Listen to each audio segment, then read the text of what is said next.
And we're back. Hey everyone, welcome to the stream. Hi, Alchemy Knight, Mate, Solomon, good to see you. Hi Ryan. Yeah, we're back to Xenoblade Chronicles 3. Was away for a little while, traveling this past weekend. I had a good time, but looking forward to continuing our journey here. Last time we just finished defeating Mobius B at Colony 9.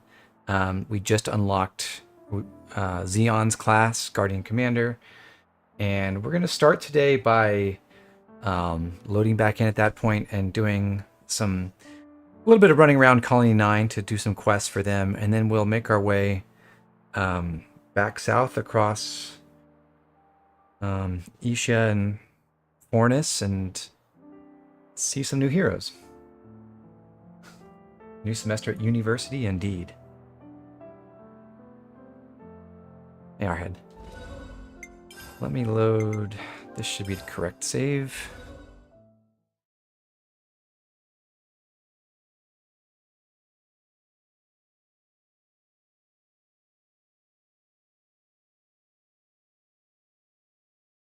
Fair enough, Antler Boy. Hope you enjoy the VOD. Yeah, so we just won the fight against Mobius B, and like I said, we're gonna go check things out here in Colony 9. We have just unlocked Xeon's class, but we're not actually going to adopt it on Noah just yet. We're gonna do one more set of fights before we switch to Guardian Commander. And thought about it for a little while. I decided to leave more limited version of super speed available just to help speed things up a little bit for this stream.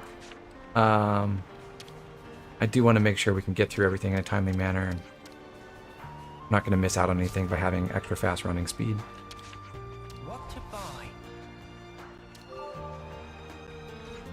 Thanks for the compliments, Arhead. Sky's getting a little dark. Give me one sec. So, we're going to get our first quest here the usual way, which is eavesdropping on conversations. We should get 3. One of them will be about getting new supplies for Colony 9. They already had limited supplies because their colony rank got cut when we betrayed Kevis back in Chapter 1. And now it's even worse because we cut them off from the system and destroyed their flame clock.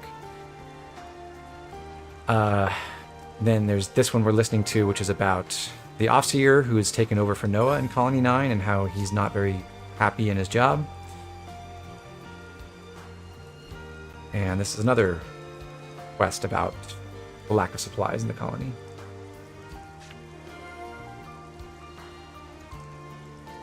You made it to Kevis Castle, Antler Boy. That's pretty good progress. The beginning of Chapter 5 is a really big transition point for just how much power your team has. So that's an exciting place to be.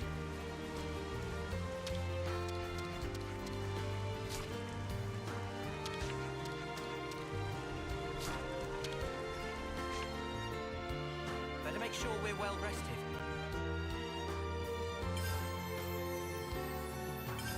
I think we need to discuss this.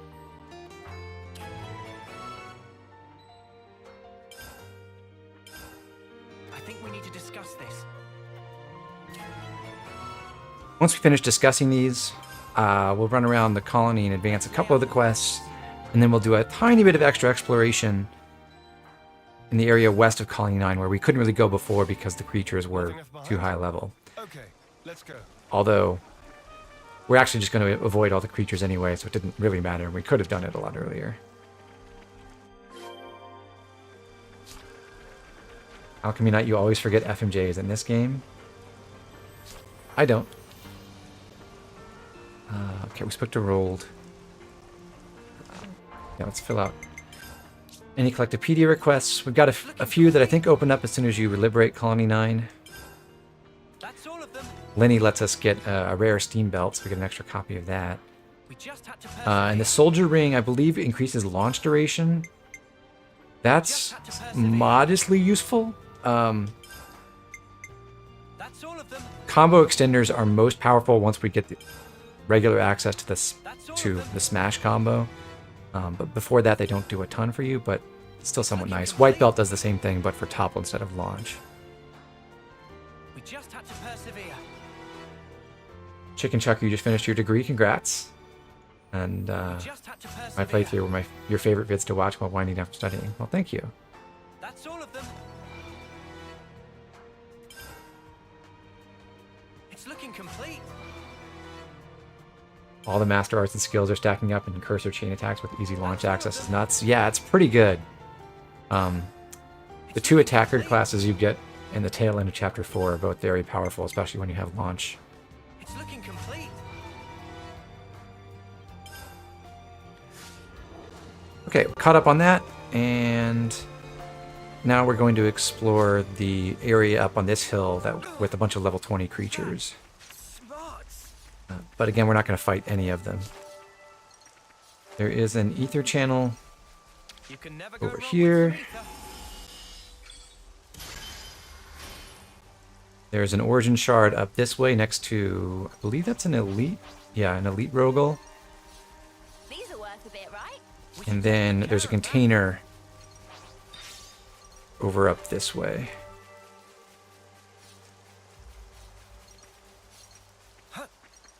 Shall we deal with this? We have to run away to drop aggro from the skeeters. And then we'll just run back. You do have enough time to get past even without super speed, by the way. I'm not doing anything with this that you can't do without cheats. And in fact, there's really only one really important or difficult thing to do with avoiding combat in the whole game that I can think of, and that's towards the end of Chapter 4, and I will demonstrate how to do that properly.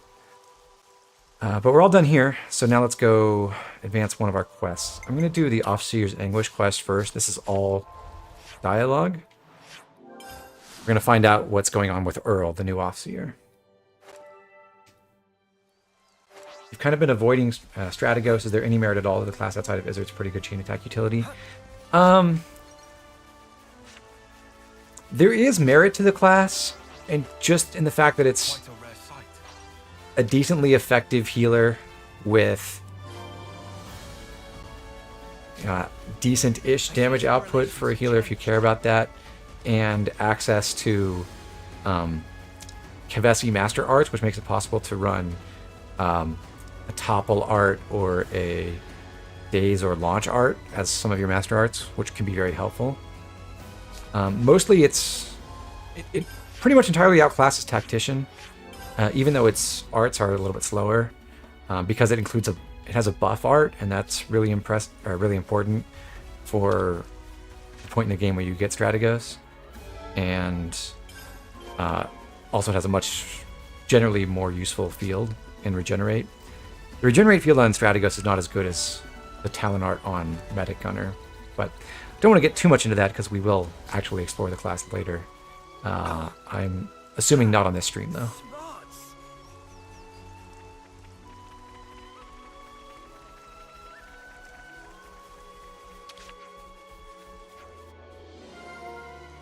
Now, Strategos does have an interesting skill that boosts its damage. I think whenever you buff an ally, you get a damage buff yourself, like a stacking damage increase.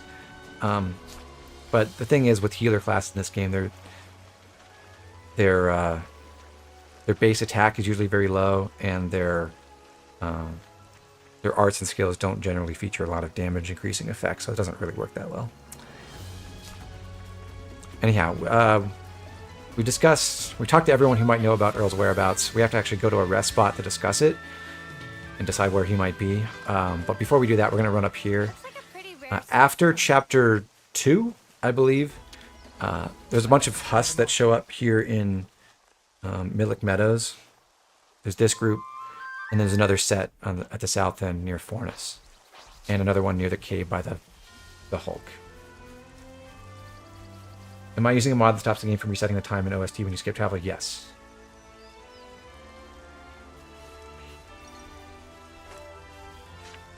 Okay. We're going to go to Gura Flava camp to do the discussion, because while we're there, we can also advance the the Lean Times in Colony 9 quest, which sends us to go pick up some items in this area. I think back to the day of the mission. We were enemies back then, huh? Funny how things turn out. Let's make the most of our break, guys. Could you all come round for a second? Break time's over. Okay, so we're going to run around this old battlefield to pick up some Oh, I would abandoned never do rations and gear. that. I'd hate to make an enemy of you.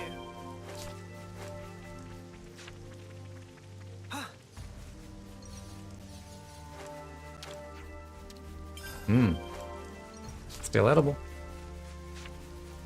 According to Noah.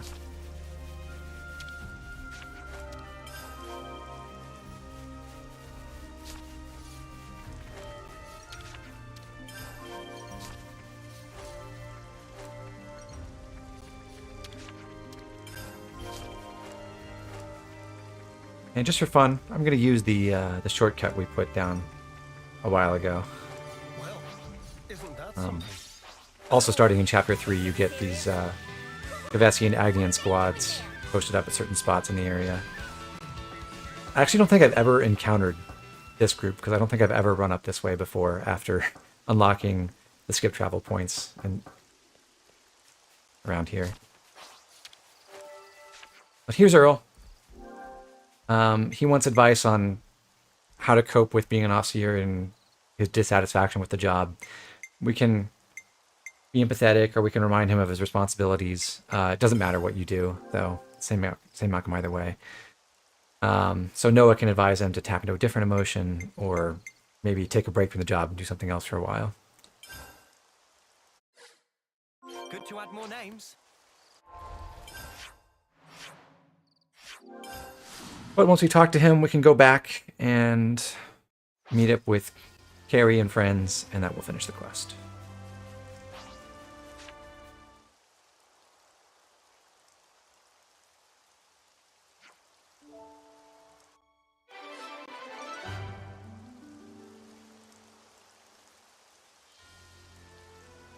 I see some relations have changed. Yeah, I think it is a good quest, Solomon. So for the other half of Lean Times in Colony 9, we're going to go to the other nearby battlefield, which is over at Everblight Plain. And there are actually... You need to pick up 10 items. There are 5 in Gura Flava Camp and 6 That sound. that I'm aware of here on Everblight Plains. It doesn't matter at all which of the 10 out of the 11 you actually take. We're still not high enough in level to really cope with any of the enemies that are around here. Everything else is... Well, even the Kavesi squad is 30, but all the creatures are like 40 plus. So we won't be doing any more exploration here. A supply drop. Although we absolutely could sneak around and get some useful late game accessories if we wanted to.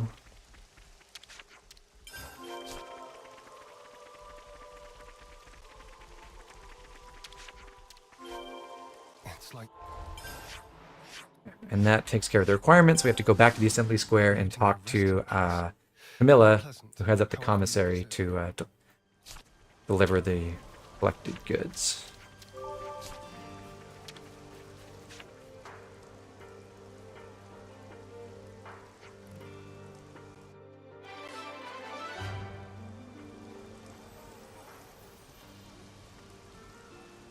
I see some relations have changed.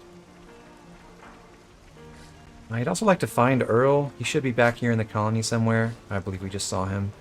Yep. Because we can add him to our affinity chart and get some affinity for talking to him. Okay. So the other quest that we got, Forgotten Supplies, we're not going to do yet because that's a level 28 quest. So instead, we will move on to our next combat encounter. But before we do that, we do need to change classes. We had everything set up for the boss fight against Mobius B. Now we're ready to change out of that setup. And that means we want Noah back into Medic Gunner just temporarily. He's going to be in Medic Gunner for this fight, and then one more fight a little bit later in the chapter, but otherwise he's going to be in Guardian Commander till the end of Chapter 3. Mio goes to Flash Fencer. What we're trying to do with Mio is she's also going to be in Flash Fencer for just a couple more fights. Ultimately, what we're hoping to do is get her to a point where about a little over halfway through Chapter 4, we're going to unlock a class that gives us access to launch, and that's when we can really start using Saber Strike. Launch as a normal art, not a talent art, that is. So what we're going to try to do is save all of Lance's training in Flash Fencer until after we unlock that class, and Lance will take it straight from rank 1 to rank 10, and once he finishes, we'll have Mio go into Flash Fencer for the rest of the chapter. So we have a Smash user for the entire back half of Chapter 4, basically. So she needs to make a little bit more progress. Our aim is to get her to finish Flash Fencer at the end of Chapter 4. So there's a few more fights she needs to do here in Chapter 3, and then she's going to put the class in storage for a while. Eunie will take up War Medic. She's not actually going to finish or even get this class to rank 10 anytime soon, but if she can make it to rank 5 and get Healing License, that'll be a useful skill to carry over to some of her other classes. Tyon's going for an Eponic Champion. He has only C aptitude for this class, and we haven't had him train in it before. But inheriting Tri-Slash is so important that we want to push him through it. And if we start him in Eponic Champion now and keep him in it for most of this chapter and then the beginning of Chapter 4, he'll get that done in time to carry Tri-Slash over to some other useful attacker classes that he's going to start in. Lance also back to Eponic Champion, and Senna Flash Fencer. She's going to try to finish that pretty soon. Right, so Senna's all set up already, no changes with her. And same thing with Lance. He's got all his equipment, nothing to change. For Tyon, we need to set up his arts. We'll go with Dual Flash Myopic Screen. I'm going to sort these by name now, getting larger lists of master arts to go through. Dual Flash, Tri-Slash, Dazzling Illusion, the same class arts as Lance, but then Myopic Screen and Crash Out. So identical to Lance so far. Fighting Prowess in the first slot, and Ethereal Ability in the second one. And we'll give him Brimming Spirit and Tailwind, and our second gear support. For Eunie, we want Cure Bullet Unfused, Advanced Cooldown in the Fusion slot with Wide Slash, and Heal Bullet with Overfall. Eunie does care about having a buff art available because her Ouroboros form benefits from having the party buffed, so we want to keep at least one buff art on her. There is a reasonable argument for running both Vital Bullet and Cure Bullet, so she can stack 2 buffs and then go into Ouroboros with those on the entire party, but it's not really necessary. Ninja Healer and Ethereal Ability is fine. For gems, we'll go Soothing Breath, Life-Saving Expertise as usual, and then Wing Necklace. Standard loadout for a healer. Mio's all set in her class. We'll keep Tri-Slash on her for, I guess it's a third break source. And Noah needs to change things up in Medic Gunner. We'll run Power Ring, top slot, Myopic Screen Unfused, Group Heal with Tri-Slash now. So another break source. And Wide Slash with Power Ring is fine. Skills are okay as well. We got Soothing Breath, Life-Saving Expertise, so we'll just give him a Wing Necklace, and that should take care of the rest of our setup. Okay, so Medic Gunner, Flash Fencer, War Medic, Eponic Champion, Flash Fencer. Cool.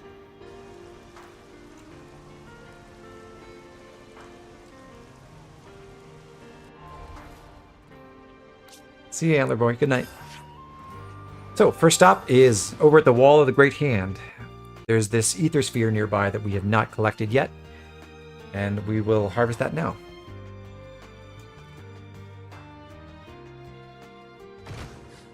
Oh, that sound. We got us an ether sphere.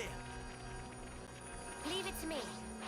Step aside or we will trample you.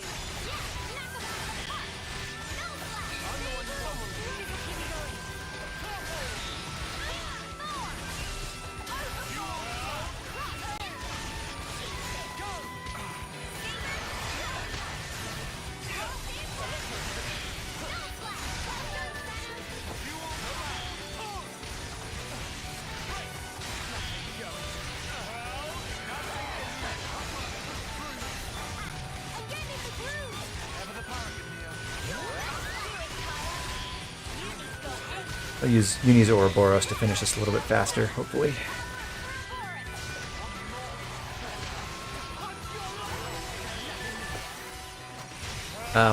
But when we do level up while interlinked, we want to make sure to delink before we kill anything else, because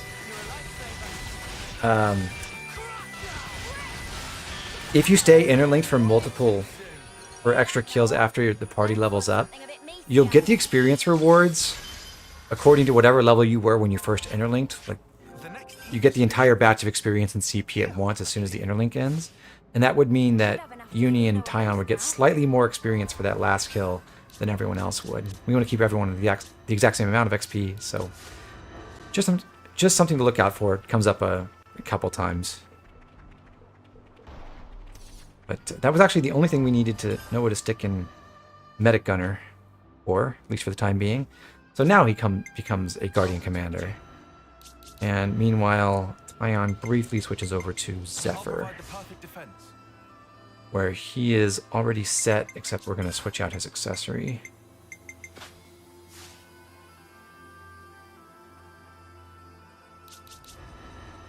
And now for Noah. With his arts, we already looked at the base arts for the class with Xeon. There are no special arts for Xeon compared to the regular characters, so essentially the same arts with different names. Imperial Sword is the most damage, but it's also incredibly slow.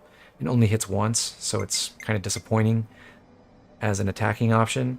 Falcon Swoop is the fastest art and has an AoE. It has lower damage by a decent amount compared to Imperial Sword, but the animation's much faster, the recharge is way faster, and it actually still retains the damage fusion bonus, which is sort of unusual for an AoE attack, but I guess because this one has a damage boosting effect, or an effect that can boost its damage, they decided to give it the damage fusion bonus. So still a pretty good attacking art. For all the same reasons as usual, we want to keep our combo art unpaired, preventing the AI from wasting it. So we'll run Noble Taunt in the second slot instead of running Imperial Sword. Noble Taunt has a very fast animation. In fact, you can cancel it after 1 frame. So once you get the ability to cancel arts into other arts, it can be useful just for that property. It's not very good by itself because it just generates a fixed amount of aggro, which is tiny in the grand scheme of things.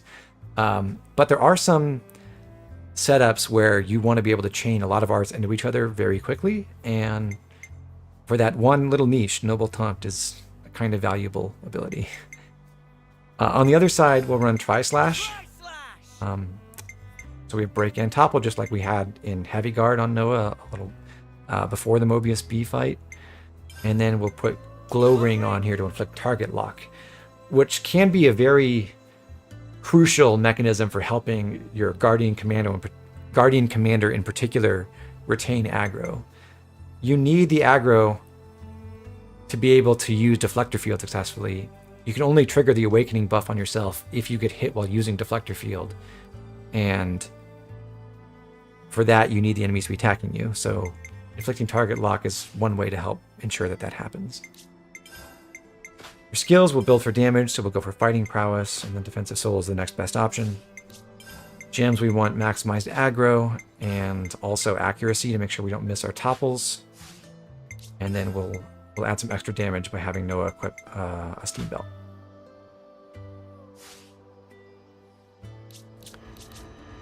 And that's all the setup for that class right now. So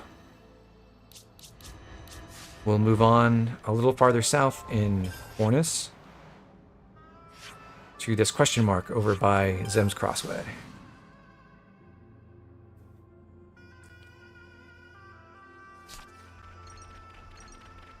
I'll do my best. Better give it a good once over.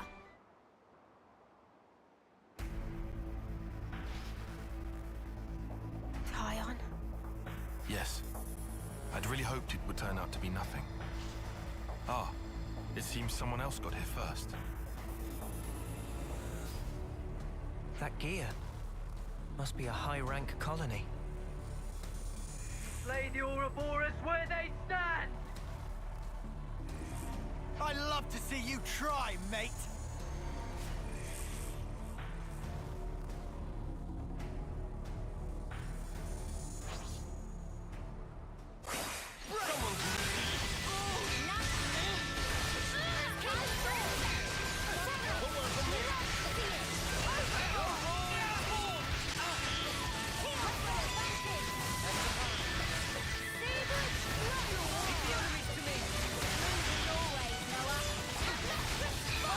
I guess one thing I neglected when talking about Guardian Commander was the skills, so we'll get to that after this fight.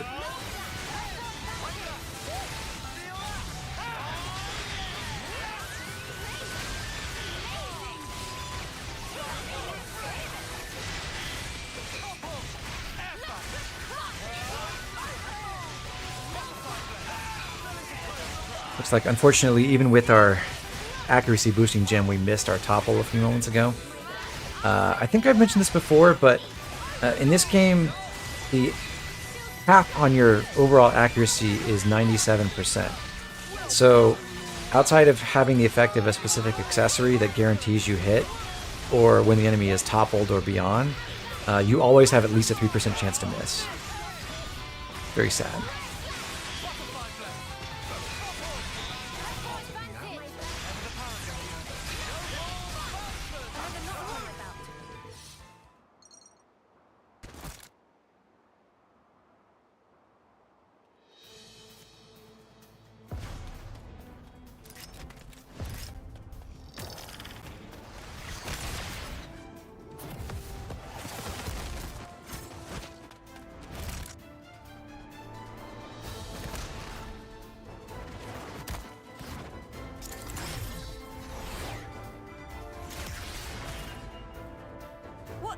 What was that? Pull back! I don't like our odds. They must be silver rank at least.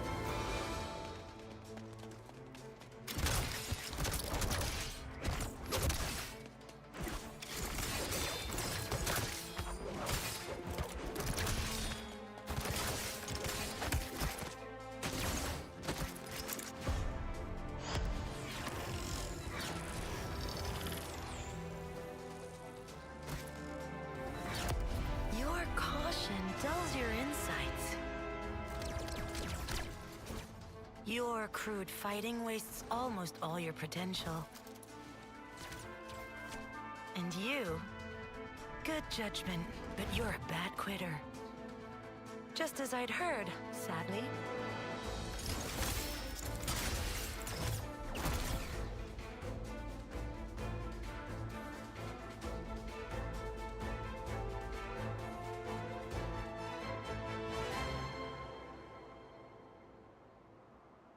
Wish we could jump that high.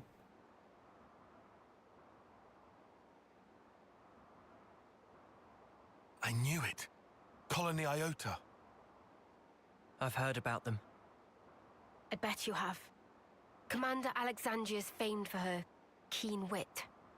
How dare you take Dame Alex's name in vain, scum! We've committed no crimes. I suppose you can prove that? Well, proving a negative isn't really possible. But what you think you know isn't the whole truth. Eat this, sucker! Ah! Dame Alex! Senna! I'm so there!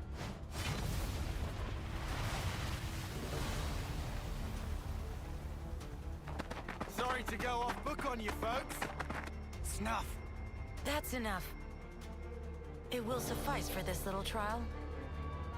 You struggled for your lives in vain. Ouroboros criminals. Those lives will be mine. This I swear. They're a bunch of morons, just as we'd heard. And rude to boot. Indeed. But that might make for a fun reception. What you think you know is not the whole truth, huh? I do hope you'll tell.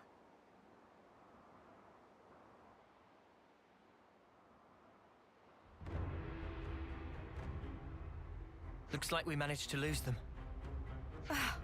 What in Her Majesty's ever-loving cheekbones just happened back there? Simply put, our foes were well versed in the art of war, though their methods were inelegant, to say the least. Inelegant, like war's ever pretty. They're efficient at stockpiling combat rewards. That's how they managed to climb to silver rank already. I heard they even share their supplies with other colonies. That seems kind of awesome. Sharing supplies? Why would they do that? It would prove beneficial in the long term, I think. Creating debts to strengthen ties with other allied forces does open up your options, insofar as battle tactics are concerned. And if that leads to better results in combat, you can get your hands on even more goods. What I'm getting here is that they're trouble. Yes, and to make matters worse, Alexandria herself announced that they will come for us again. I bet us traitors would net them a hefty reward, huh? So how about we turn the tables on them? Punch their lights out. Listen to yourself, you doofus. We're talking silver here, yeah? Well, whatever we choose to do, here's something to bear in mind. Colony Iota's commando group is made up of 4 units. Regardless of the precautions we take, we have a high chance of encountering them. We should consider our approach carefully.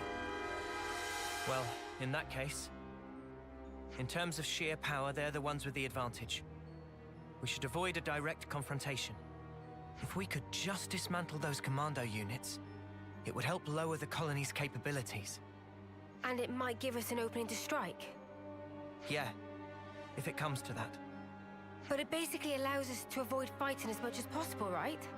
I like that plan. No objections from me either. Personally, I'd hope we don't even meet them.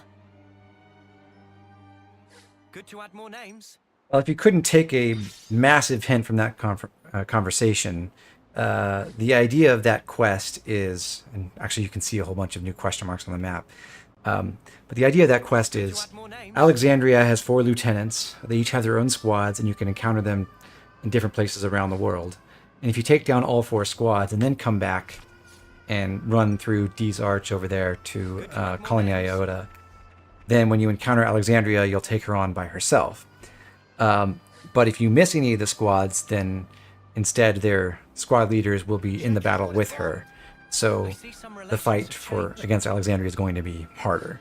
All of those fights are going to be outright impossible right now, though, because the enemies are level, 38 to 40? And we're nowhere near capable of handling that. But it is possible to do Alexandria's hero quest as your first hero quest after Ethel, if you really try to. You'd have to grind a bunch in a couple different areas to try to get close to level 40, but you can do it. Are the separate squads more XP than just doing the boss fight with the captains? Yes, they are. But we will actually end up doing them separately. So as we progress through the rest of the game, for the next for the next chapter's worth of content, basically, until we get most of the way through chapter 4, we will be running across those squads, but we'll avoid them for a while. We don't officially get a hero quest associated with Alexandria yet. You actually only get that when you do arrive at Colony Iota and confront her. But essentially, the 4 squads are part of that quest. Anyway, I wanted to talk about Guardian Commander a little bit more. Because of the class skills here. First off, it's got I'll Help, which is standard defender aura skill. This one creates a little area where if allies nearby have less than 30% HP and they're standing in that area, then whenever they get hit, you'll get hit instead and take less damage from the attack than they would otherwise have been taken. But it's kind of inconsequential, as with most of the defender aura stuff, because the AoE is so small. Soldier's potential, when HP is at 30% or lower, restores 0.6% HP each second. This grows to be a little bit more, maybe it's like 1.5% at level 20 or rank 20 or something like that. Never that powerful, because typically you take, either you're so tanky because of stacking damage reduction that damage doesn't really matter anymore, or in any fight that's at all difficult, you take damage in big bursts. So it's difficult to be in a situation where you're under 30% HP and this little bit of trickle of healing actually matters. But it's not actively bad, really. So it's fine. The most important skill Guardian Commander has is Protector's Pride, and this is the skill that you can unlock at rank 5, thankfully. It boosts recharge speed by 30% when non-defenders are targeted. This is an effect that's called Risky Recharge. So Risky Recharge up 30%. There's another set of accessories that will give you a similar effect. And that is one of the most powerful recharge boosting effects in the game. The idea for the skill on a defender like Guardian Commander is if you lose aggro, then your arts will recharge faster, helping you to inflict more damage and draw aggro back to yourself to protect the team. And that's a fine concept for a skill. Unfortunately, it's much, much more impressive when you have it on a whole bunch of your non-defenders and your defenders are not holding aggro, so that the entire team gets much faster art recharge. So in practice, the thing you end up wanting to do with this skill is not, well, I mean, you commonly do want to put it on your defenders when you run them, but the real benefit of this skill is not the scenario where it helps your defenders retake aggro. It's deliberately avoiding using the defender classes for their stated purpose and having someone else tank somehow so that everyone can benefit from this. Mind for Guarding increases damage reduction rate when blocking by 10 percentage points. This is kind of nice. It would be really nice if there was anything else in the game that increased this effect. Blocking by default reduces damage taken by 50%. This skill will make it block 60% damage instead. I believe at max rank it gets to 20% damage reduction, so that blocking will cut incoming damage by 70%. But the blocking damage reduction is not the same thing as the kind of damage reduction you get from, I don't think we have any, but there are accessories that outright reduce damage, and there are skills and arts that reduce damage, like Heavy Guard Solid Stance gives you a stance that reduces damage taken, and that damage reduction is not the same stat as the blocking damage reduction.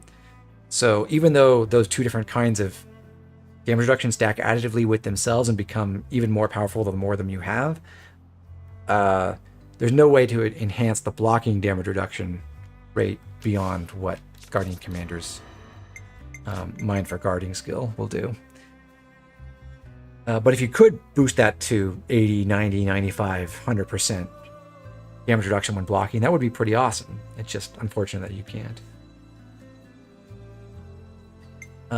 So really, the main skill that really matters on Guardian Commander is Protector's Pride. And because it's so good, we will be training everyone through Guardian Commander at some point or another and unlocking this. We don't want to run too many Guardian Commanders all at once to try to unlock Protector's Pride on everyone, because number one, we don't want to blow out all of our time using a class with the topple art. We're going to cycle everyone through, so we generally going to be using Guardian Commander one at a time, or maybe two at a time, And also the class is not that powerful on its own. So we want some balance here.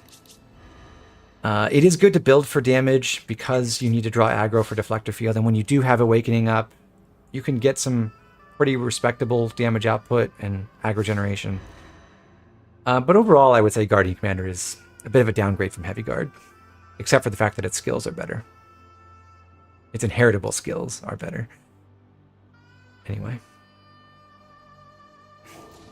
Okay, but after that fight, we've got another set of class changes to do. Got Mio back to War Medic, Ion over to Flash Fencer, so now we can continue to run 2 attackers. And we'll also change out Senna's accessory. We'll give her the Shadow Mask that we got from Rambler Curly. Ion gets the Silver Belt. He's got Hidden Thorn, Cross Impact, Overfall, Giant Swing. Everything looks good here. And we'll keep the setup we had on Mio. Yep.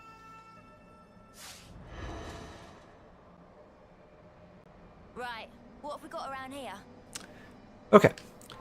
So before we continue south with anything in the main story, we're going to do a little bit of a side quest. Head over to Danot Desert, which is a place where Xeon has some unique dialogue. It's so sad to see a place with no arable land. That's the sad part. Okay. We will learn that he's big on farming. Something so Better give it a good once over. This little cave Think is you're labeled a trick cavern. It has trick devices, which are basic puzzles that are used to block the way. This is brain dead easy. All you have to do is get the red pegs onto the green circles, and if I hit L, I will rotate the left side counterclockwise. If I hit R, I will rotate the right side clockwise. So unless you make more moves than you have to, there's no way to screw that up. something so valuable here. Take a quick detour over this way and run away from this Arachno, and then get behind him to harvest the ether in there. You can never go wrong with some ether.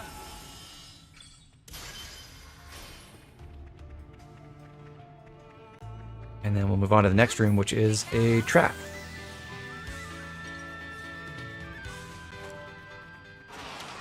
Such is the officer's duty. The gates have just shut around us, so now we're stuck here until we clear out the 2 elite Arachnos inside.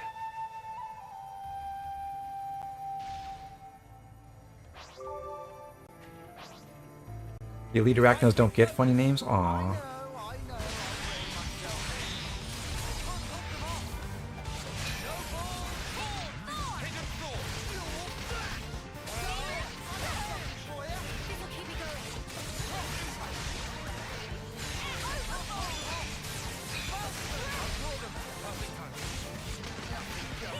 I'll see if I can actually get Awakening at some point during this fight.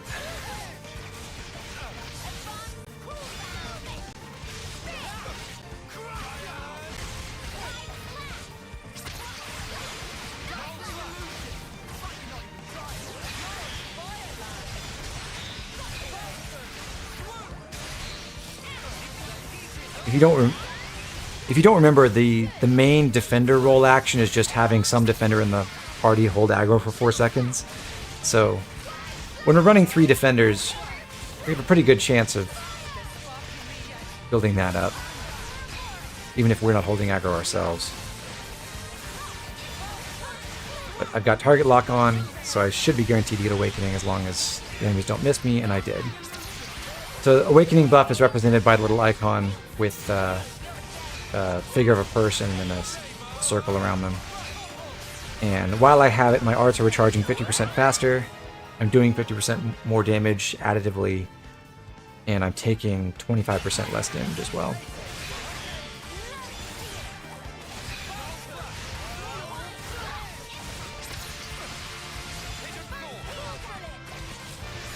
Forget the base duration. I think it's 20 seconds. So Not as long as you'd like, but at this point in the game, I'm able to retain aggro pretty easily, and I could actually recharge Deflector Field in time to use it again before Awakening runs out.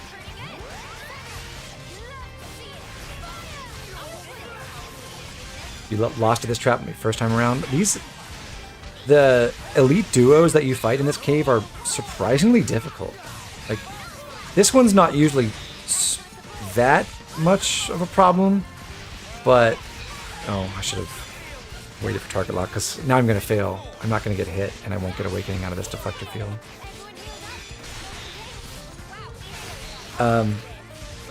But the next one, we're going to fight a couple of Caterpiles who are actually lower in level, but they're much scarier. Come after me, and that's what you get. If only you didn't charge off on your own. Something so valuable here. It's good to keep a record. We've been spotted. Wow, we've gotten max level on all 4 elites in here. That's interesting. Just to make this extra hard, you know?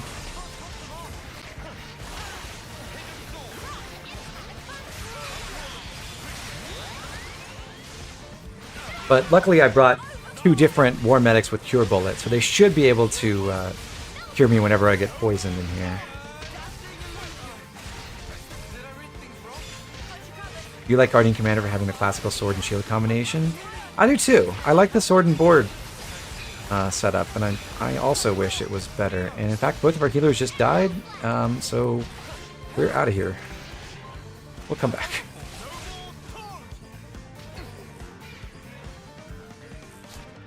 I told you these were scary. I'll do my best. I'm going to control Mio this time around.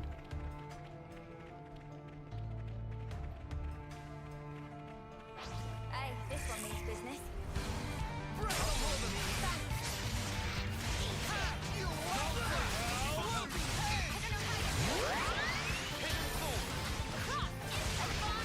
Now's your chance.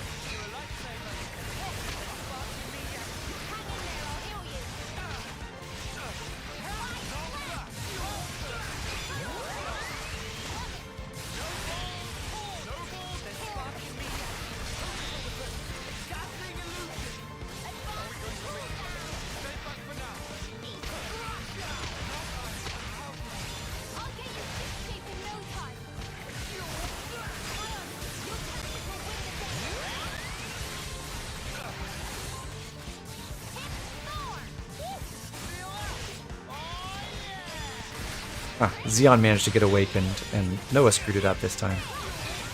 Sad.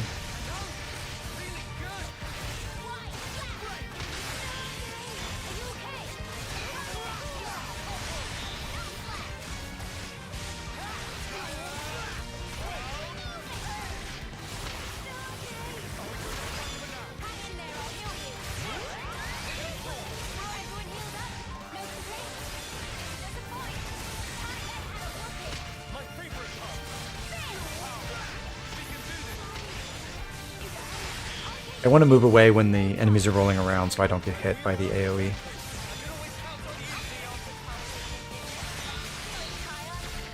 And now that I got Interlink level 1, so I don't get damage or accuracy penalties with my Ouroboros form, I'm going to use Eunie's Ouroboros, which should help us get through the first Caterpile safely.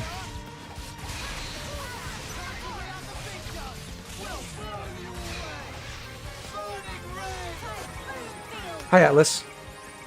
Welcome.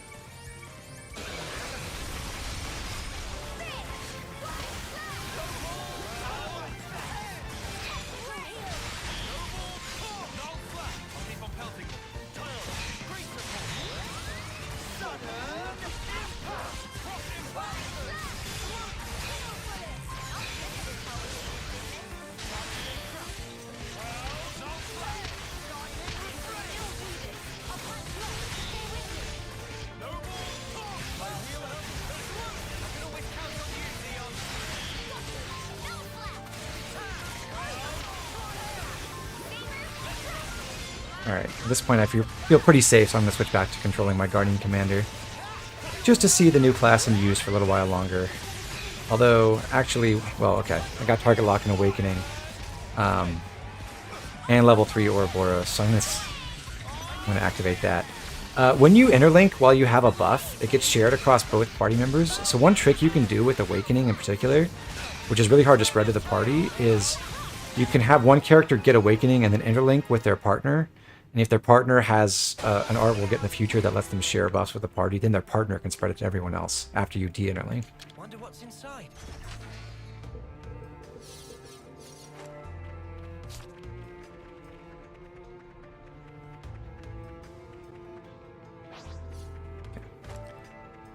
There's one more puzzle in here, past another Arachno.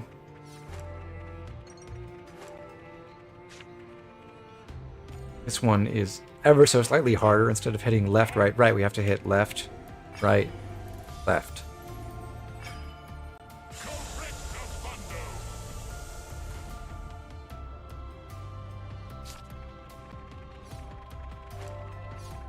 Better give it a good once over.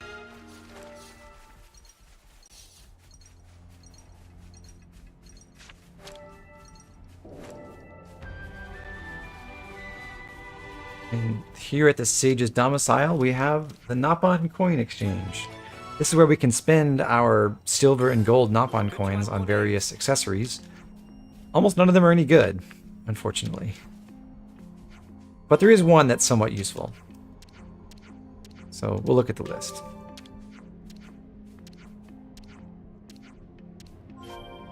Good to add more names. There's so much choice. The Shell Necklace boosts recharge speed by 25% when in the water. Bad. Mercy Earring, Healing Arts recharge speed by 25% when an ally is at low HP. Also bad. Again, to reiterate, whenever the game says Healing Arts, it's specifically arts that are healing type or regenerate fields. So that's a very small number of arts, actually. Fighting Headband, 10% chance to grant power charge when evading. This would be cool if there weren't other ways to get power charge, but like all the dodge tanks we have right now have the ability to run cross impact as a master art and generate power charge for themselves that way, so I don't really see the point. Emergency Bandana boosts ally revival speed for each incapacitated ally. This could be useful theoretically. It's just, the problem is, by the time you get late enough in the game to be able to spend one of your healer accessory slots on this item, you probably don't really have too many problems with party wipes anymore. So, Last Memory, reduced aggro towards self by 5% when auto attack hits. We actually got one of these from a Hulk, I believe. Derelict Hulk. Yeah, that's... Auto-attacking is not what you aim to be doing in this game. Terrible waste of an accessory slot. Expansion Holder extends area of effective attack arts which have one by 50%. Could be moderately useful in some very, very niche situations. I could actually see this theoretically being nice in the challenge battle modes, but by and large, just focus on single target damage and build that way. Nopon Strap, 10% chance to keep recharge when using art. This is kind of fun to have. We got one from the expansion pass, which we haven't been using. But there's this accessory, and then there's another skill you can get later in the game that gives you a similar effect. And it's kind of a way to simulate having really fast recharge speed. Because if you've got 6 arts that you're cycling through and every one of them has like a 20% chance to not use their recharge when you use them, then generally you can just mash buttons and always have something available. But it's better to just get straight recharge speed bonuses, unfortunately. Rigid support on blocking boosts recharge of one art at random by 10%. Block tanks really struggle with holding aggro later in the game, so by the time you have room for this as an accessory, it's not good enough, sadly. Also, it would be helpful if it was like boost recharge of every art by 10%. That would be nice. So that's all the silver Nopon coin items, and then there are 3 gold coin items. I guess I lied. There are 2 items on this list that are good. One of them is the 99 gold item, the memory locket, which allows reviving allies even when not in a healer role. We will get one of these for free later on, and that's generally all we need in the main campaign.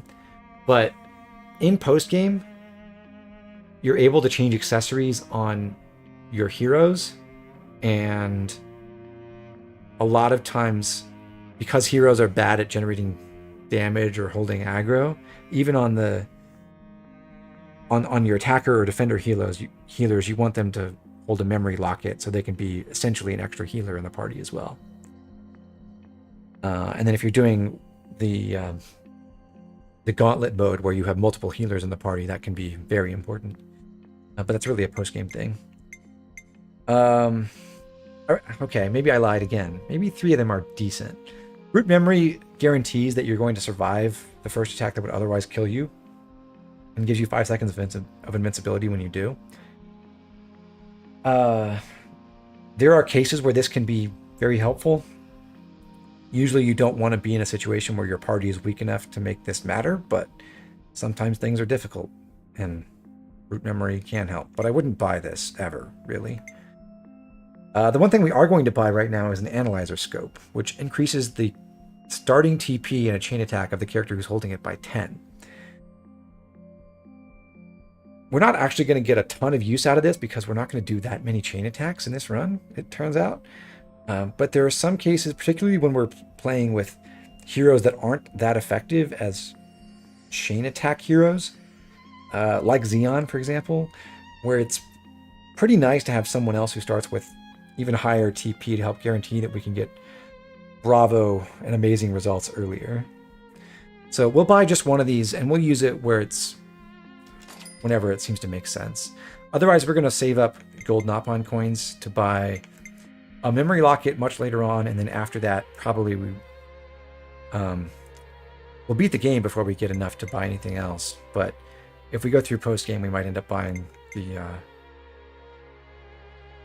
the post-game item that lets you unlock a special outfit for, I believe it's Noah.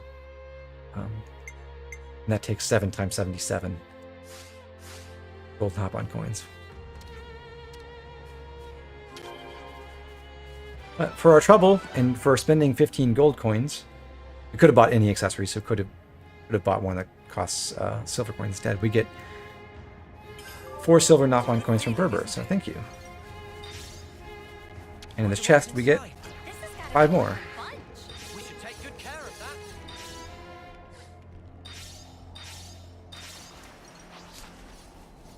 You can never go wrong with some ether.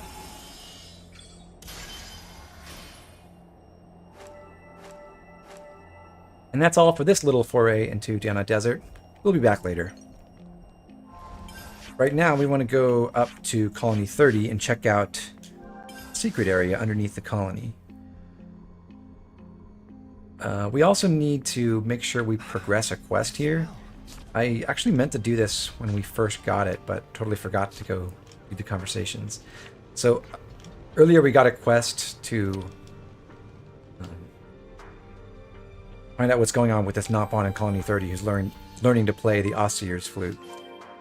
And he wants to do it in order so he can send off his friend who was the former Ossier of Colony 30. And that's what we're finding out by running around and talking to people here.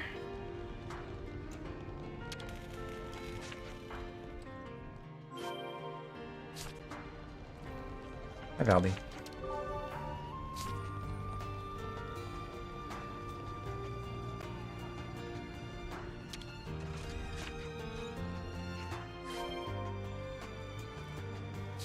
So one last step, I believe. Last thing we have to do here is go talk to See Me again. And that should move him on to the destination for the quest.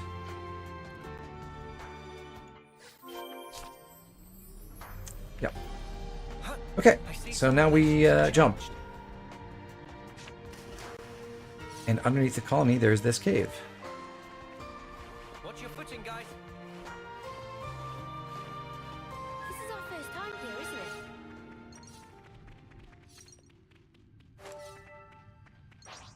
it? At the end here, there's an opening It's one way you can drop down to get down to the Terra Wastelands where we got that one part with Valdi earlier in the game. There's also a set of vines here that you can climb up to get to another kind of hidden area.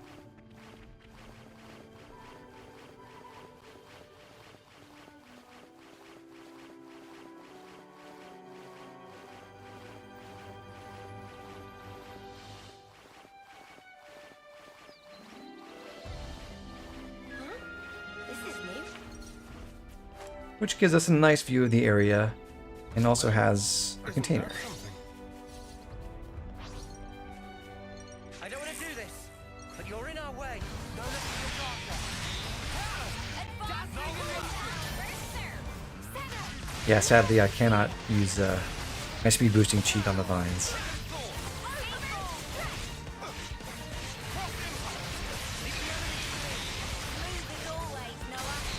So I don't know if you've noticed, but because Noble Taunt has such a short cancel window, I'm able to use Noble Taunt and then Falcon Swoop almost immediately, which is kind of cool.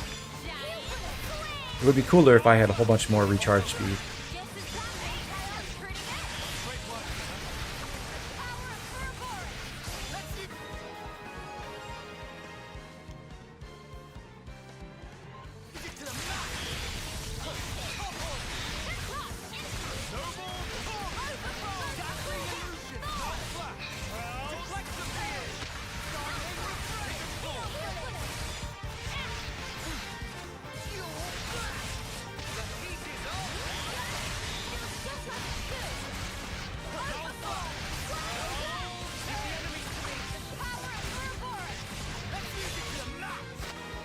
Hi, Gingy.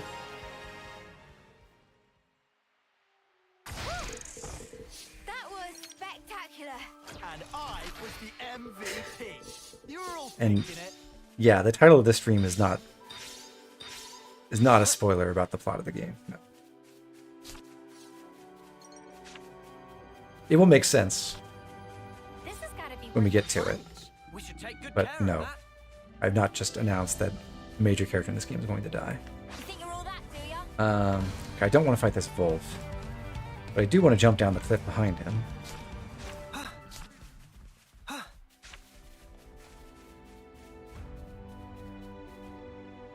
This will deposit me basically where that lower exit to the tunnel would go anyway, but this is the more fun way to do it. That smarts. This is something decent, right? I'd better send them off.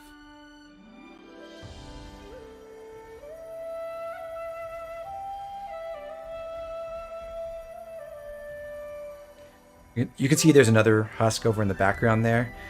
We'll go get that too. For that, we do have to evade a couple of enemies, which is a task that's made somewhat more difficult if you don't have a speed up function. But all you have to do, you'd probably draw aggro from the skeeters. You run over here. By the time you get to about this point, you drop aggro from them. Then you get attacked by the Turkins, who will probably see you, and then you have to run back this way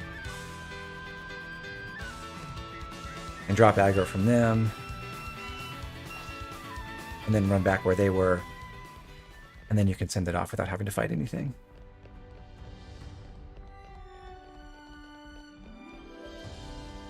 Such is the officer's duty.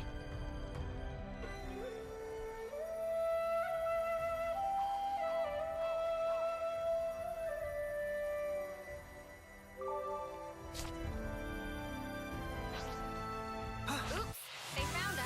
Just so we have it for later, I'm running over here to pick up a new landmark, Turkin headquarters, and now I'm going to run over this way and go harvest some ether to clear out basically the last point of interest in this area, just tucked away behind this elite Garaffa.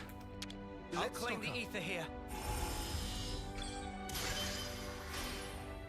An ether channel. And now it's time for a bit of progress. We'll travel up to Conqueror's Peak and explore this area a little bit more. First, oh, I can't believe I did that again. Don't fall off the cliff there.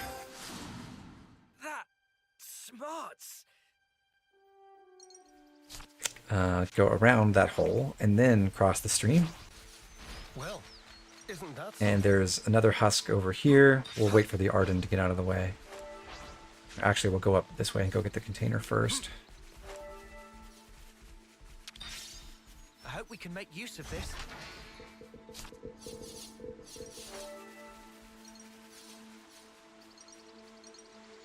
Time to do the right thing, eh?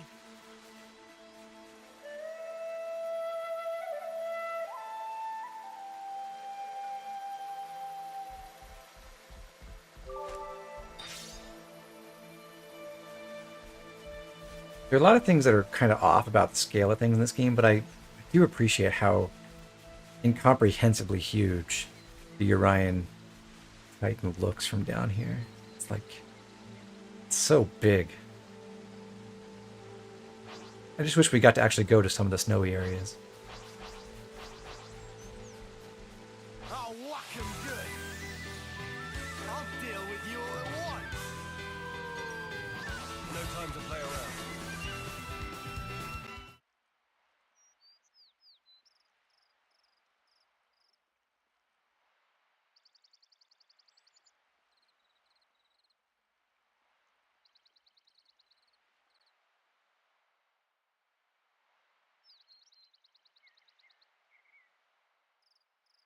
I think the Saffronia tree looks really pretty, Find but something?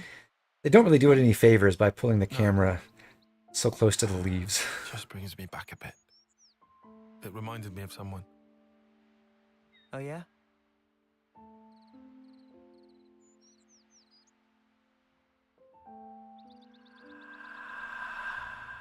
What is this? A Saffronia. I know that, but I've never seen one in such full bloom before. It's special. Huh? So, why give this to me? It's a treasure of mine. I'd like to go back someday, to where this was taken. It's a dream I have.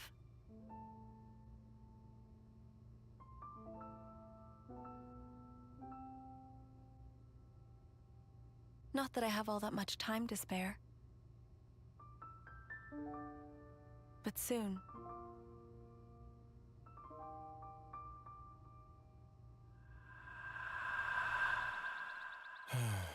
She was the one who taught me strategy, who taught me how to fight using the Mondo.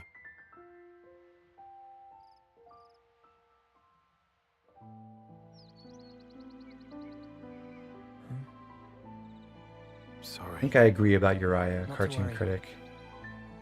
But why? And the direction they went with it Why in did you show me Xenoblade that 3 picture? certainly does have an I effect, suppose she wanted to share it with you. but it's so Memory. sad. Is that why she... You know, it's not unheard of. Huh?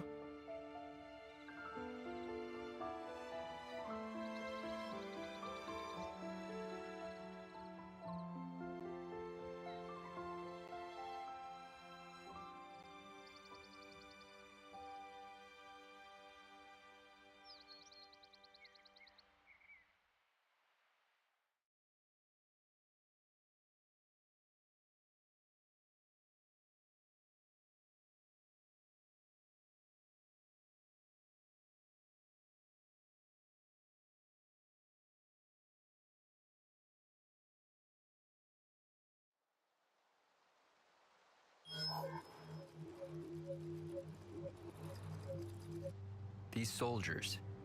Tyon. These are your targets, sir? Yeah? You'll handle it, right?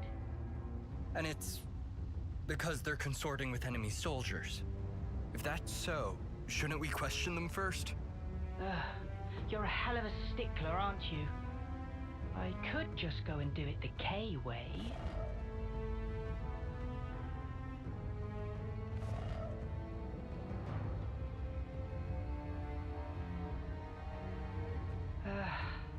Forget it. There's just no zest. This time, I'm gonna take a different angle. Consul? Let's do this, Izzard. Don't you dare make fun of my fellow American, chat.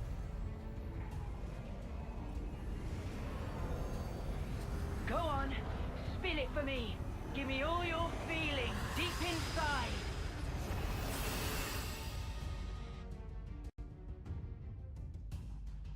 Almost all the Titans were originally named after the 7 deadly sins. I think they are still connected to it. Some of them are still obvious.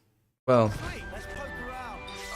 I guess they're sort of not really the deadly sins as such. Like Temperantia is temperance. Gormott, I would understand to be like You know what Manana just told me? related to gluttony. Said that in the Gormand. night, the trees wake up and start to wander. No, not listening. Can't hear a thing.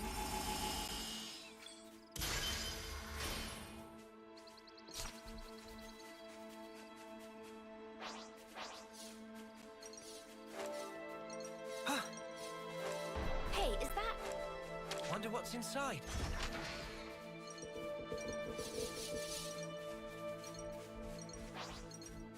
Well, we've been found.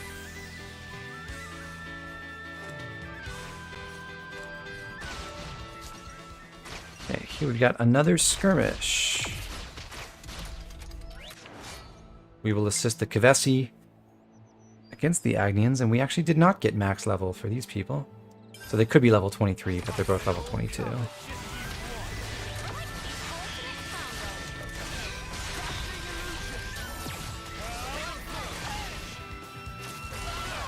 Yeah, I think Izzard sounds fine. Like, he's not very dramatic, but that's not his personality. He's a level-headed and kind of bureaucratic guy.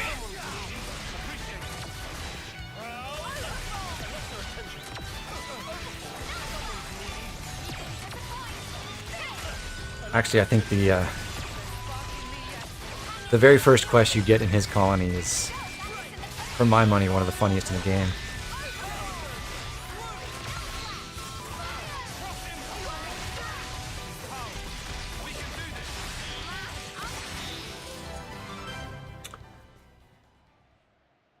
So Senna just maxed out Flash Fencer. We'll go hunt a couple of extra creatures to make sure we're on target for experience. In a second, we'll be aiming for 1835, but before we do that, we're going to take care of Simimi's quest. So I'm going to run up here and tag the landmark for Old Kana Battlefield, and then we'll come back. There's a boss fight right ahead. We're not quite ready to do it, but we're about to go there. Great. Wonder what it's like inside. You want to tussle? Oh, we can tussle.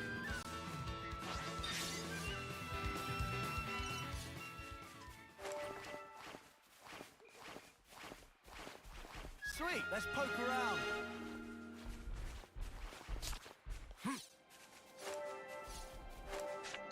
This is something decent. Oh, is it Pinasa Highland? Can't leave it like this. Pinasa Highland? Unfortunate name, Highland?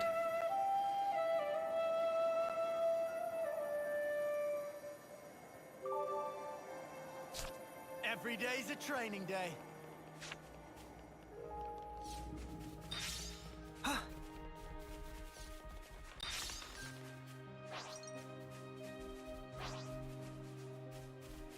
Wonder what's inside.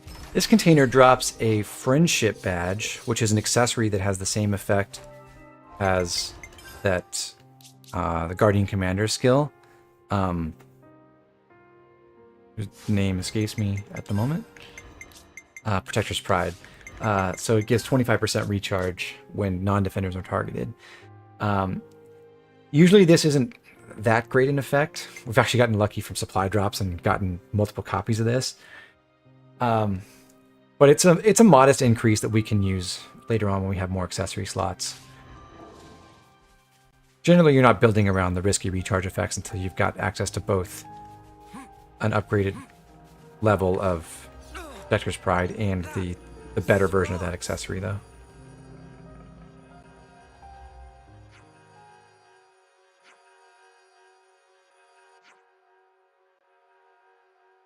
So this is Radek, and Seeming me sent him off. Goodbye. I see some relations have changed. We'll come back here in a little bit later because there is another Hulk here, the Tableland Hulk. We have to kill a whole bunch of Ferrises to reactivate it. But we're gonna do that after we get our next hero. You can never go wrong with some ether.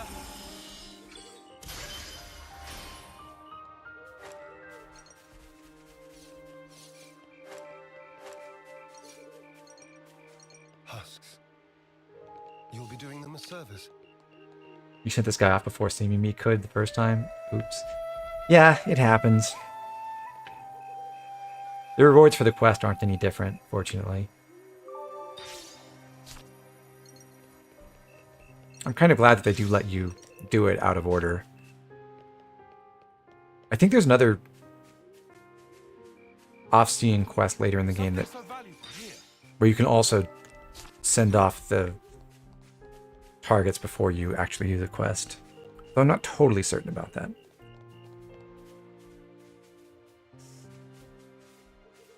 Okay. But that's all we'll do in this area for right now. So again, we're looking for 1835 experience.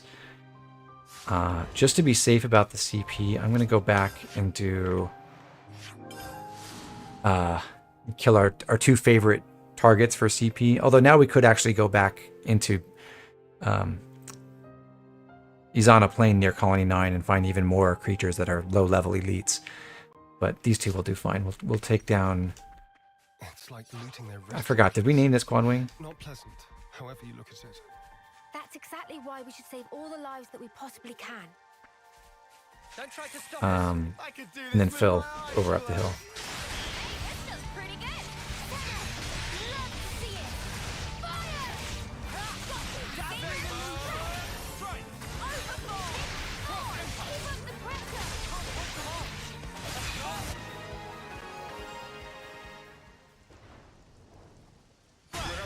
with you around, Senna. I'm the girl with the gall. Is that what I think it is? Over here!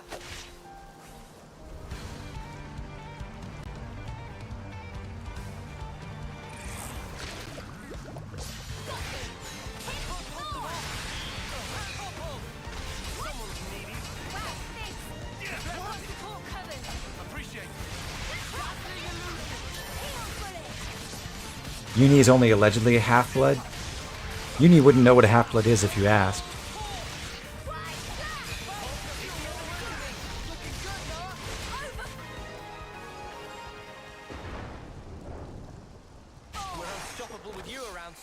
Okay, so that takes us to 1756. We need 79 more experience. Let's check what we need for gems. I'm the girl with the gall. Better make sure we're well rested.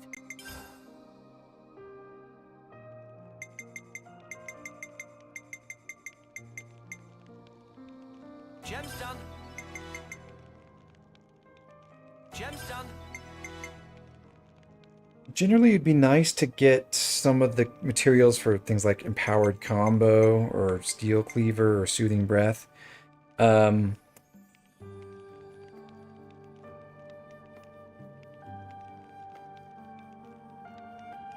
just to be on the safe side with experience goals, I'm going to go for some slightly lower level targets. Did I say 79 experience?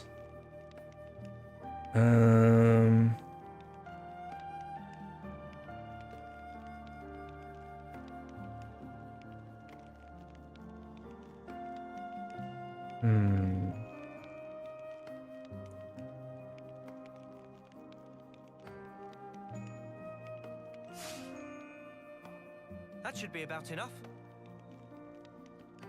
Okay. Alright, let's get going. Time's all. Yeah, we'll go kill an Armu and Fornus. Wasted. Level 18 Armu, and then a level 17 Armu. And a level 18 Kappa. Okay. Hello? Don't try to stop us. Try not to waste too much effort on this.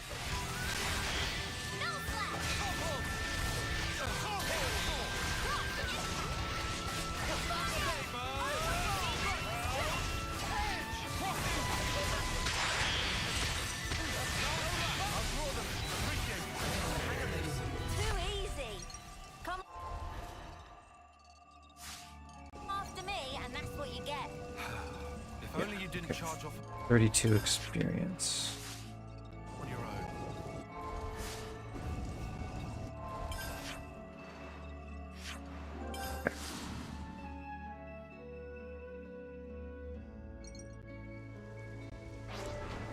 Level 18 Kappa. I'll lure them in.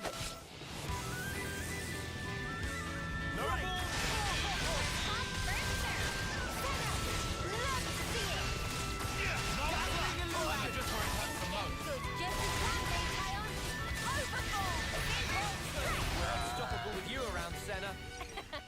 Cool. And that's all the prep we need in terms of training before the next boss. We just have to change out a couple classes. Eunie's going to go back into Sword Fighter. Always a good class to have for a boss fight. And Senna will change back to Tactician, which we did actually set up properly after we did the Mobius B fight. So she does have advanced cooldown as her field art now. So Senna's all set to go. Eunie can run Air Slash, Giant Swing, Overfall. That all looks good. She'll actually take the silver belt, and we'll put the tool belt on Tyon. The next boss is a machine. We did get a random work belt drop, but we'll stick with this for now. And we'll give the analyzer scope that we bought to Noah. Fond of this. So that will raise his base TP from 30 to 40. Generally, in a machine boss fight, we'd want to use we want to use Valdi, but we're really focused on unlocking Guardian Commander as fast as possible.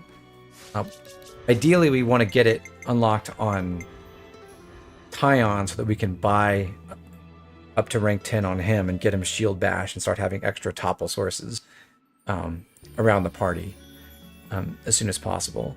So we're going to leave Xeon as our hero to maximize our class unlock points from this boss fight. But as I mentioned earlier, Xeon's not that good at helping you succeed in chain attacks, whereas Valdi is incredible in chain attacks against machines. So the analyzer scope is going to hopefully help solve that problem by making it so that we should be able to run Tyon and then either Xeon or Mio as a follow-up, and then finish the first order with Noah, get to 150 and get a Bravo in the first round.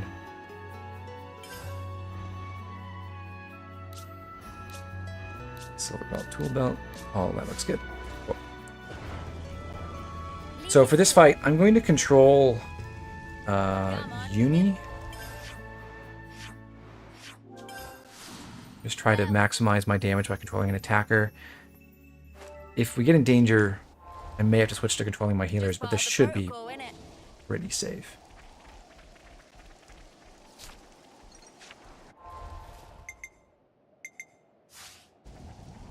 Scratch that.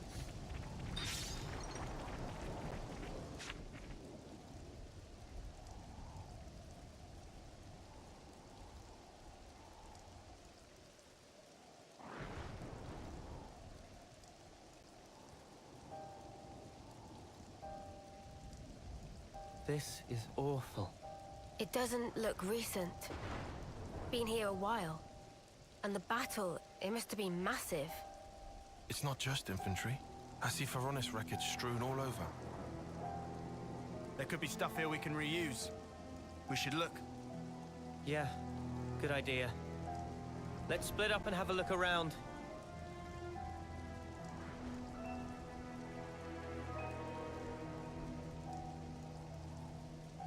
Stuff if we can reuse my wings. All this junk is rusted through. Huh?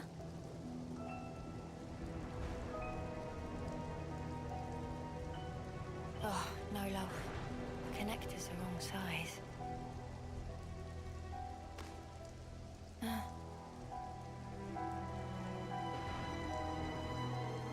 This one's Kavesi. You've been here for quite a while.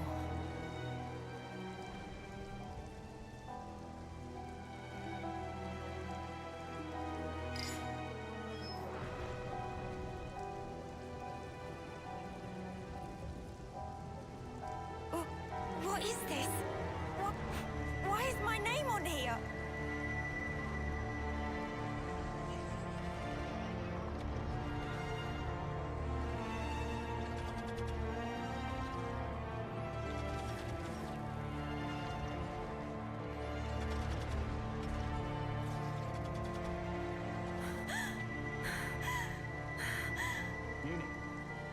Eunie! Did you find anything worthwhile? Huh? I said, did you find anything we might be able to salvage? No, nothing at all. Suppose this means if Seriously? You were here all there were someone to inherit Mwamba's class, it ought to be Eunie, right?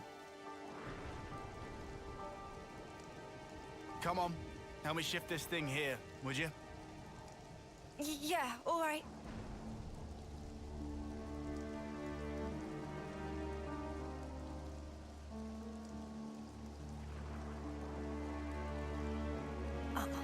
No way that was me.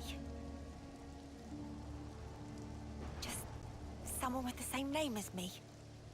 A coincidence.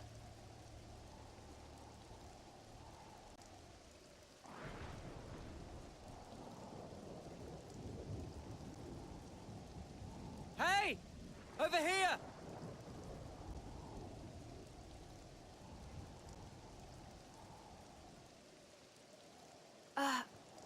It's a golden flame clock, but wrecked.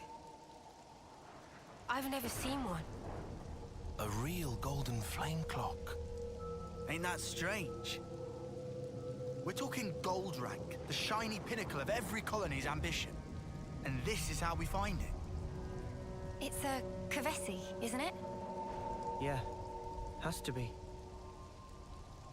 For all that, I'm not seeing any Agnian corpses or weapons. What does it mean? Sparks. How could they have ended up this way?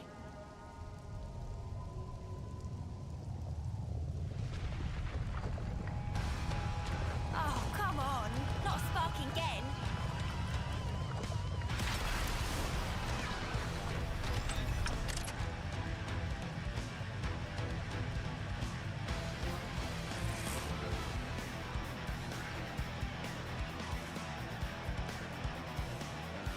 There's our Agnian weapon, I guess. Alright, so Lipa's fight is fairly straightforward at the beginning. It'll get dangerous once we enrage the enemy, and we'll have to deal with that for a while, but it shouldn't be too much of a problem, hopefully.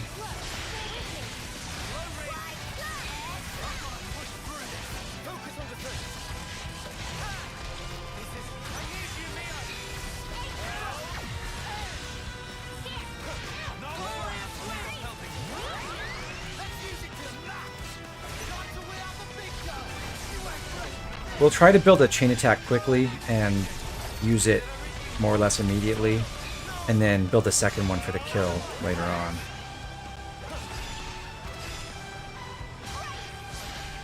I'm going to try to hold Overclock Buster until we get a daze, but that may be a fool's hope.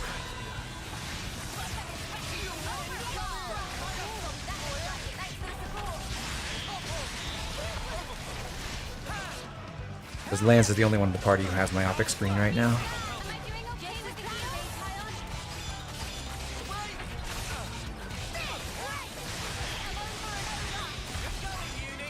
There we go. Nice.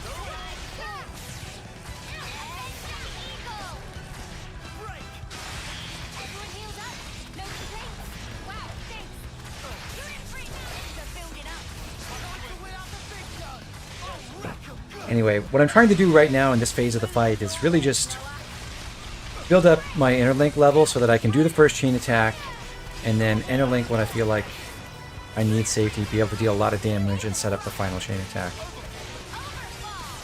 to win the fight. When's the level where debuffs stop being effective altogether? There's no level where they stop being effective altogether. It's just, I would say, by the time you get to towards the end of chapter 5, there are much more powerful tools to focus on, and the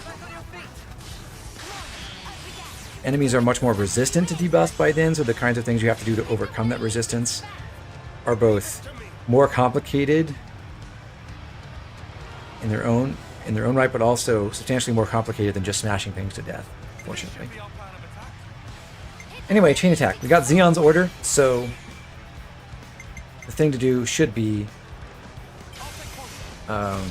use Taion first, maximize his TP, that'll get us to about 50, and then Xeon's order shouldn't generate 50 by itself. He'll get 5 from matching the faction and 10 for matching the role, so start with 40.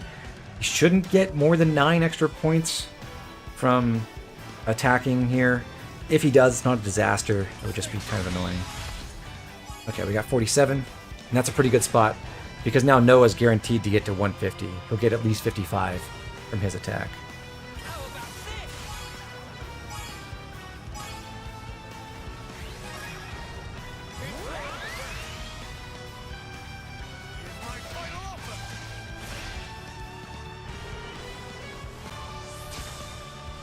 Oh, perfect.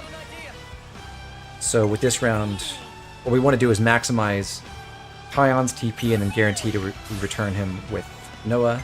So we'll go Senna order. That gets him actually to 90 TP in his own right. And then Noah's should get us to Bravo and return Taion.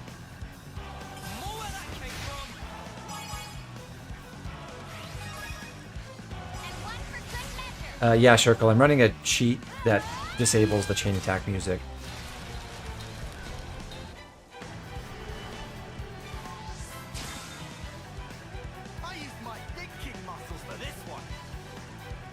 Okay. For the next round, I guess the question is it better to use Eunie's order, get an attacker order towards the end of the chain attack, or do we try for an amazing result? It's probably better to use Eunie's, but I'm going to try for amazing by going with Neo first. I want an Agnian order so that I can probably get to 101 with Taion.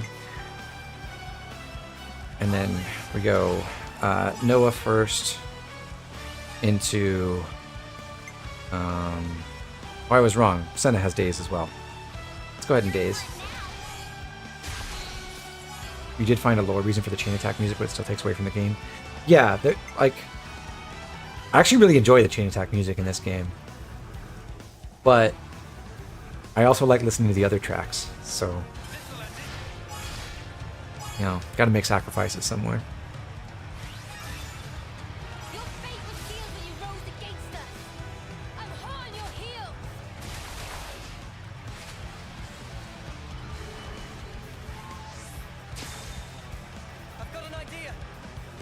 Okay, now we'll use an attacker, a character who's in an attacker class for our last order. So for that we'll go Defender first. We're not concerned about maximizing our TP anymore. And then our attacker.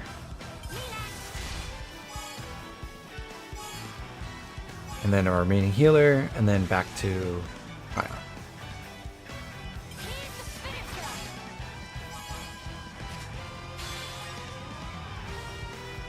I really wish there was a way to make it so the chain attack music only played against elites and regular enemies. That would be great.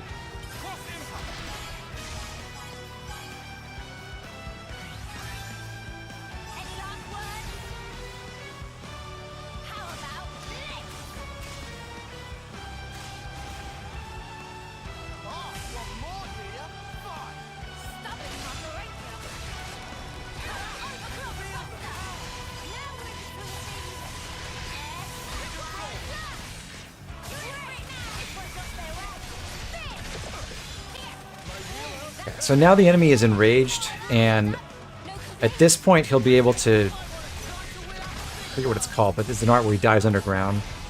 And that's a really scary one, where he could potentially start wiping the party with big AoE attacks. So when that happens, we'll need to make sure that we interlink to avoid the damage, or otherwise move away to dodge the attack.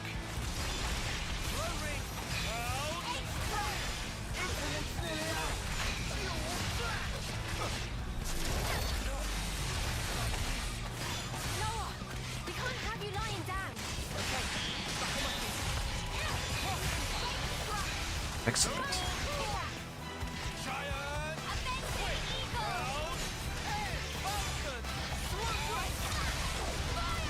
So ground breach is the problematic art. I didn't interlink there because I knew I was away from the target, and also Mio had armor veil up, so I knew she wasn't going to die. So I would have at least one healer who survived.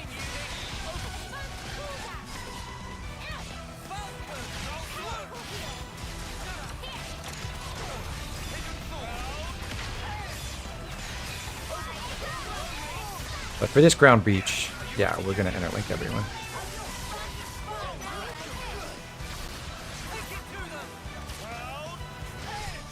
And he should do it again. Yeah.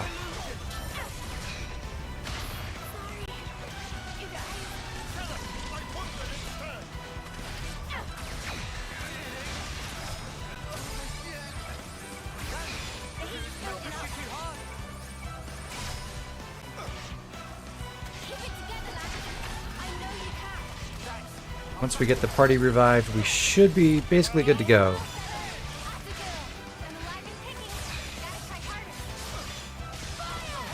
I'll try to break before we go into the chain attack, and that should be... well, might as well overclock Buster too. That should be good enough.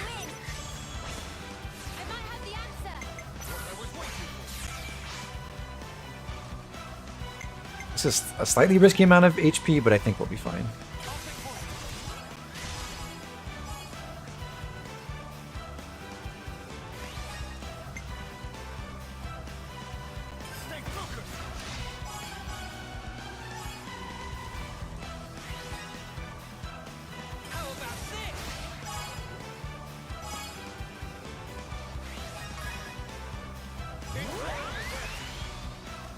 So Noah's guaranteed to recharge himself. The only question is, do we get Tyon or do we get Xeon? Tyon is much better to get, and luckily we did. If we got Xeon back instead, we'd probably want to finish this next order with Xeon, so that we don't guarantee returning a defender. Okay, so same as before. We go send out a maximized TP on Tyon, and then return Tyon with Noah.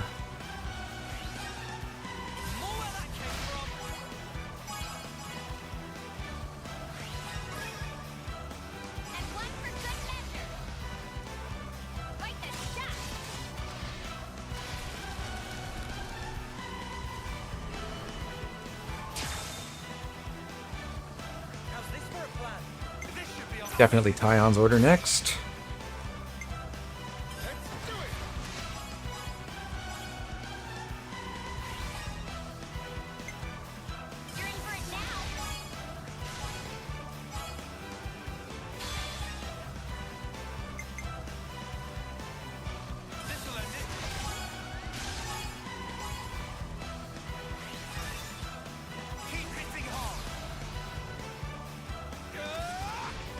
I should check what the power is on chain order attacks, because I don't actually know if it's better to power charge there or not, but I feel like it is.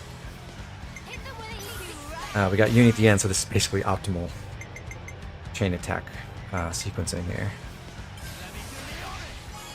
Yeah, so if we hadn't gotten Xeon's round in this chain attack, I think we might have been in trouble. Probably should have reduced his HP to about the 4 in level 24 just to be safe, but this should be fine.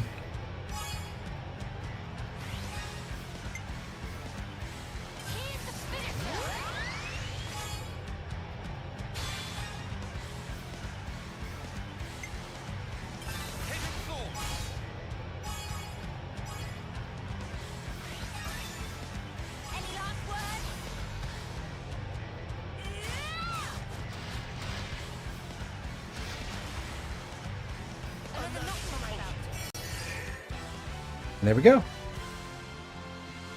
What a fact. Just one stray Levnis. Barely worth the effort. Yeah. Doesn't seem to be what did this colony in. I see. It was revenge. Commander, you did it. Yeah, So I do this agree. The works on its suspense own? music for ending, Yes, that's for getting a a boss low on standard HP is castle also issue not the greatest thing to be autonomous listening to sentry over and over Levnis. again. It doesn't need human operators.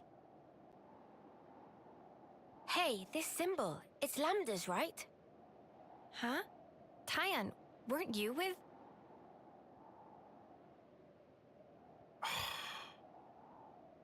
We need to get away from here. Though it was unmanned, it's sure to have transmitted its combat data to the colony. They might even be able to work out we're the ones it was fighting. Right. Well, don't reckon there's anything more of use here. Let's go. Noah. Gotcha. Mio?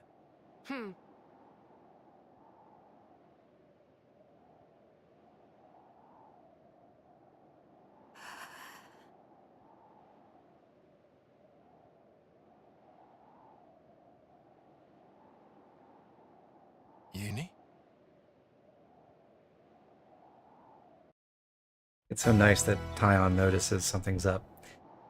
But anyway, we'll have another story scene at the campsite up ahead on the trail. Before we do that, we'll quickly explore this area.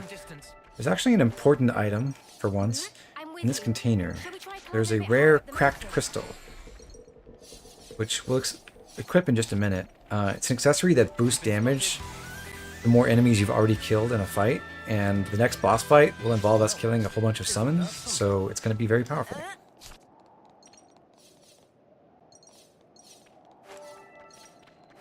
I'll just soak all this up.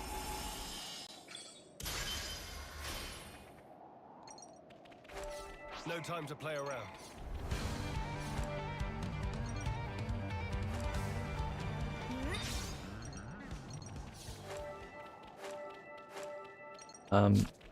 You get some unique or semi-unique collectibles here. There's a whole bunch of machine parts that don't really spawn elsewhere in Fornus, or very rarely spawn elsewhere in Fornus, so this battlefield's a good place to find those if you need them for quests or whatever. May you sleep peacefully. So just a note. The last thing to collect here is just this husk. There's also a unique monster on the south side, but we'll get to him in a while. And that's it, so let's run along to camp. Good thing we found this. Topographical info updated. Sealess Terrace. Lucifernus is a great name. There are so many great puns for collectible names. Actually, there are a few where the puns only work with British English and not American English, which I find very funny.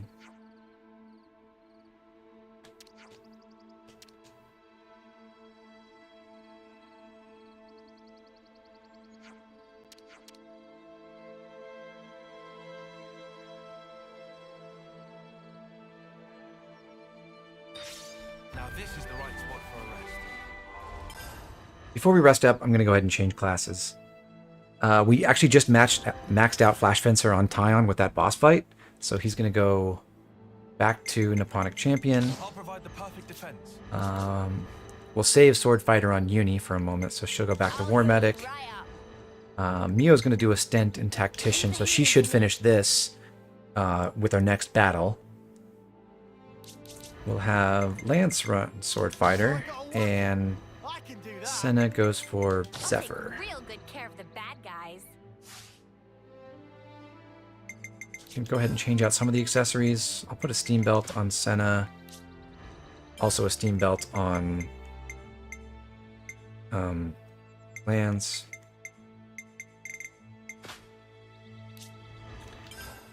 Tyon gets the new cracked crystal we just got.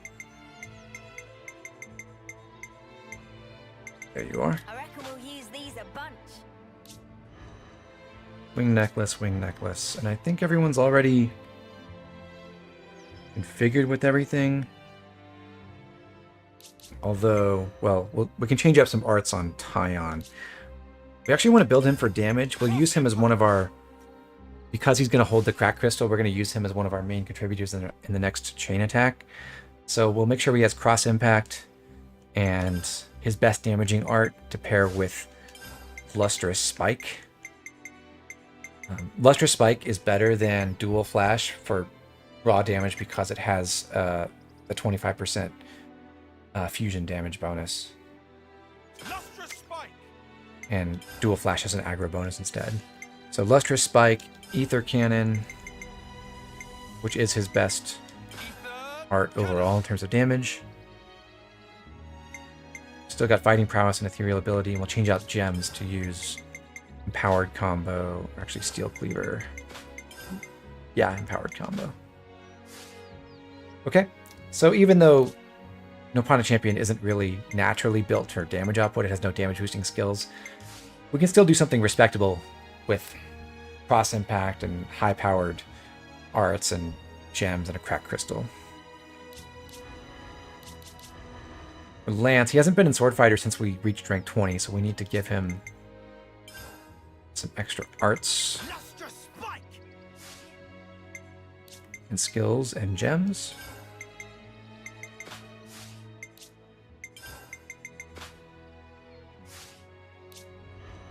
And Senna, we can also sort of build for offense. Myopic screen.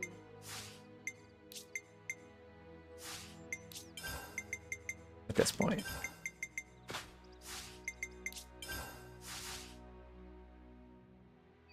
Okay. That all looks good. So let's go to camp. You know, you've got to take regular breaks. I don't think we have any more gems we can craft, but we'll check real quick.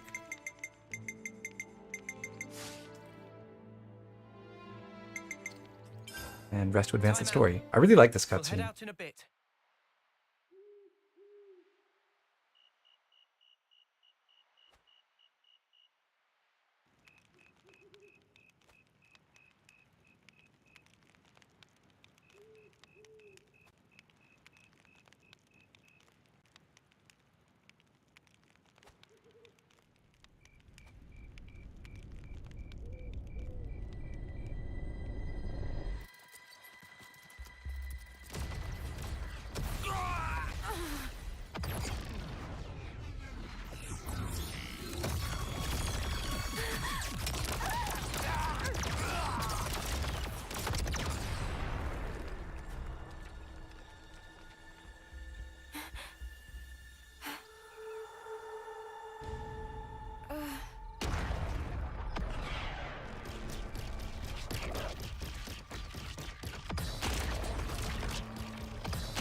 The framing of Eunie standing there with that sequence of explosions going off in the background. It's so cool.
Smells good. Obviously, it's a serious anemone. A rare flower from the Orion Mountains, crushed and extracted. Wow, look at you. Sounds like a hobby. And a practical one at that. Yeah.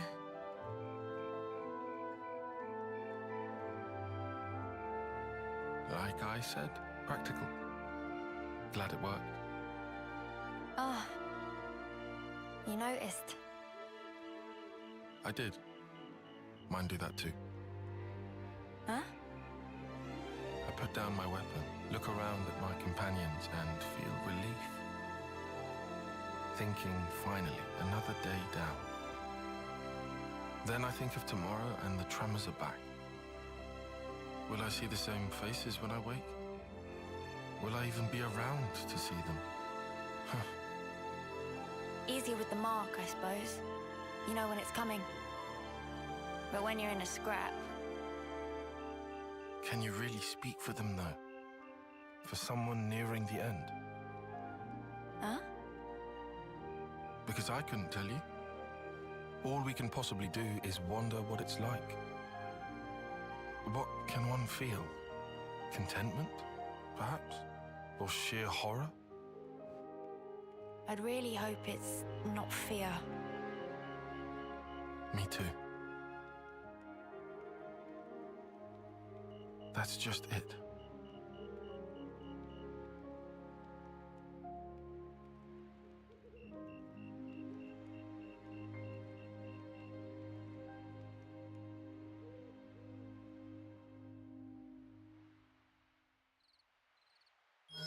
Shouldn't we just hoof it and blitz through as quick as we can?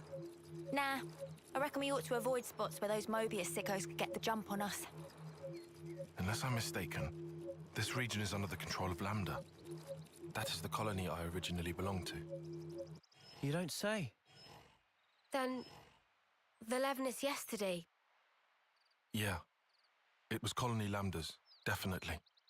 Isn't that bad for us? All right. So you know this area?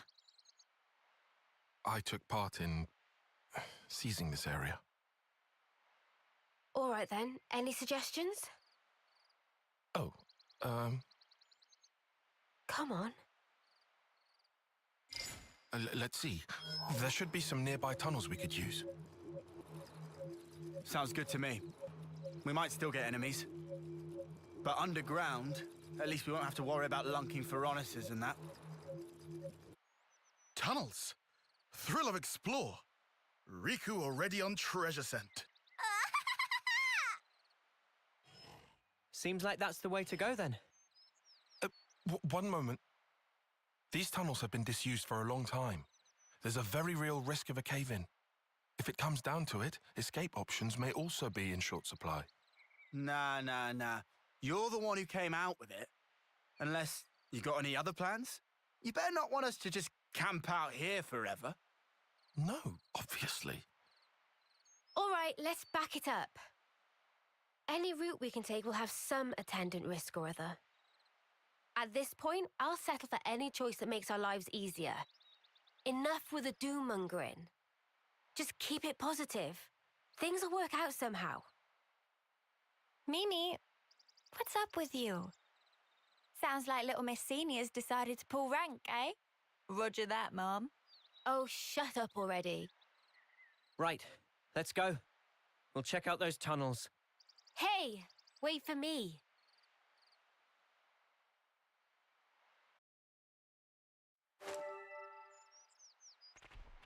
All right.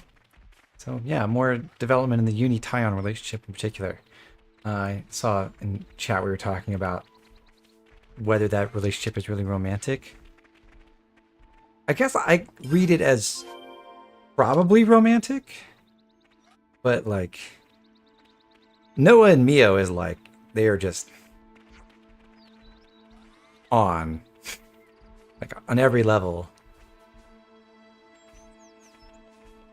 And with Eunie and Tyon, it's like, I don't know. They develop a clear affection for each other and affinity and everything. But,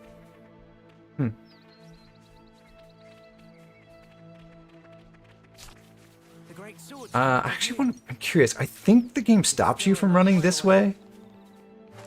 But maybe it doesn't. So much to see, huh? I know there's a barrier. Like, if you go... I guess you can run through. If you go all the way down this path, you can go quite far, apparently, but... The side path further back is our best bet. But there is a gate that will ultimately stop you from progressing further, so you cannot skip a chunk of Chapter 4 by going down the Urian Trail, sadly. I wouldn't want to tangle with that. Critic, I do actually agree. It feels like... Good thing we found this. There's something a lot more natural about the relationship between Eunie and Taion. Topographical info updated. I don't know. I've sort of felt like in previous relationship myself, I've had ones where it was like the stars just aligned and we just hit it off in every respect, and it was like amazing from the word go. And then there were other cases where it was like, you know, I envy you. get to know each other for a while and then something else comes out of that. Confidence of yours. I almost wish I could take some. I'd rather do something than sit farting about for hours, and then do nothing anyway. I like my way better. That sounded rather pointed. Oh, did it? Anyway, I'm not confident. I just have to keep moving. That's all. I don't get you. I mean, yourself. Why do you always take a back seat? Huh? You scared?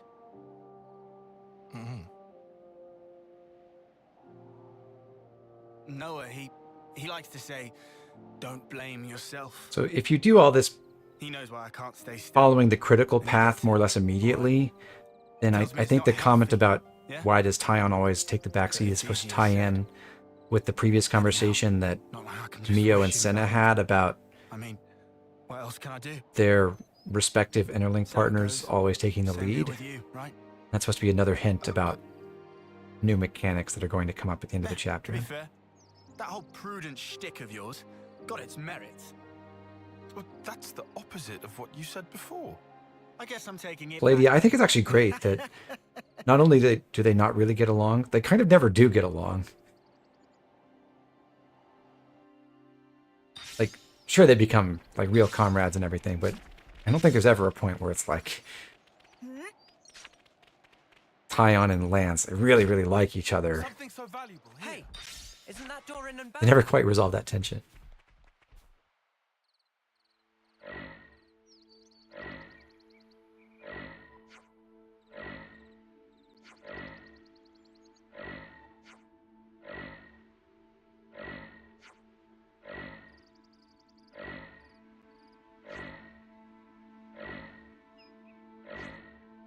Oh, anyway. So, yeah, we had to double back to get this quest from Dorn and Bam Bam. This is like their first quest. It's a weird case where you have to turn back to go get their quest, and if you don't do it, then you don't progress it, which I think is just an odd choice because it's supposed to be them basically following you in your journey, but if you don't know about it, don't recognize that, hey, there's a new question mark symbol on the map that I should go run back to, you might just never experience that and then come back at the end of the game and run around and do these errands for these random losers. They want us to investigate this noise, which turns out to be a supply drop where the container is broken and playing this alarm. And if you bring back enough Serenity jets, which are machine parts that we have, then you repair it, but you get attacked by a Ferris.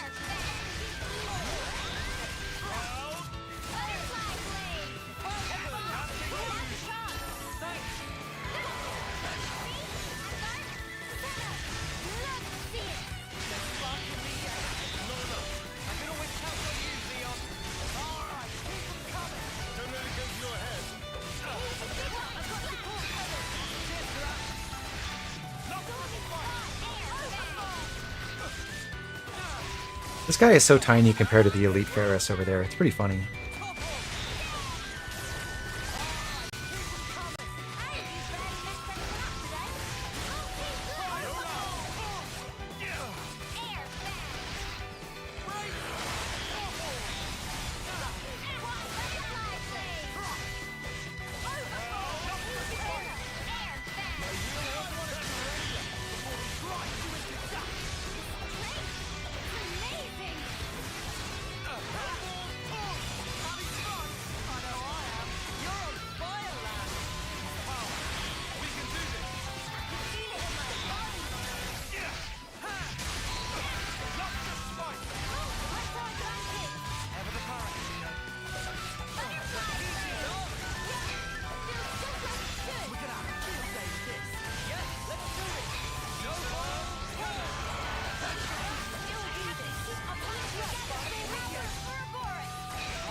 So we win that fight and we get the contents of the supply drop. This is actually fixed, unlike other supply drops. This is not random.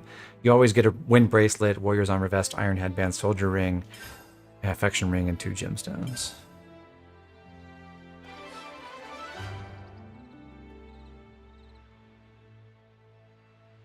You also get 4 silver Nopon coins, which is probably the real prize. Also tucked away over here is another husk.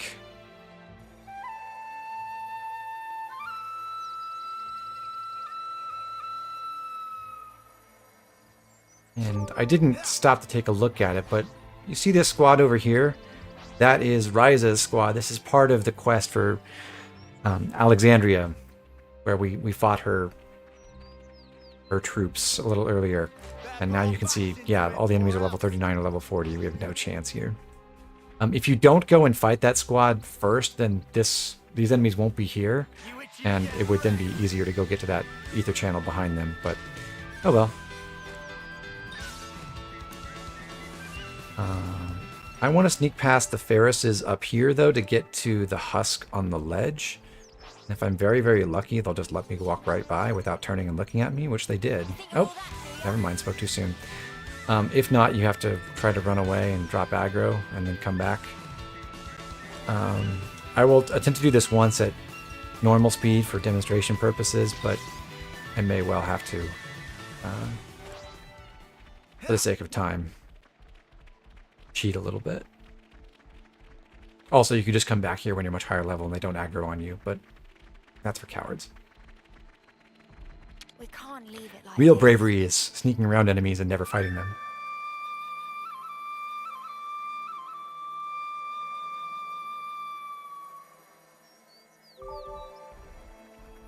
Hey, this one means business.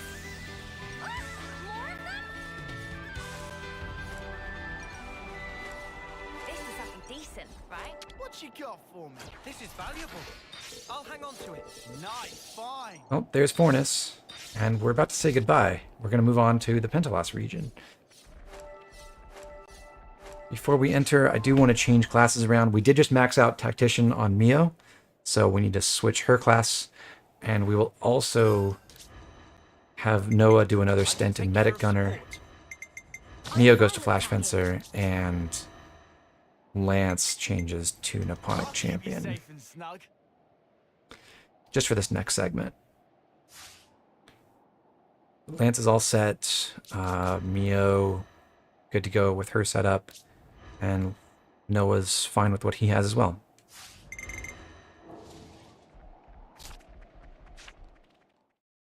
Okay, new region.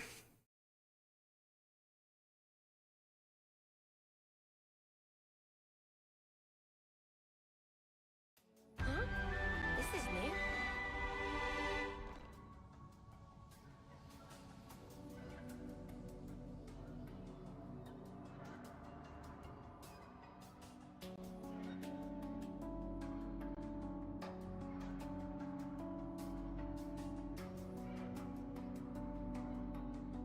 Yeah, no chance of any Levnises following us inside here. We can but hope.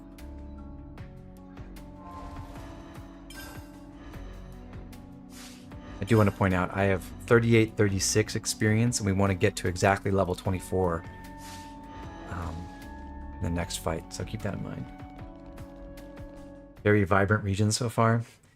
Uriah and Xenoblade 2 had its areas of dark cave aesthetic, but it was very pretty in places, very colorful. This place rich in ore and gemstone.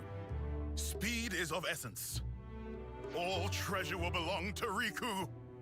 Uh-huh. Riku seem mighty excited. Gemstone have many use. They probably useful later to us. Riku sound unusually enthused. Took to be cool and brooding type. It's something of a hobby. Oh, hobby of Manana is cooking. Riku well aware. Riku, if we find any nice gemstones, should we bring them to you? If friends get chance, then please. Gemstone with good potential will be good investment for future. I don't think we're just gonna happen across priceless gemstones, but okay. Nopon very pacifistic, and don't fight, but would hate not to lend support. If Manana fight, that mean Manana not become burden? Don't you worry about things like that. Everyone has their bit to do. If Manana could interlink, Manana surely to be of good use. If we could do such thing, would have done ages ago. Right. Anyway, getting out of these tunnels is the main priority. But let's keep an eye out for any ore along the way. We can't afford to overlook anything that might help us later. Understood. That good enough. Yeah, go on. I'll give you a hand. Even Lance? That's It's a bit sad that all we really get from Uriah is its ether mines from XC1. Well, Riku knew it. Honestly, ether mines have a lot more going on than this place does, sadly.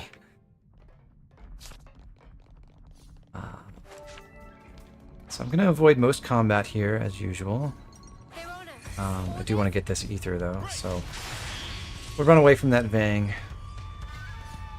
and then run back. The standard trick. Alright, let's do it.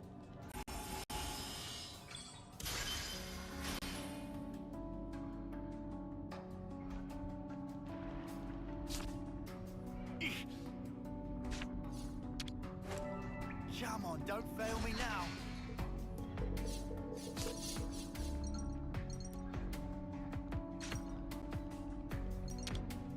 What you got for me?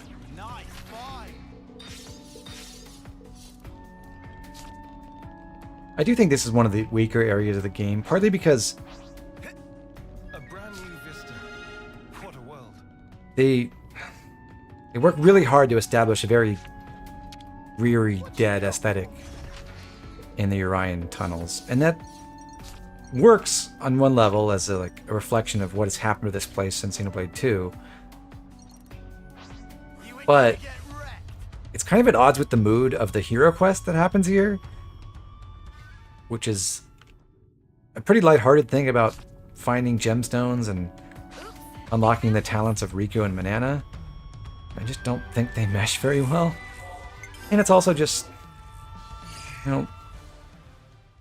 less fun to have a place that's very dead and decaying and has not much to do.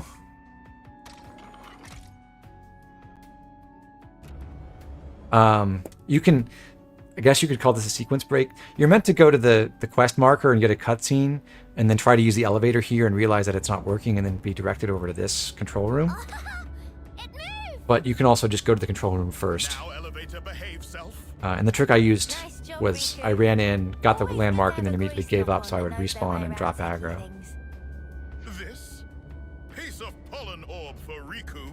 I do enjoy how Riku says piece of pollen orb instead of piece of cake. Makes sense.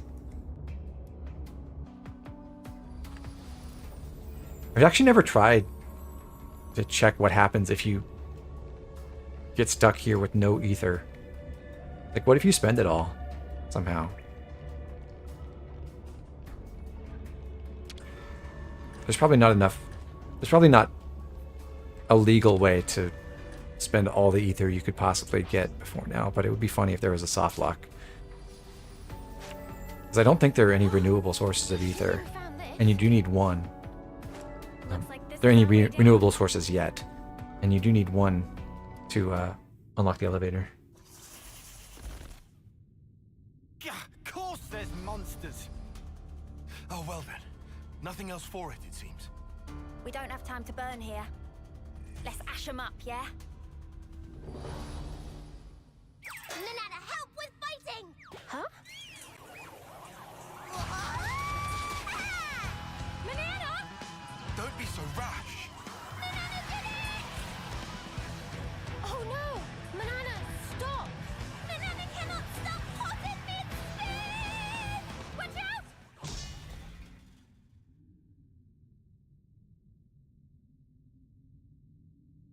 Banana, are you okay? Banana, please be okay? Banana is fine! Only heart go pitter-patter. Just watching you made my heart go pitter-patter. Seriously, Manana, that was wild. Phew.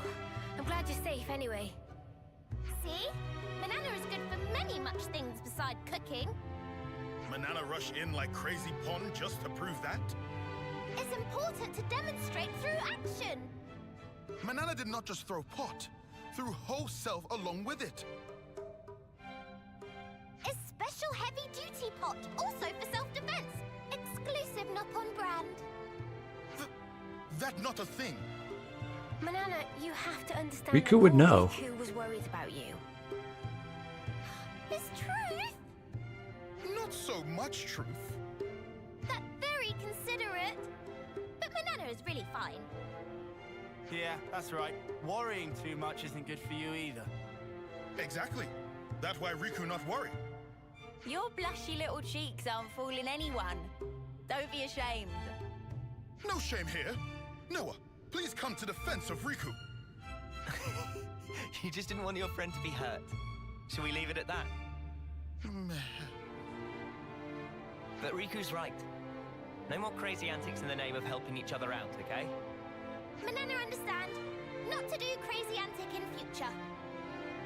Then it's settled. Let us descend.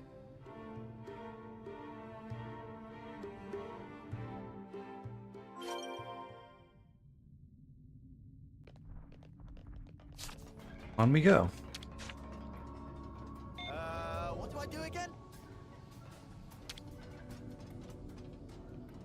Now we just hang about. Manana sure has a wild side, huh? I was as shocked as you were. Useless.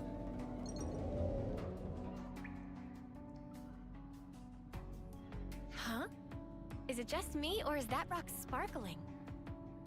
Oh, maybe is. No, just ordinary rock. What about this? I can't tell them apart. That okay? That's what Riku here for. It's a good thing you're with us, Riku. Leave to Riku. First, Riku and friends search area.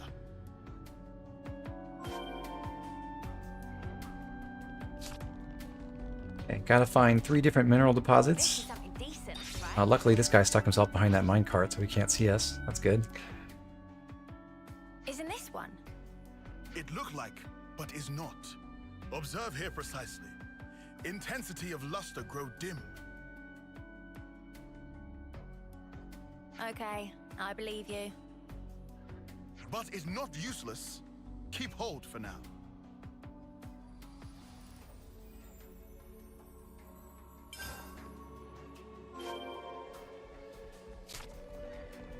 It's hard to tell the difference between ore and a gemstone. That's why Riku's were invented, innit? Hey, I got some gemstones right here. See? 3 of them.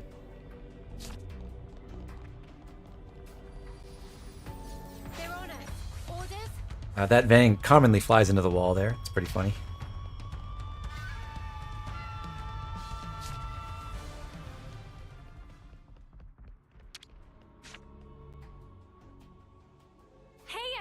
on.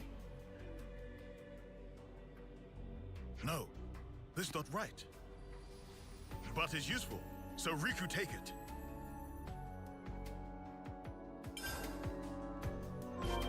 Their Honor, orders?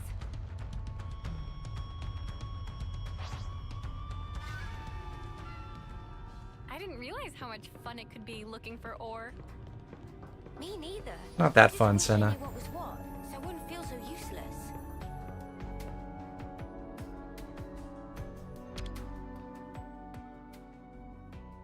This is not one. Oh?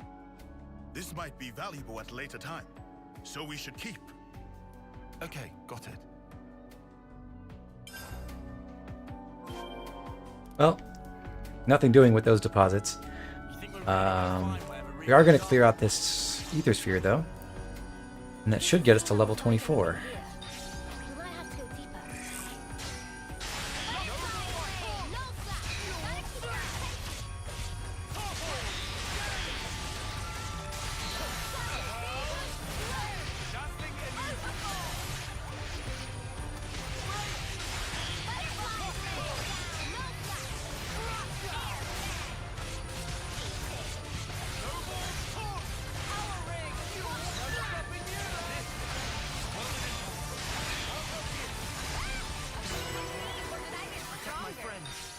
Hang on. I'll go harvest the ether sphere. That should about do it. Okay. So we'll go ahead to the next cutscene, and then we'll worry about setting up the party for the boss fight. This is something decent, right? Oops, they found us. I think there's a voice line you can get around here. Well, this Yeah. certainly opened up. Right, Mimi? It's pretty mind-blowing. So this is the interior of Uriah, and all that's left of the capital city of Fonsa is a few fragments of buildings. It's very sad.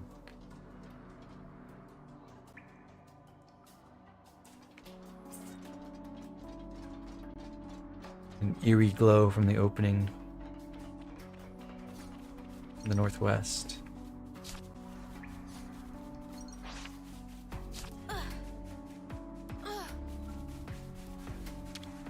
I know it's grim, but it needs doing.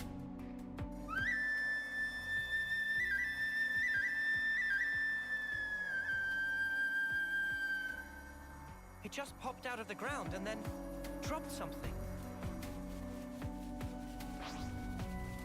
What are you dropping?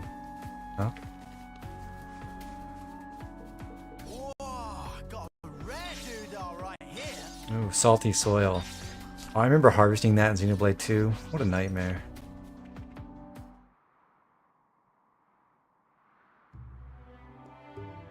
Riku seemed to find great joy in rocks.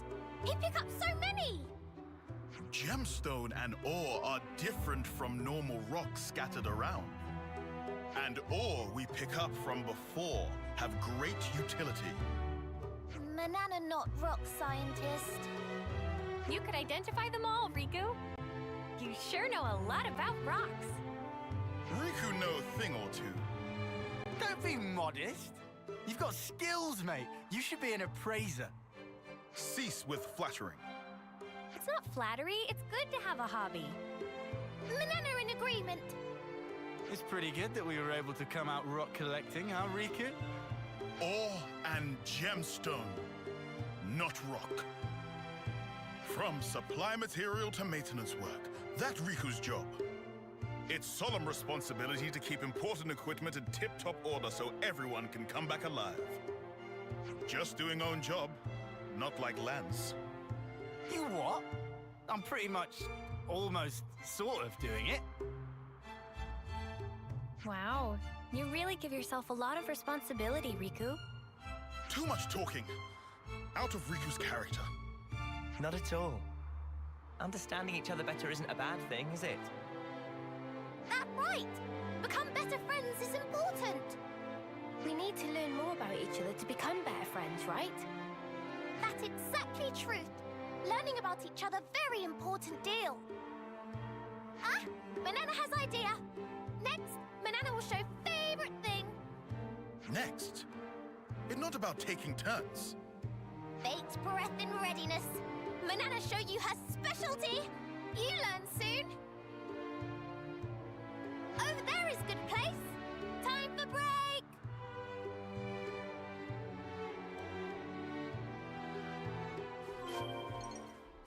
What kind of place is this? We should be able to rest here. Let's rest and heal up. Whatever you say, Mio.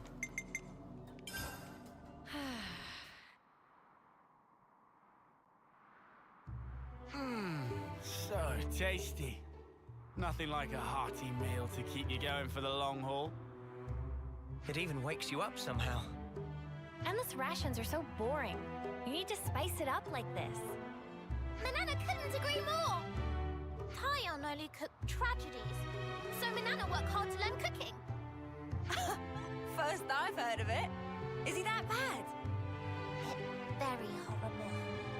Actually, my cooking just focuses more on efficient absorption of nutrients and convenient portability.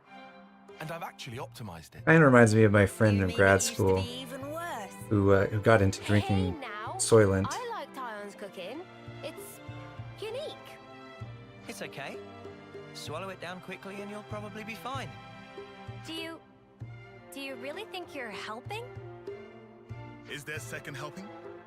Oh yeah? What? What's this, Riku? Your favorite food or something? Is not favorite. Is taste of Manana hard work. And is rude not to clean plate. Actually, Manana seasoned with frazzle fish to bring out hidden flavor. Manana, please, Riku, notice. Riku not know that actually. You not know? Well, Manana only happy you know now. And Manana bring Riku whole mountain of seconds.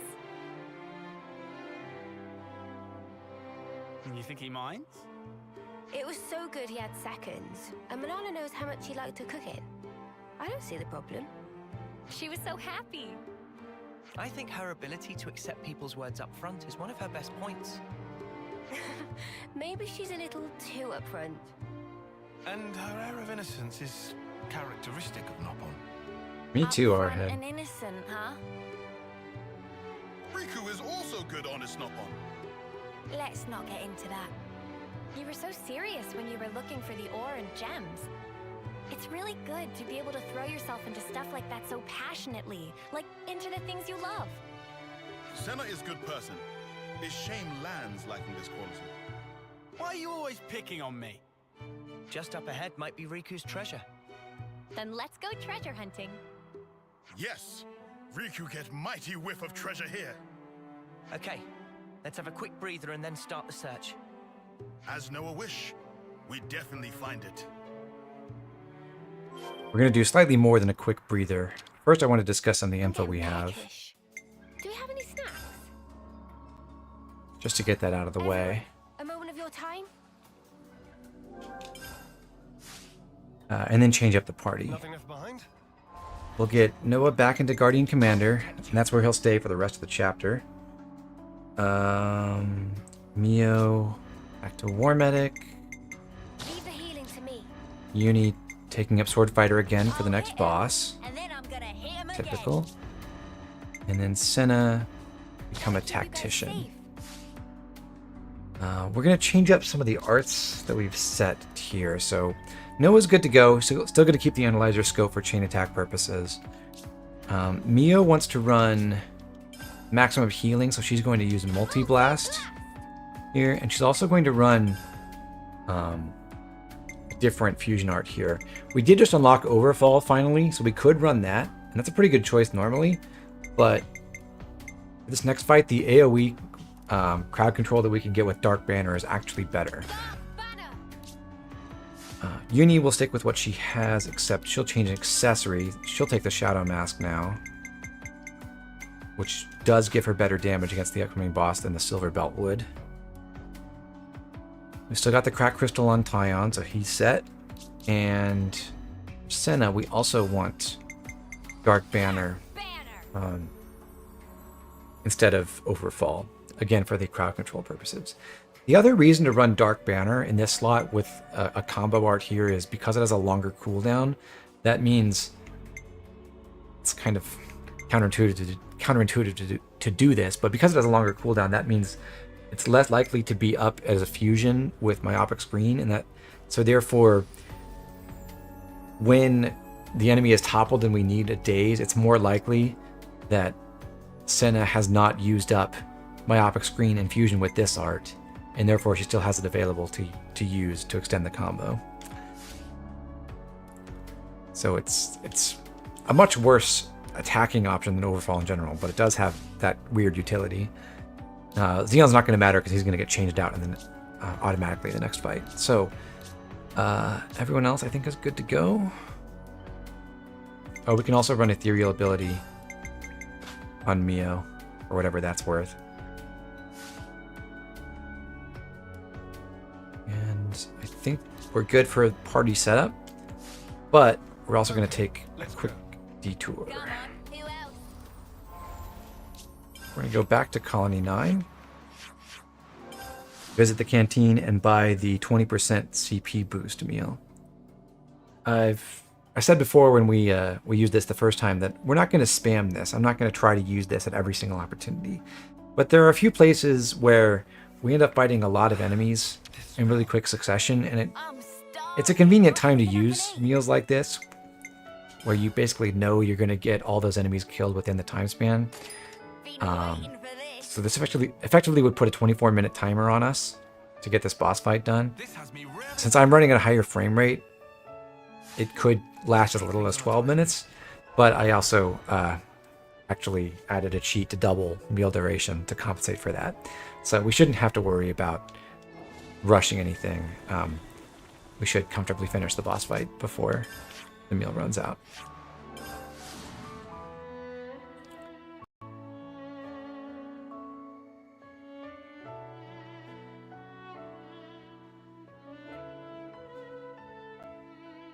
What I'm going to do in this fight is, well, first I'm going to carefully run across the bridge here. Don't tell me we're crossing here. Enjoy the view. Do you see any other way? Just try not to look down.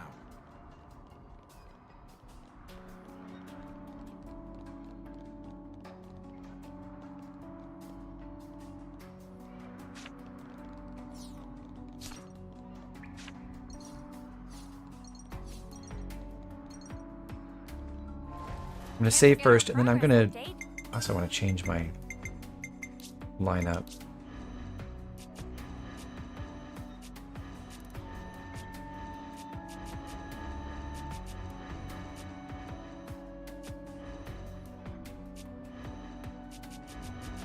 Yeah, I guess I'll go raid. March is good. You put the stream on your phone between your home office and your personal PC. Awesome. Thanks, Morning Toast. So yeah, save here. I'm going to control our tactician, Senna. Mainly so that I can spam her healing arts efficiently and try to do crowd control. The tricky thing in this fight is the boss is an Arachno Queen. She summons waves of regular Arachnos. I want to kill 8 of those Arachnos. At the start of the fight, there will be 5 of them. We're going to try to kill all of those, and then she can summon reinforcements. We don't want to kill too many of them. So killing fewer than 8 is okay. We can make up for that by hunting some extra spiders after the fight. Killing more than 8 is bad. I'm going to do my best to get exactly 8, which will require me to be careful about counting kills. And it can get confusing, but we'll see how it goes. What I'm going to do to start is aim my attacks at the boss, Princess Arachno, and leave most of the minions alive for a while. Sorry to bundle Manana up in recklessness of Riku. Manana must throw gemstone over that way.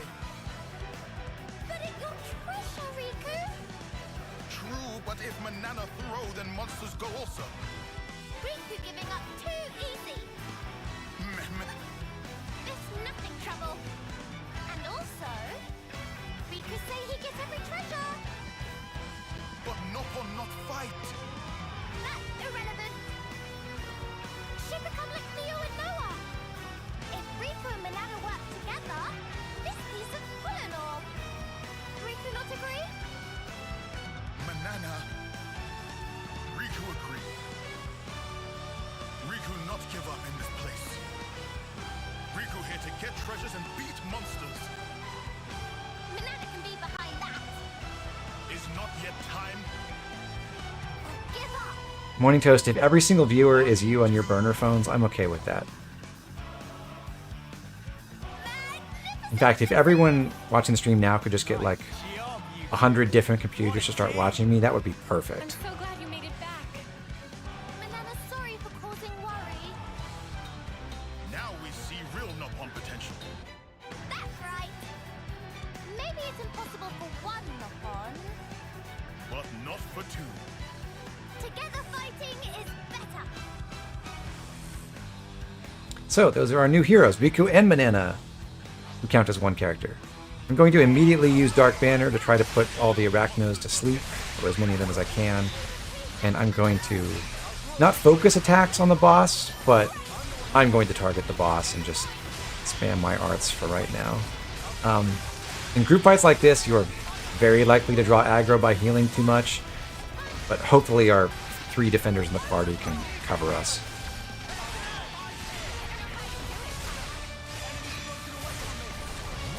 Especially if I get Dark Banner to hit several of the Arachnos and disable them for a while. Unfortunately, our Ouroboros allies are using AoE attacks that will instantly wake them from sleep.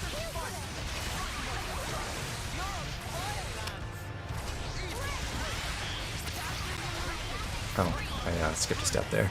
Oops. Wasted my day's art. That's okay, Lance covered for me.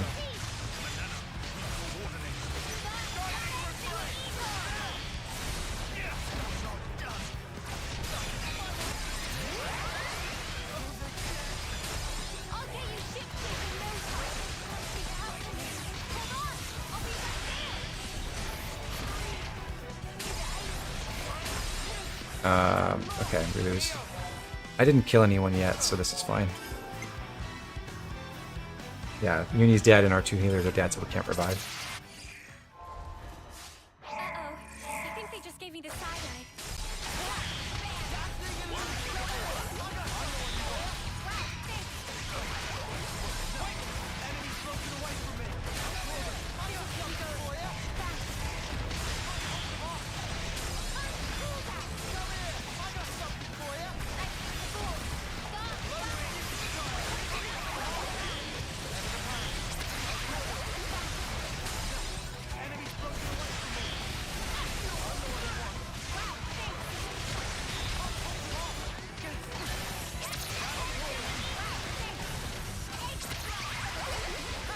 One nice thing about the Tactician class is it does have a skill that gives its attacks a chance to be unblockable, so you don't get blocked by the Arachno Queen even when it's using the Cocoon art.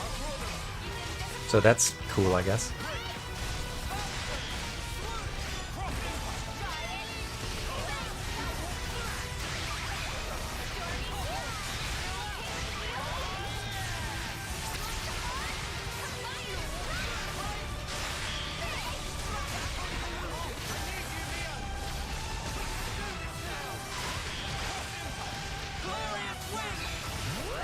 This fight is working out a lot better so far, if for no other reason than the enemies are just standing in tighter clump and they're easier for me to crowd control with Dark Banner. I have my chain attack up just to avoid any accidents with killing minions in chain attack. I did take out the one who was really low on HP. I'm going to focus attacks on the Princess Arachno right now.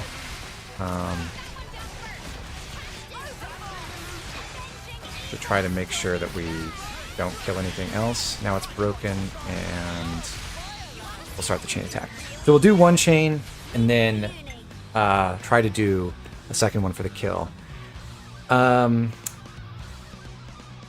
Riku and Manana have their own chain order, which increases everyone's TP by 7. This is pretty nice to get, though it's a small bonus, but it does help sustain the chain attack later on. And their heroic chain effect is kind of unwieldy. When they're chosen, then the next character who follows them gets a 25% bonus to the TP they generate. Unlike the attacker bonus, well, it's similar to the attacker bonus.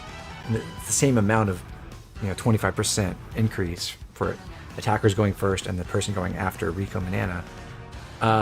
But where it says valid only for this order, that means that the bonus TP you get from that, although they will help you get to Bravo or Amazing results in this chain, or in this particular order, those bonus points don't stick. So whereas when you lead off a round with an attacker and they get that bonus TP, that does affect their TP that they get when they return, or when they get reactivated. The bonus TP from this effect does not, which is kind of disappointing. I don't think that would be overpowered, and it would make Riku and Manana a lot nicer to use in chain attacks. Oh well. With an attacker order, what we want to do is lead off with Eunie and then Riku and Manana, and then one of our defenders to get to Bravo, hopefully.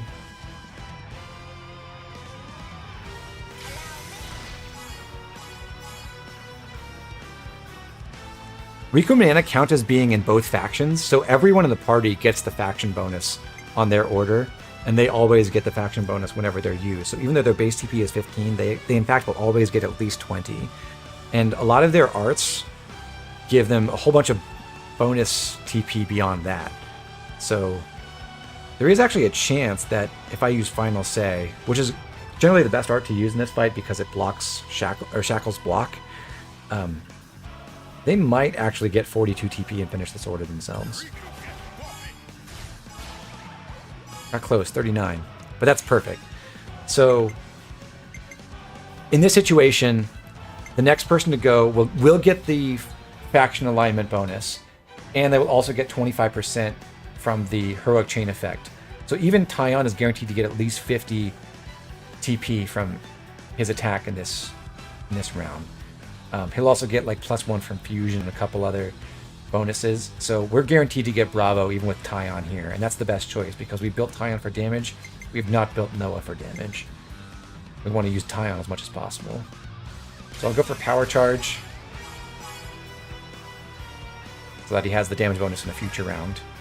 And we should get 2 people back.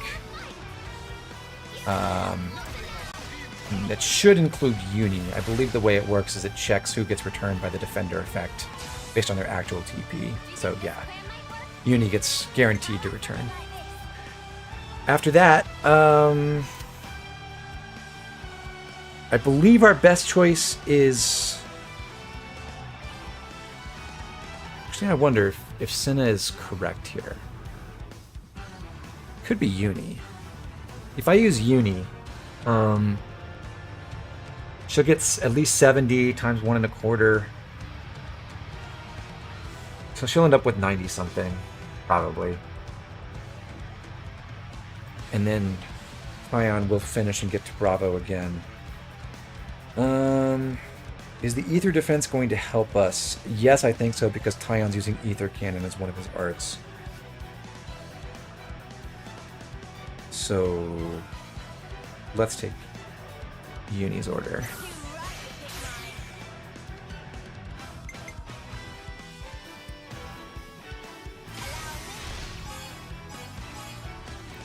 Okay. Yeah, very nice.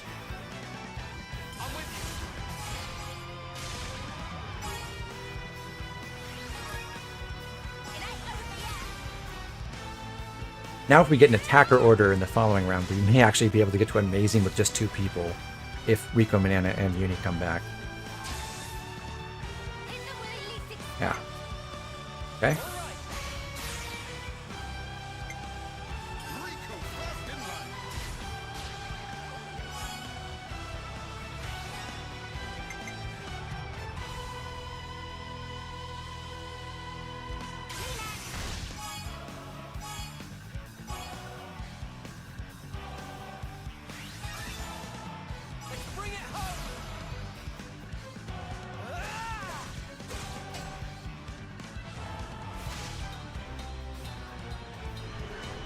That's pretty awesome. That's a great result.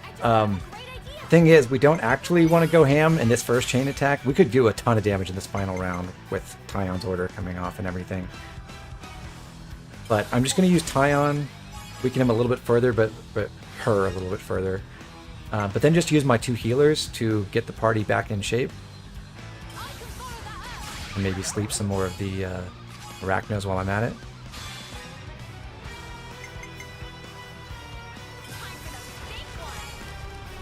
And then end the chain attack early, so that we don't damage the Princess Arachno so much that we end up killing it without being able to get another chain attack in. Excellent. Alright, so we killed one of the summons. I'm going to keep focusing on, or aiming at the Princess Arachno. We killed 2 of the summons, 3 of them now. 4 dead. So only 1 still survives. Our Ouroboros pals tend to do a good job of killing off summons. So we killed 4. These are 5, 6, and 7 on the field now. We want to kill them as well, and then 1 more summon when it comes out.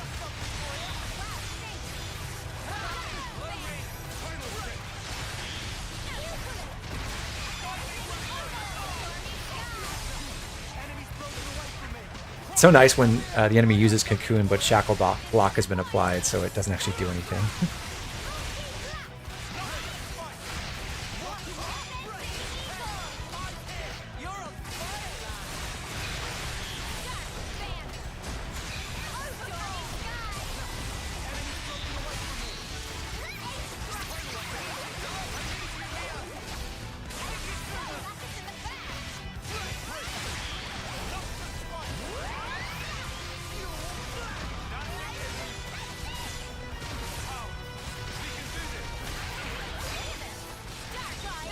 Okay, that's 5 kills. We're going to leave 1 of the Arachnos alive, hopefully. Let's focus on killing the other 3 up front and leave the 1 on the side.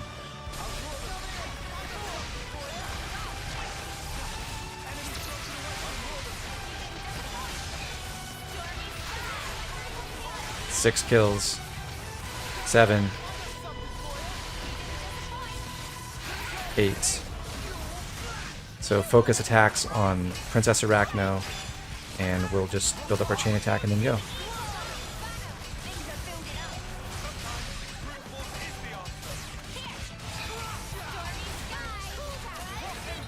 Oh, it's going to be unfocused at some point. I will try to wait for a break. Good. Okay. Oh, we got the Riku Manana order first again. Perfect. TLNT asked during the last chain attack, actually, primarily to follow with defenders. Yeah, I think the best thing to do after Riku Manana's order is usually to finish with a defender. If we weren't getting Riku Manana up front, we would probably be, like, in this first round, we'd be prioritizing an attacker order. And then if we don't get that, we choose a defender order to guarantee that we get Bravo. So we'd be doing the same sequence either way, really. Eunie into Riku Manana and then a defender, most likely.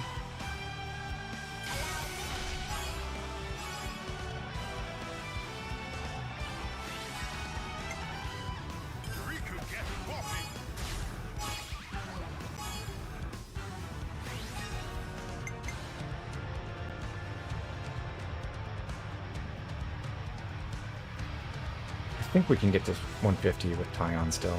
What does he need to hit? 44? Yeah.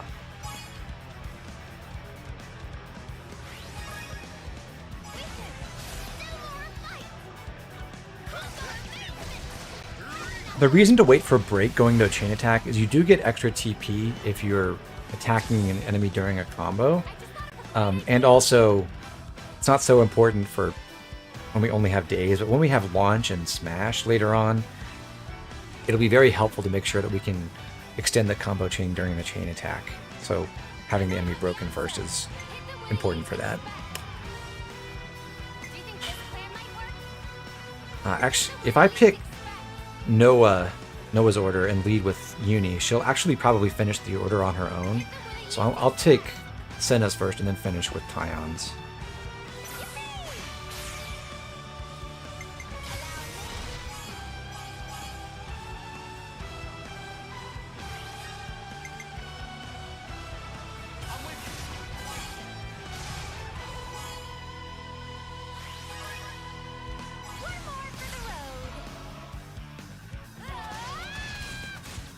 We can definitely get amazing in the next round because we're going to get Eunie back with 99 TP. And in fact, I think we can again get amazing with this. If we get one, so we need 141. We need 4/5 of that. So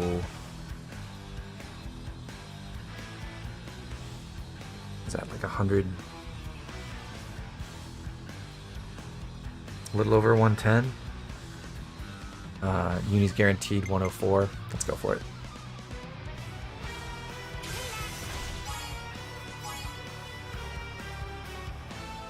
Not quite.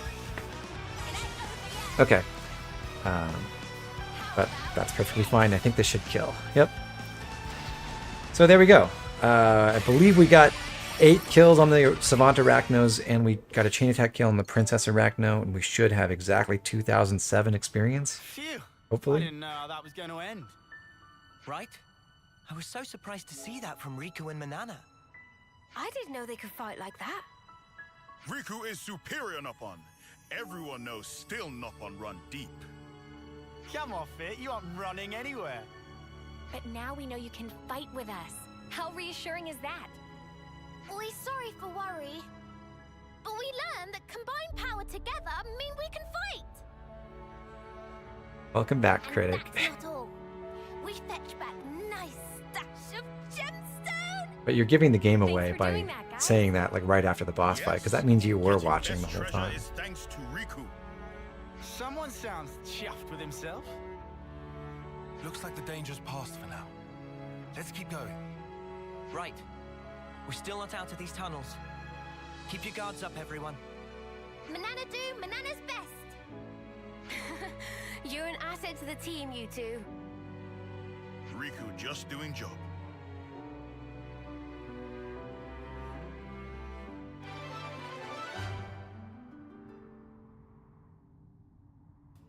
All right. Ace Noppon make friends day. We work wings off as part of team.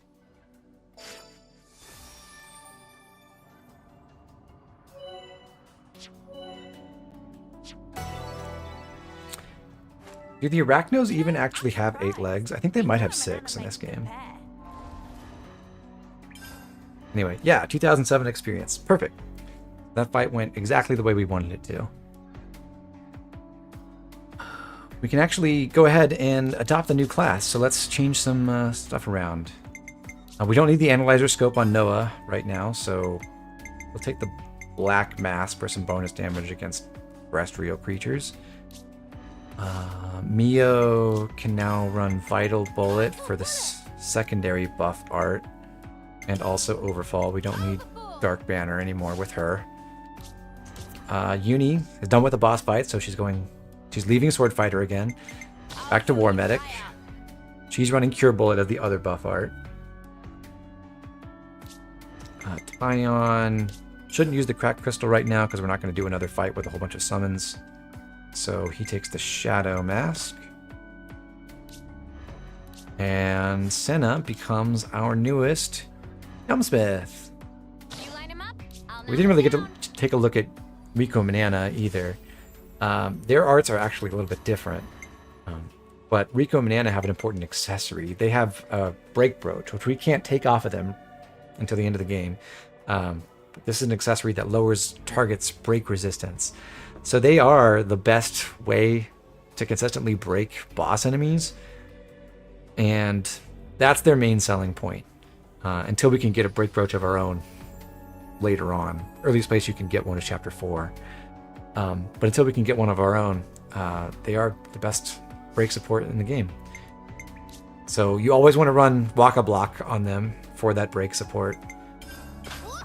Roasty Toasty generates a field. It's an offensive field around enemies. It creates an area where they take constant damage. This effect is really, really weak, so this art is really, really bad.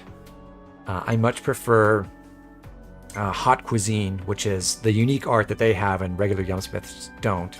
It can inflict accuracy down, which is a good debuff to inflict, has a fast cooldown, and it's just generally nice. Final Say is the one that actually has a positional effect. Well, there's two positionals. They have break from the side and front damage up with Final Say. This can shackle blocking, which is also a useful effect, and has a high power multiplier, relatively high, and a relatively short recharge gauge. So pretty good art. Unfortunately for our main characters, the one problem with this art is it has a duration fusion effect to increase the length of shackle blocking instead of a damage fusion effect. That's like the one sad thing. The other art that Rico and Anna have is Ready Steady. It's a stance that allows them to deal 150% more and take 25% less damage within a field effect. This is an extremely powerful stance that is mostly wasted on them, especially because they don't have a good field to use on themselves. But Ready Steady is basically the thing that makes Yumsmith something resembling a legitimate attacker class, because the skills they have nothing to do with damage. Field dissolution damage, so if you cast enough fields... Hold on.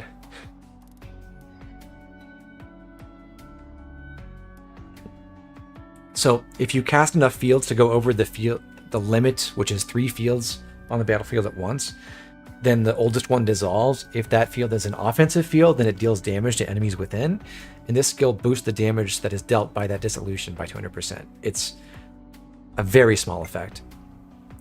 Sappy Sappy Drain increases the success rate of debuff effects, which is pretty good on Rico and Anna because they have useful debuffs and shackle blocking and accuracy down. This is one of the things that makes it somewhat more feasible to inflict debuffs on other classes even late in the game.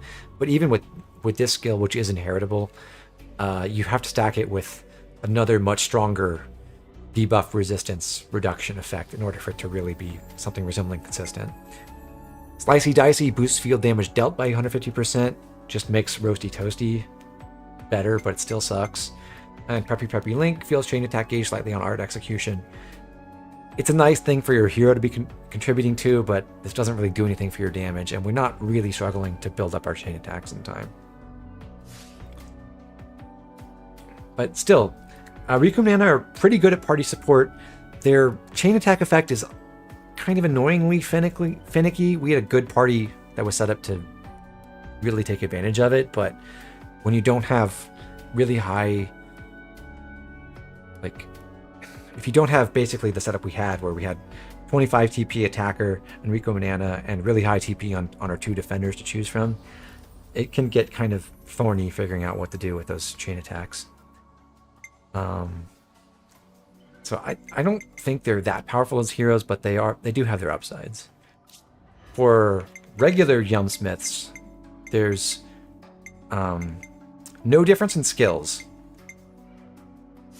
but there is a different art, because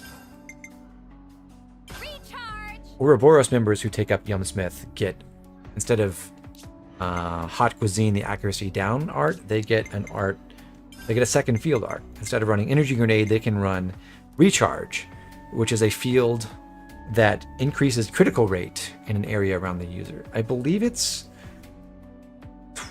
might be 40% multiplicatively.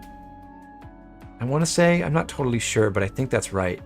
So it's still not that useful at this point in the game because we don't have really high crit rates and we don't have really high crit bonuses to take advantage of maximum crit, but Recharge is a totally unique field. You can't get this on any class, or this field effect at all, on any class other than Yumsmith, and it's a very good effect to have.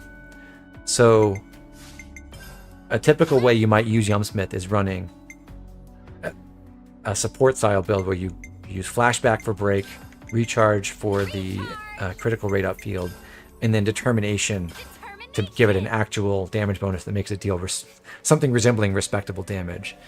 And the 25% damage reduction, also helpful. But that's for like a supportive build, Generally, you'd pair Flashback with another break art if you have it. So if you've unlocked Tri-Slash from Nipponic Champion. Senna has not. We're going to run her as a legitimate attacker, though, so we want her strongest attack, which is Extended Slash. But still, we need Recharge and we need Determination to give her good sources of damage bonuses. We'll leave Giant Swing paired with Extended Slash, and we'll put Wide Slash with Recharge, so that's all fine. We've got Fighting Prowess and Critical Strike.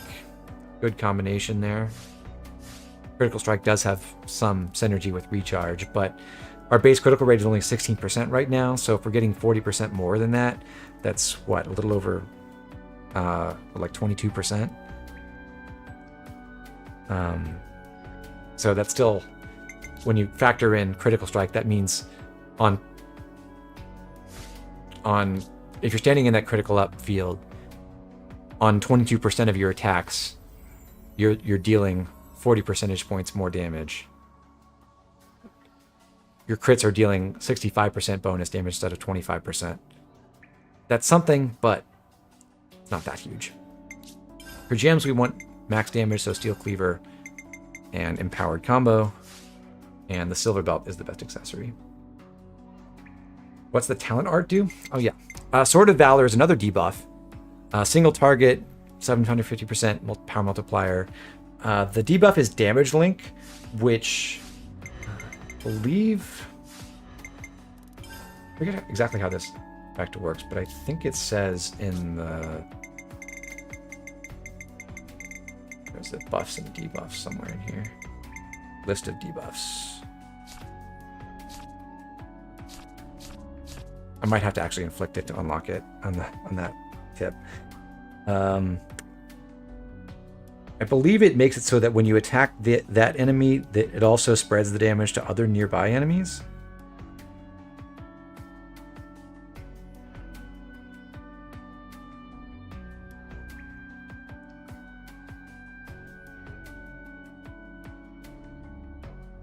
Is the other thing to make debuff somewhat consistent a DLC accessory? No, it's an Ouroboros thing. Yeah. When a character affected by Damage Link is damaged, any nearby allies will take the same amount of damage as they had. So yes, it spreads the damage you deal to other nearby enemies. So, kind of neat in group fights. Is Manana's pot considered a blade? I guess so. But people are talking about the Yumsmith outfit. Yes. I like the Agnian version a lot, actually. I'm not that big a fan of the Kavesi version, even though the hat is amusing.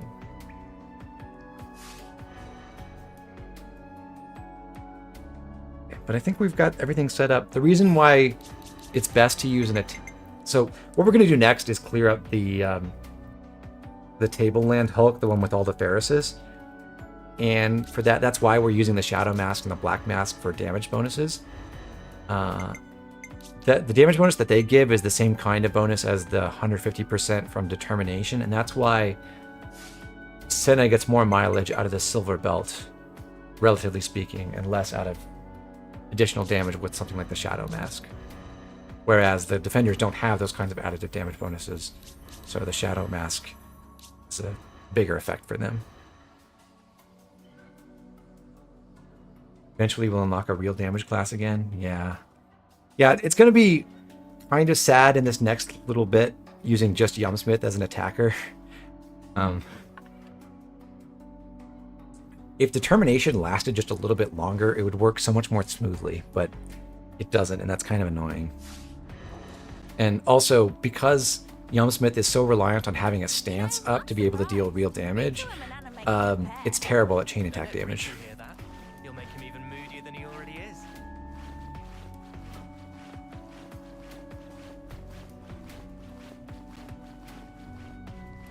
Isn't this the first new DPS class? Yes. Well, aside from Flash Fencer. So we had that as our first hero class.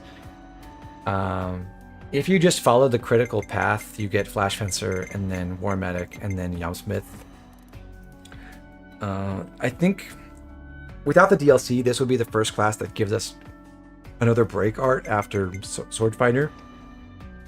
And this would be around the time of the game where absolutely everyone in the party has exhausted Sword Fighter. So you be kind of desperate for a new class with a break art, so you don't have to keep running Sword Fighter on someone the whole time.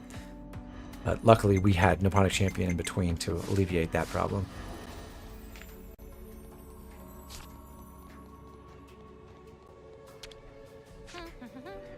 Funny finding one here, huh? You can go pick up FMJ early, and that is the speedrun strat, as I understand it. Not to worry, just stick to the plan.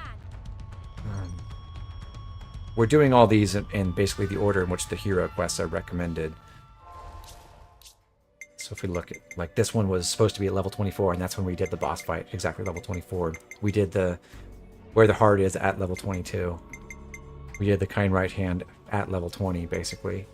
And the next hero quest, I think they're both, either they both recommend level 26, or the healer quest is 25 and the attacker quest is 26.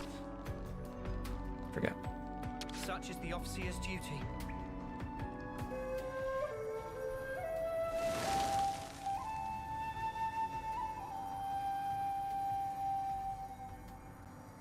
You think you're all that, do ya? If we went deeper into the Orion tunnels, we would run into a point of no return pretty quickly, and that would take us to the end of the chapter. We're not going to do that.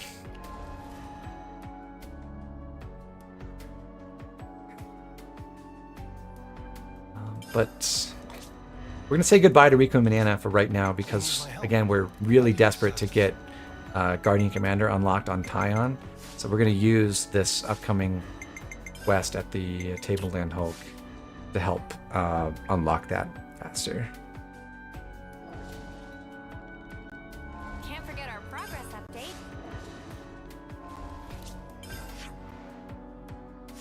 Also, I'm going to check on my meal status.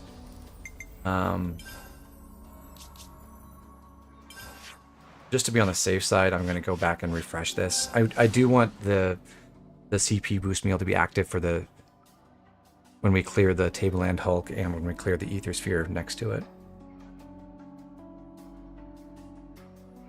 It shouldn't take more than like 7.5 minutes to clear that area, but you know, just in case. I've already got food on the brain.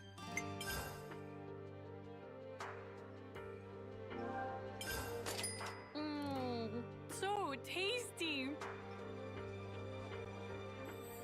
I feel like I could lift mountains. Hey, want to see me try? Nothing left behind? Okay. Alright, and now back to Old Kana Battlefield. Let's go.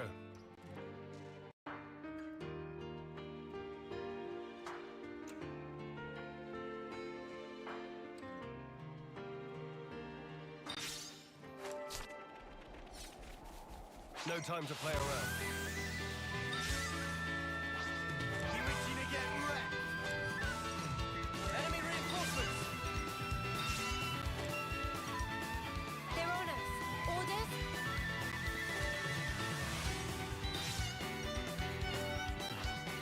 Listen for my orders. It's all hinging on you, Taion. Okay. Because all of our damage is really dependent on having determination active, we're going to hold on to that until right when we're about to use all our arts.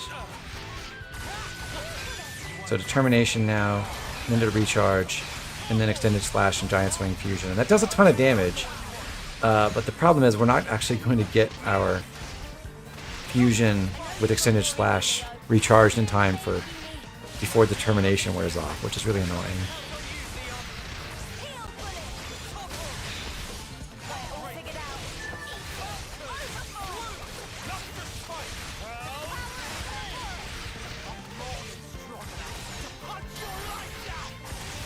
Gonna wait to cancel, and then if you look, there's no star icon next to Senna anymore. Her stance has just worn off like a second before we'd be able to cancel into the extended slash giant swing fusion.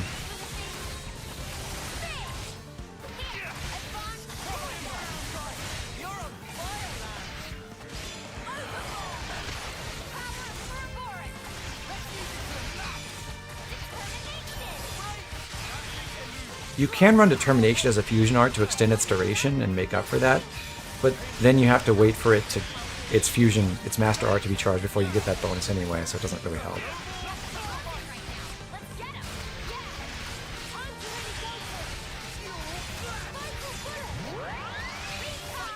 And this all works out just fine once you get slightly higher ranks in Yumsmith and you can start recharging your arts a little bit faster. But at rank 1, it's just a little too... just doesn't quite come together. Which is a shame.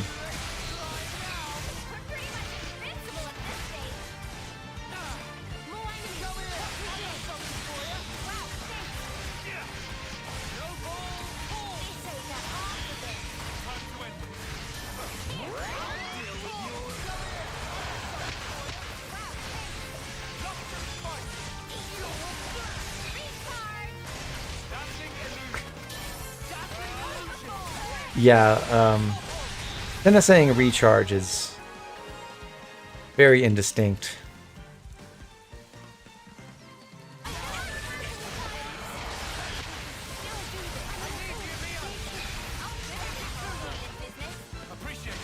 It's unfortunate. Hey, we get to use damage link.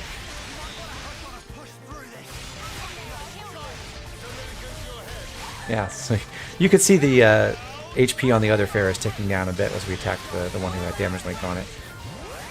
But sadly didn't last very long. It's better to inflict that on the boss enemy, I suppose.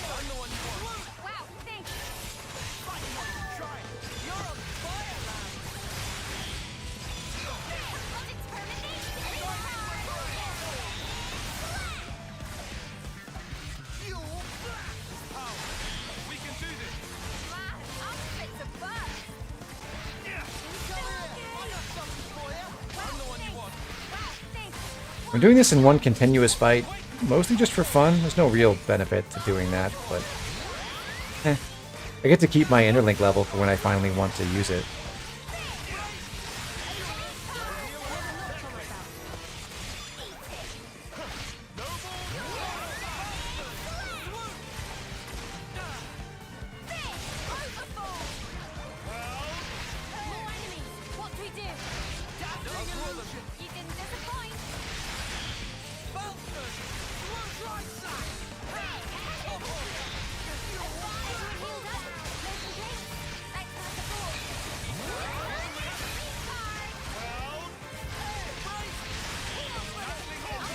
So, question of the day. Can Senna and Lance successfully execute their Ouroboros talent art?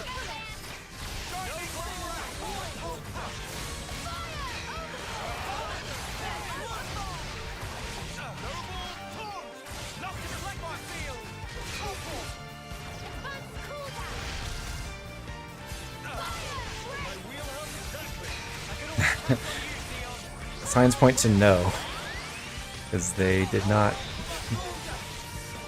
okay. I would have been able to do it if I had to use that last art, apparently, but... oh well.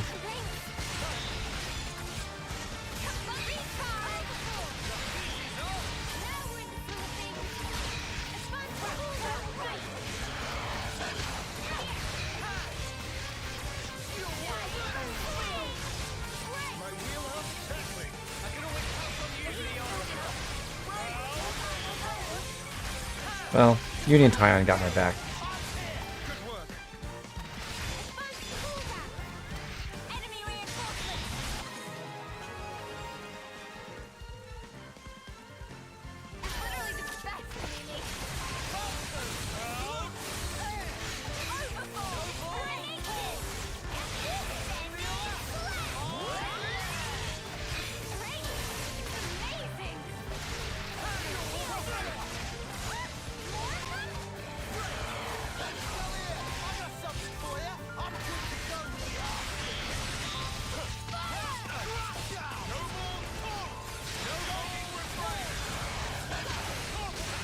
This has gone pretty smoothly. Certainly you could do it a lot faster if you had more real attackers in the party, but the fact that we actually bothered to give good damage boosting accessories to two of our defenders is a big deal in this situation. Otherwise we'd be really struggling for damage.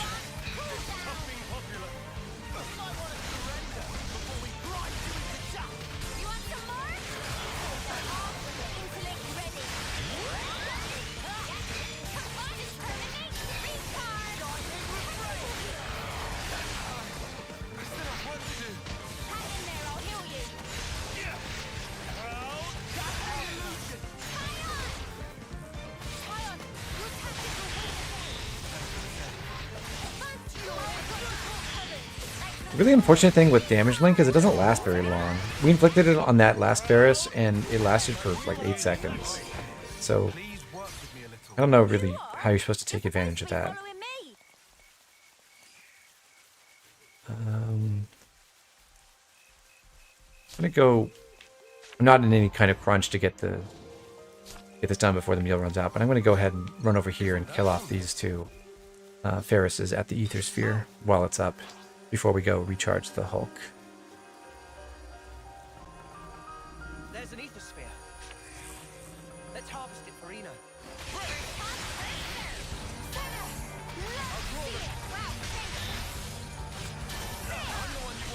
You didn't disappoint.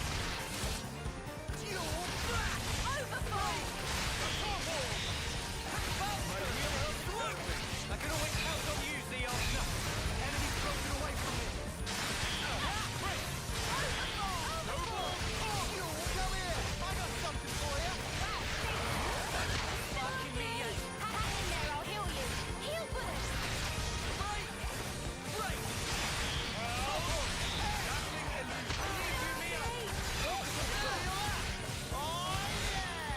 You want some more?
My stance ran out like 2 frames before I used my fusion art. So sad.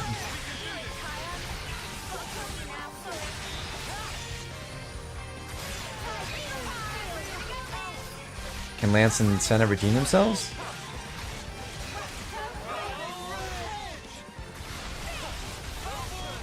No, the enemy's gonna die before they do.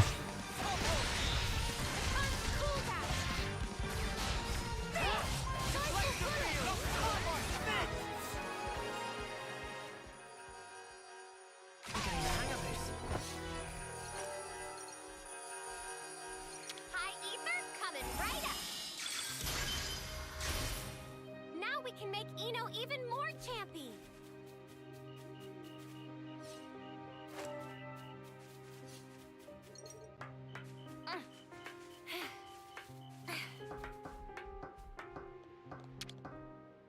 I'll follow you. It's okay. At the end of the chapter, all of our Ouroboros characters will get much better at pulling off their Ouroboros talent arts. If we want them to.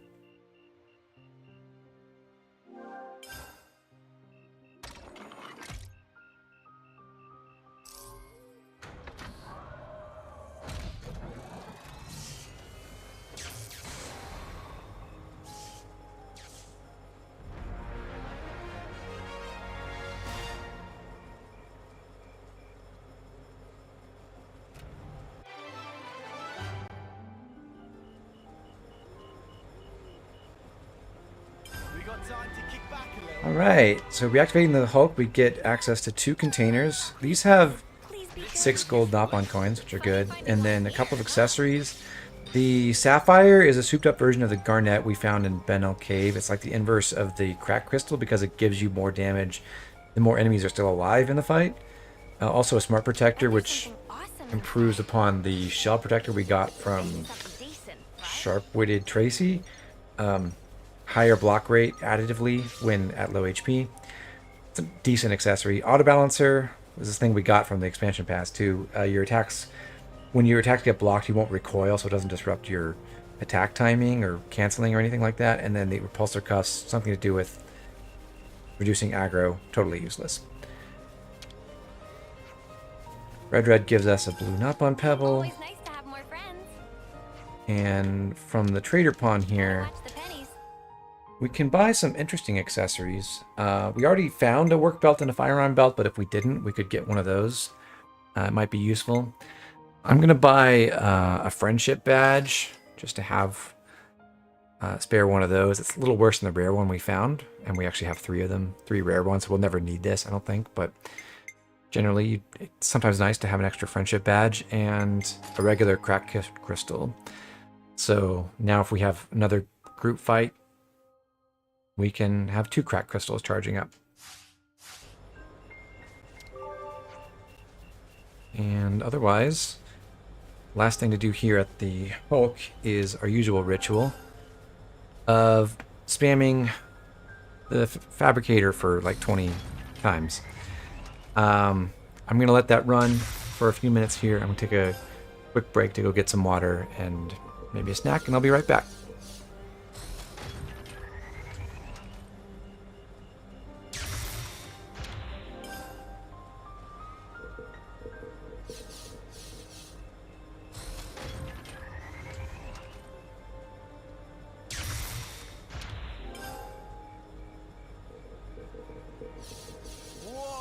Got a rare doodah right here.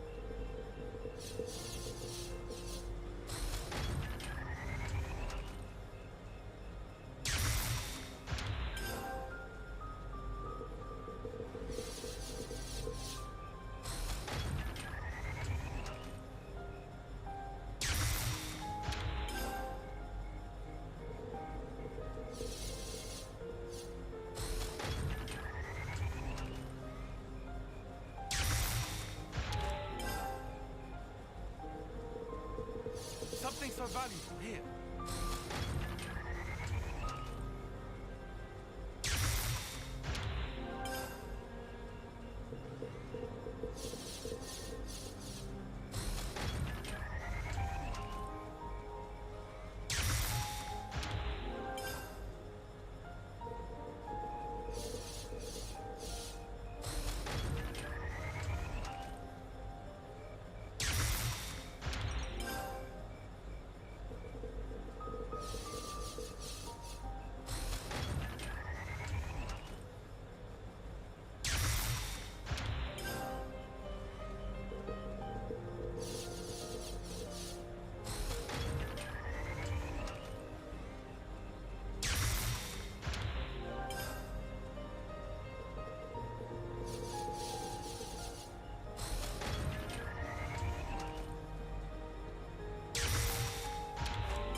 Something so valuable here.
This is something decent, right?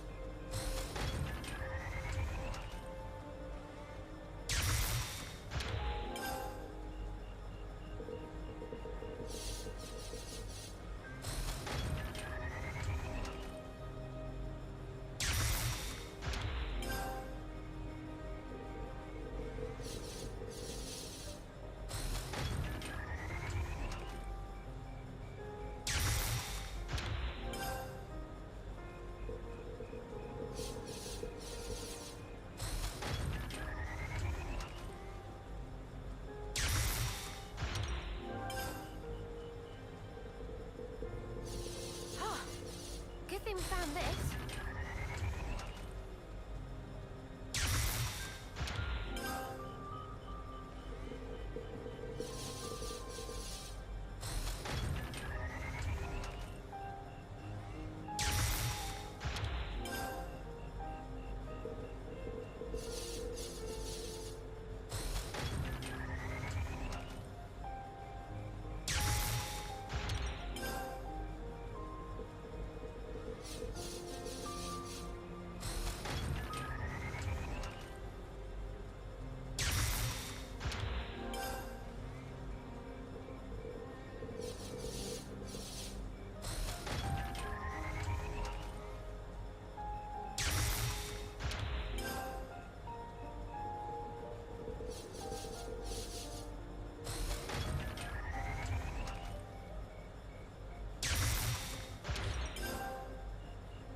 Something so valuable here.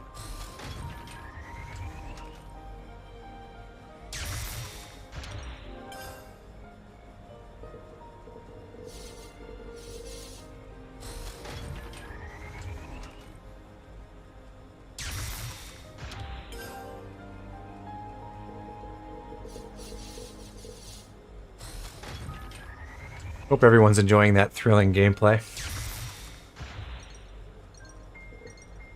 If you had the choice between this and playing Elden Ring, you know which option you'd pick. Honestly, Cartoon Critic, I got the urge to pick up some Elden Ring the other day, and I played like a brand new Samurai, and it's a pretty sick game. It's kind of fun. How much did I spend? What was this, like 22,000 gold or something?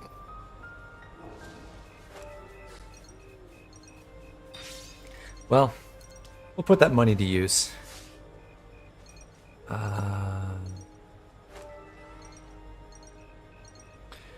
going to do a little bit more exploring here because there is at least one container down here that we haven't gotten to yet.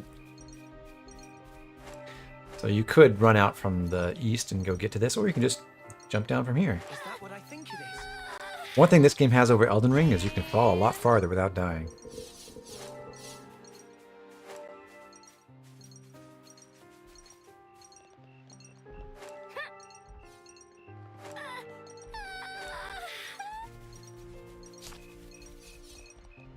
And then there's this origin shard, and I think that's everything of note, because we already got, oh, there's an ether channel over here as well, right? There's also a super boss just kind of chilling. This is probably the hardest one in the game. We could just go run up and die to it right now. But the thing we're looking for is this ether channel, guarded by a handful of Pharises.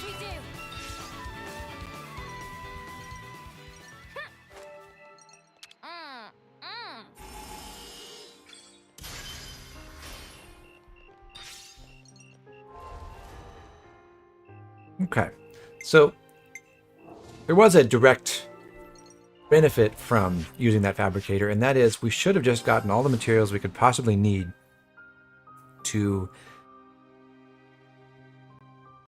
advance the quest Big Friendly Friend, which is starting on the project to restore Doric. Have to have Valdi in the party for this. But now I can go talk to Repapa, who's in charge of the project, and give him the materials he wants. This gives a ton of progress, I believe. Ooh, Splendor Stingers. Huge. Cool.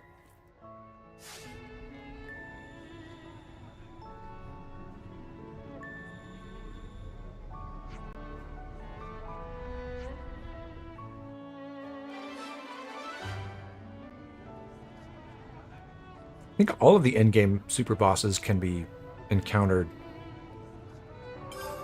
immediately as soon as you have access to their area, right? Because Killicorn Grandups is just there.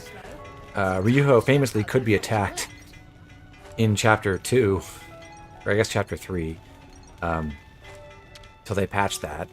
But he's just there when you finally get to that area. I think you can get to the Dragon Super Boss, and you can definitely get to the Ocean one. So yeah, they're all just hanging out.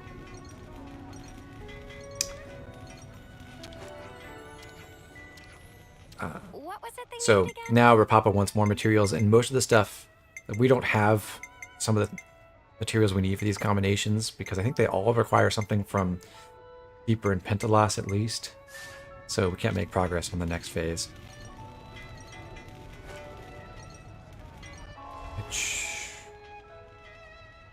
At this point, I'm going to change heroes back to Riku and Manana. Finally, we've gotten the progress we need in Guardian Commander. You can see we're almost done unlocking it on Taion. So the next fight we do with just Noah as a Guardian Commander should get us there.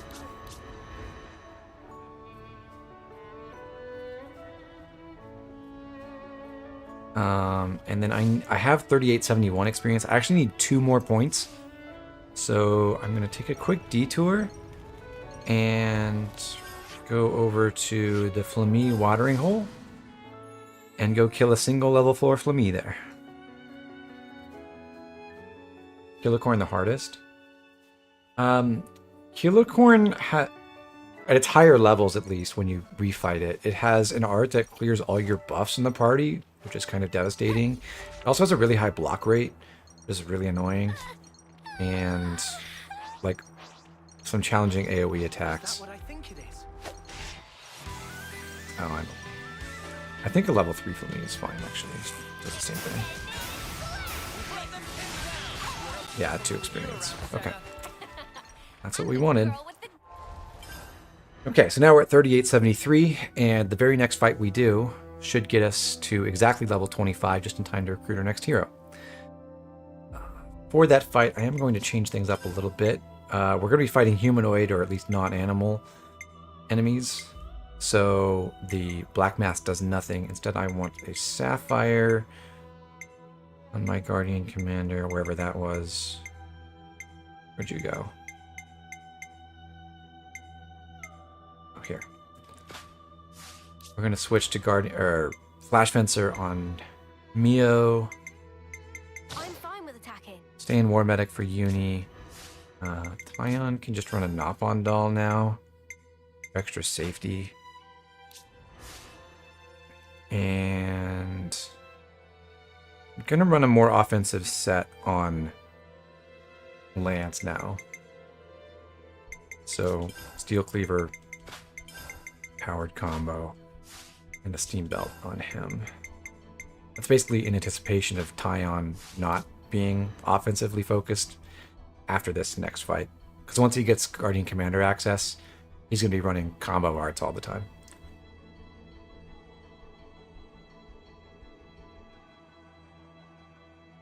I am kind of disappointed that the paired level 102 bosses are not, level 102 UMs are not super bosses. I wish they were.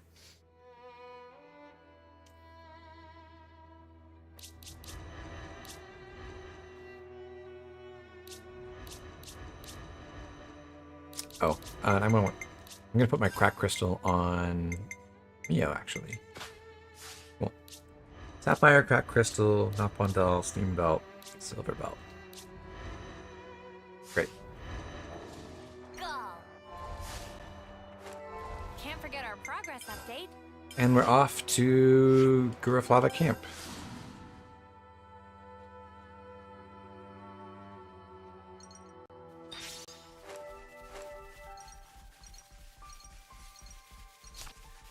How long will the item pickups notifications keep ticking, I wonder?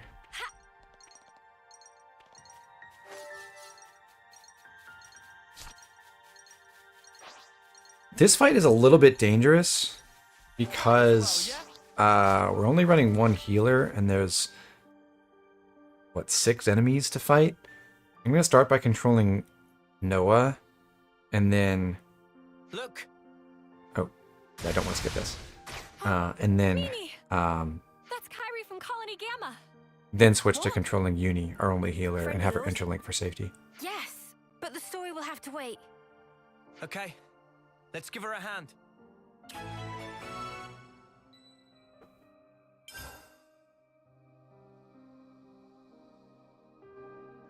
Shall we deal with this?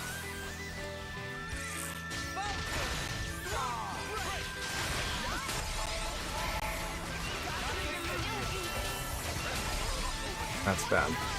Alright, retry the fight. They all just went for Eunie immediately anyway.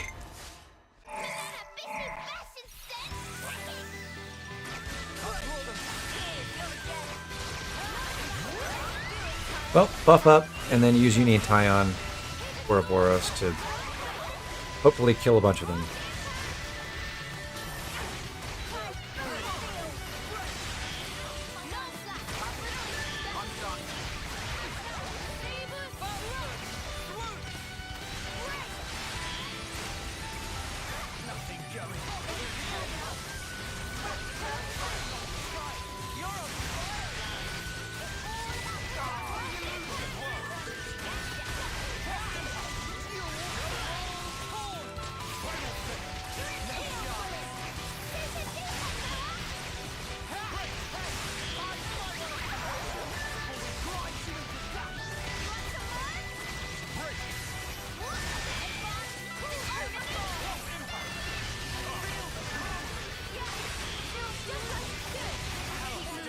All right, and there we are, level 25 exactly. You okay? You're not hurt? Me? Kyrie. Mio! You're in one piece. Thank you so much for saving me. I'm so glad you're alive. Yes, yes, no need to get so excited. Oh, I'm so sorry. I'll calm down. Deep breaths. What are you doing here, Kyrie? Colony Gamma is...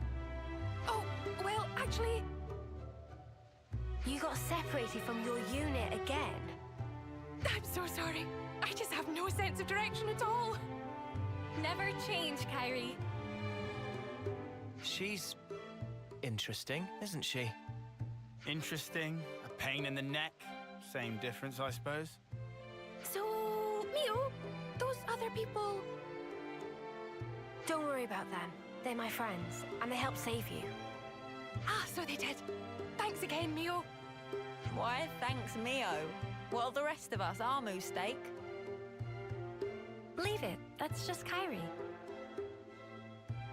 Mio, let's hurry back to the colony. I bet the commander will be pleased to see you too. Yeah, about that. Can I have a quick word? Of course. What about? This is an odd question, but... Well, how do we look to you? Ah. How do you look?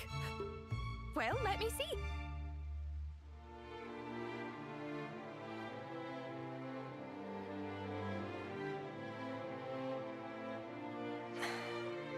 Aha! Yep, no good at all. You can't just change your clothes as you please. That's against regulations. But they suit you so perfectly. I mean, your off-seer outfit suited you to a T as well, but I mean... Thanks, Kyrie. That's all I needed. Happy to help. I just need to discuss something with everyone. Mind waiting? No problem. She seems in her right mind anyway. No glowing iris. Just classic Kyrie. But does this mean we don't look like hostiles to everyone? Let's not worry about that for now. What should we do with her? That's the question. I want to take her back to the colony if we can. But can we? We can't send her out on her own. It's dangerous, and she'd definitely get lost again. Fine with me, but would she be okay hanging out with us Kevesi? It's possible that the commander of Colony Gamma would hear us out. You had the default military At gear least on for this. He isn't the type to turn around and capture That people would without be warning. pretty Can we funny. trust him? Better than the consul. Trust me on that. If both of you are willing to go that far, then he seems worth meeting. Thank you. If anything happens, I'll do everything I can to keep you all safe, I promise. Thanks for waiting. Let's go, Kyrie. It's kind of funny to me how the The Flash Fencer outfit makes Mio look a lot more well endowed than usual. Anyway, so we just hit level 25 and we unlocked Guardian Commander on Tyon. We also happen to have 93 silver Nopon coins. Last thing we want to do is go over the 99 limit and start auto-selling those. So it's high time we start using some of those. We're going to buy rank 10 and Guardian Commander on Tyon. I'm not supposed to just say that. Sorry. It was in my face. We'll buy rank 10 and Guardian Commander on Tyon. So he'll instantly unlock Shield Bash, and now he can run a Topple art as a fusion art on any of his Agnian classes. And this isn't really necessary right now, we're not going to immediately use it, but just to make some more headroom for our silver Nopon coin harvesting, let's go ahead and buy up rank 10 and Flash Fencer on Eunie as well.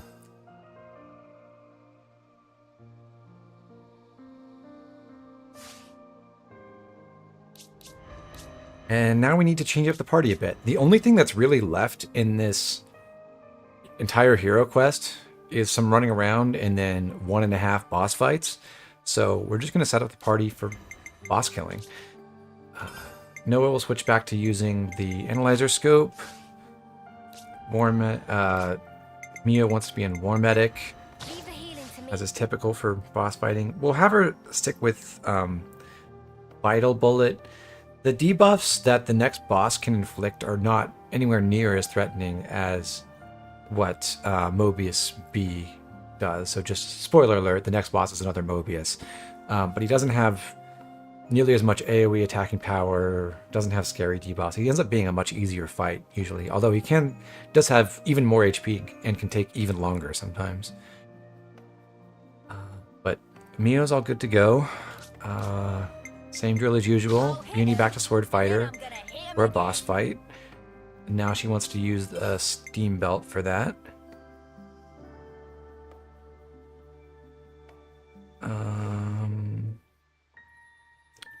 So let's give her the legendary one, why not? Tyon is now going to use his newfound combo art capability. So we're fusing his break art with his Topple art. So if he uses this in fusion and he manages to break and both arts hit, he will instantly topple the enemy. And then we'll put Myopic Screen on as well. Replacing Ethereal ability, we want Protector's Pride. So in case we do lose aggro from our defenders, his arts will recharge faster and he can start comboing the enemies and crowd controlling them to reestablish aggro. And we'll switch back to Brimming Spirit and Tailwind defensive gems for him.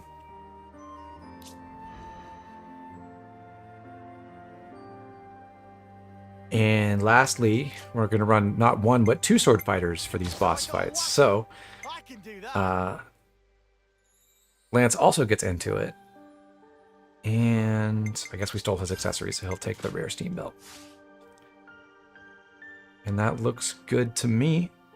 We're still happy with our Yumsmith. Rico and Nana will get swapped out automatically here in a little bit. So 2 sword fighters. We got our Nipponic champion who has his own Topple art. Then we've got a War Medic, and we've got Guardian Commander with break and Topple. So pretty good setup. And now we run back to Colony Gamma. But similar to how we ran back through Izana Plain and found some extra ether channels that weren't there before, there's a couple that have shown up here in the Wolf Den. Wolf Lair, excuse me. Better not spill any of this. Our driver combo fusions are cool. I really like the Topple launch fusion, and it's very sad that that's only possible on one class. Which does happen to make that class very good. Well, it's one of many reasons why it's very good.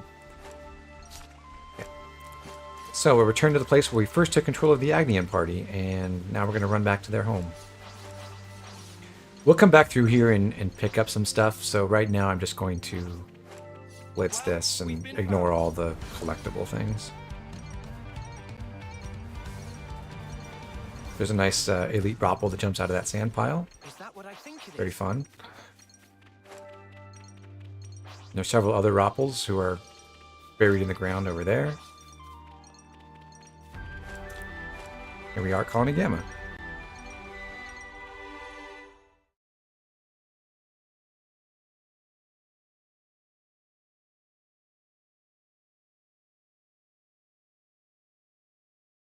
Wait here.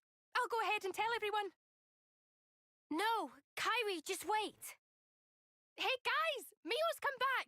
Tyon and Senna too.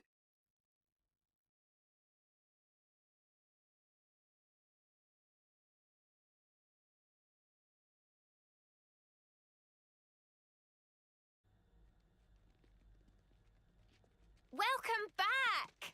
We were so worried about you guys.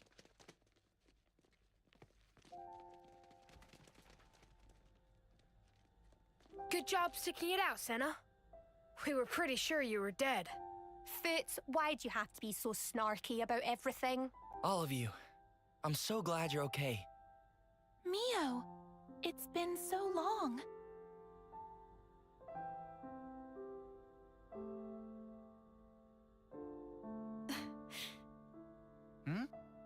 Wait, are those actual tears? Eunie? Snuff it, you big dummy. Oh, there you are, Teach.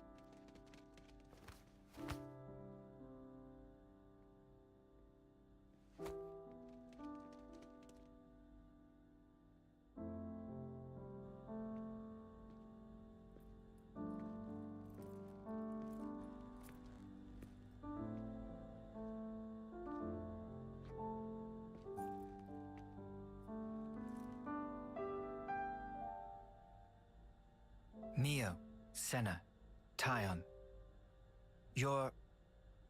It's wonderful to see you again. I'm truly sorry, Commander Teach. We never meant to... The details can wait till later. I'm sure you'd appreciate a rest, no? You don't get why they changed his name to Imagine getting literally here Teach. was by no means a simple Isn't his task. Japanese name something like Am I right? Yes. Sensei or Appreciate something, your whatever? concern. And as for our visitors here, we can make our introductions later. I thought I remembered it was something like really... Well then. Oh.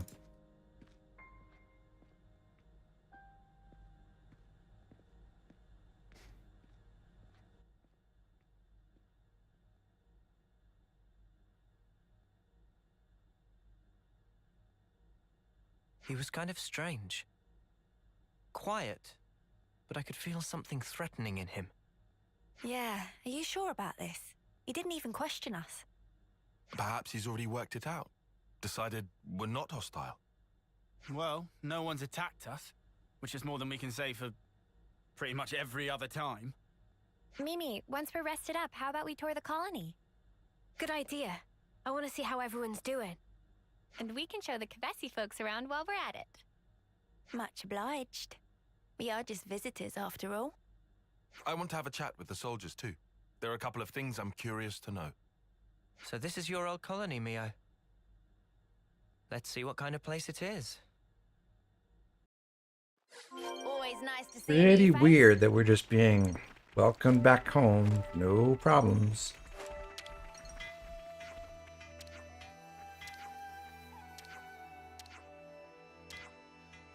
A monster showed up.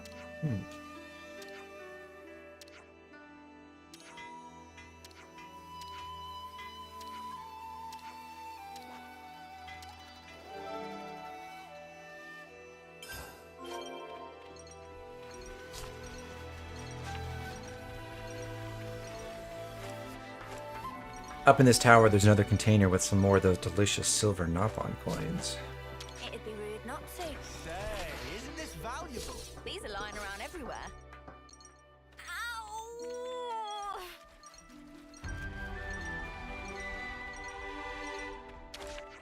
What you got? It's kind of funny that you can get the affinity points for the commissary already. I don't think you can normally get affinity with colony residents before you do the hero quests, but in that case you can.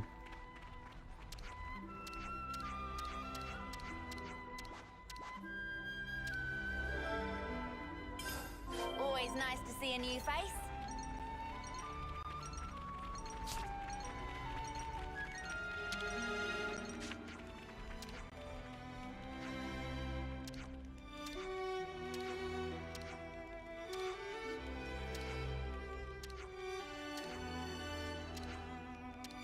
They lost most of their experienced personnel. Interesting. Weird.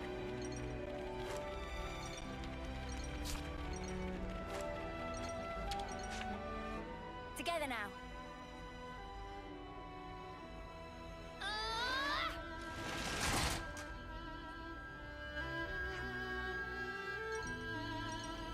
It'd be rude not to.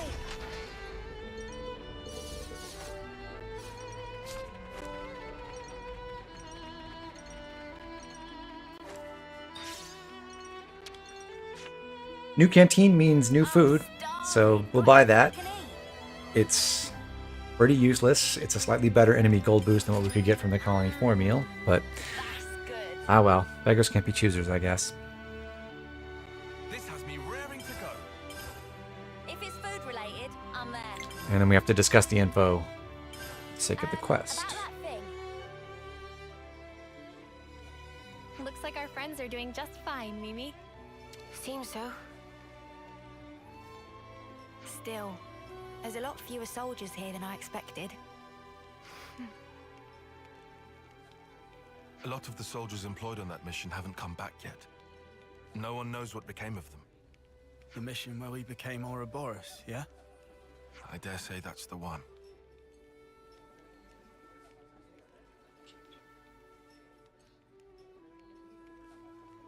Sorry. Should have kept my mouth shut. No, you didn't do anything wrong, Eunie. All the soldiers left in the colony are newbies with no combat experience.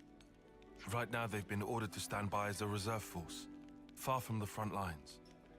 A good thing, too. That's what saved Kari and others' lives. Plus, they didn't get to learn the truth about us and the world. But... Ugh. It doesn't sit well with me to pretend like everything's fine, though. Mio, would you mind talking to this commander of yours, Teach? about what? Everything. Tell him thanks for taking us in, no questions asked.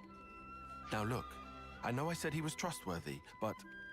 No, Noah's right. I was planning on telling him everything anyway, and if we're gonna talk, we may as well lay it all out sooner than later. We can't just expect people to trust us while we hide the truth like The this. effect on Mio's core crystal is kind of Makes more mesmerizing. sense than staying and hiding. It's very pretty. Right. The commander will understand, I know it. He's crazy harsh, but crazy fair, too. Harsh? He didn't look it. Sometimes ignorance is bliss.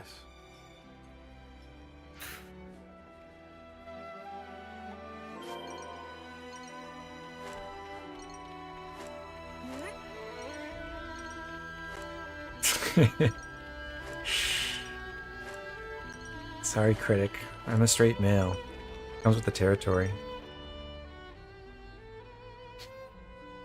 Ah, how is everything? If you still need to rest, then...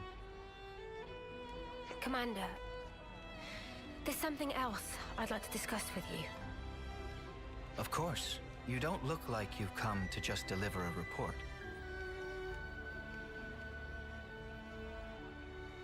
Then, shall we relocate? That should be more convenient for you. Yes, that would be helpful, thank you. Ah, yes. I know a good place nearby. Let's talk there. What? Commander, please. We don't need to go there. It has a beautiful view, and a particular peacefulness about it. How lovely! I'd love to see it. This is bad. This is all going south. It's just a change of place. I don't get what the problem is. We'll regret this. I'd rather not delay, but unfortunately I have some work left to do here. Wait for me next to the training ground. I'll meet you as soon as I can. Very well. We'll see you there. The real question in our head is, did you test the physics when you unlocked Lost Vanguard, and particularly when you unlocked Lost Vanguard on the male outstanding characters? soldiers. I'd go so far as to say they were the pride of Agnes. So, now they're traitors. People are mysteries. You can never really understand them. Don't you agree?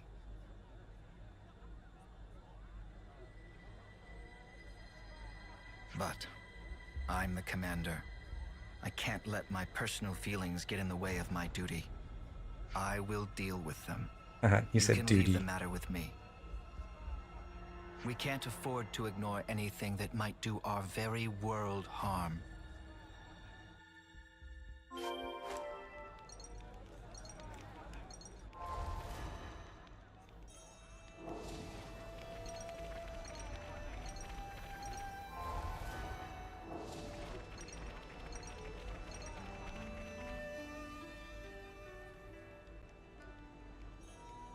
Sorry to have kept you waiting.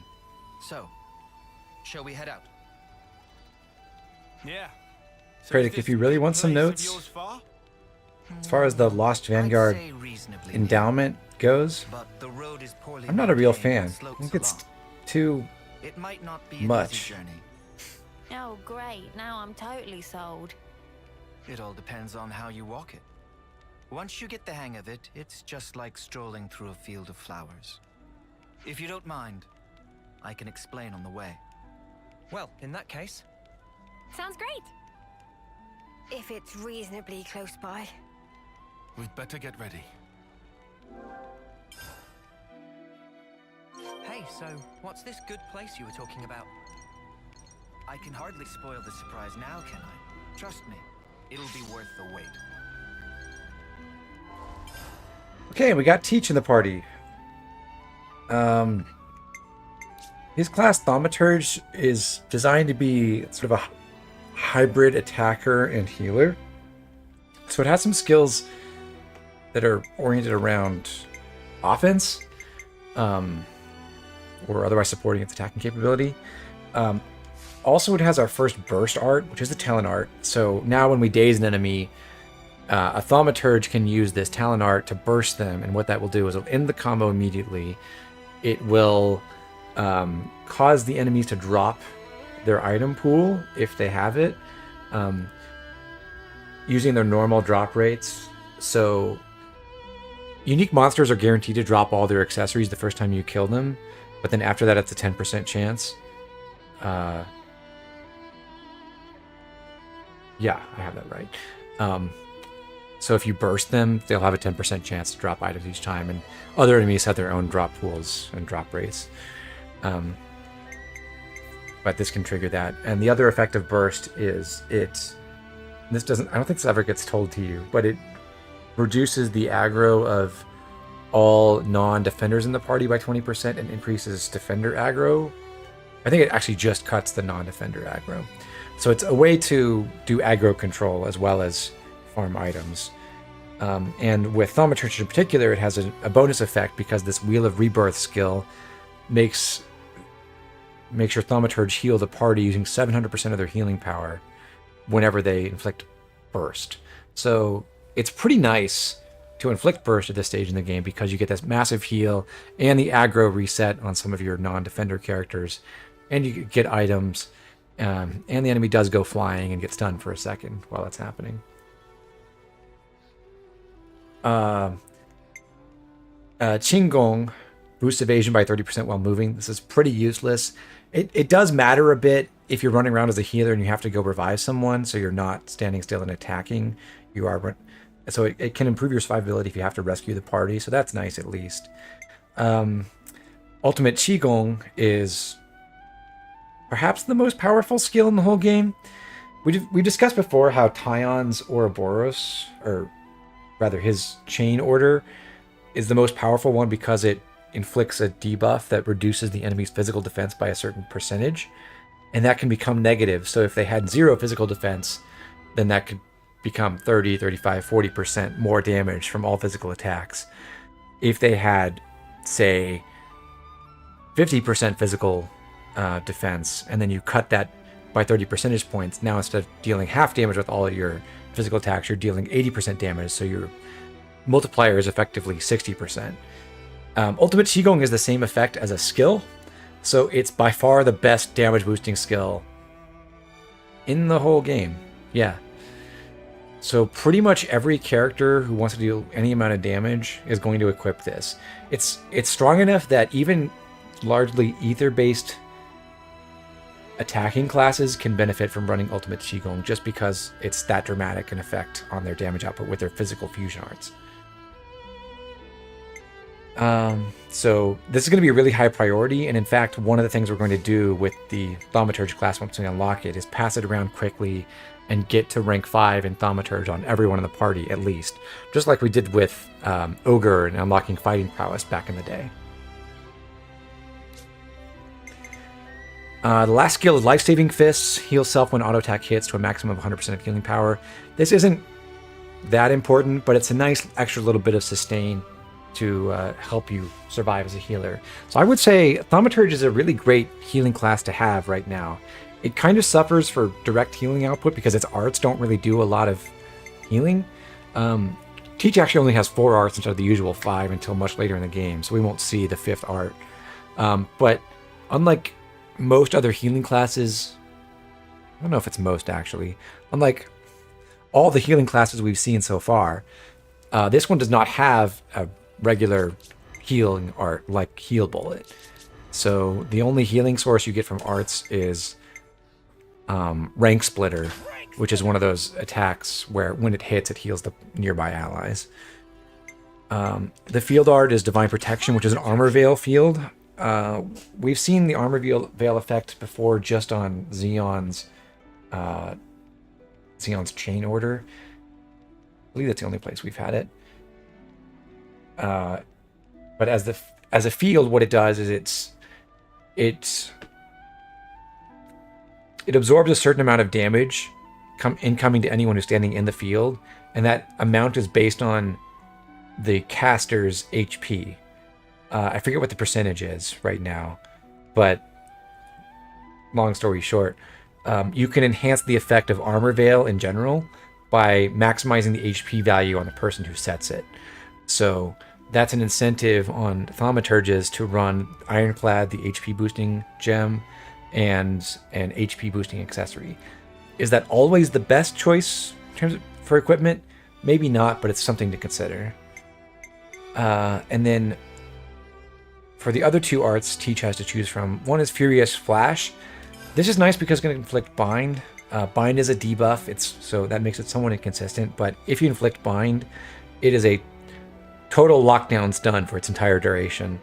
So it doesn't get resisted, then the enemy is just stuck and can't do anything to you. That's a great debuff to inflict. However, we're going to run Profound Strength, which has 2 effects. One, it clears debuffs on anyone in the party in the vicinity of the user, which is similar to how Cure Bullet works. Cure Bullet clears debuffs, but then also adds a follow-up buff, which prevents the next debuff that would hit.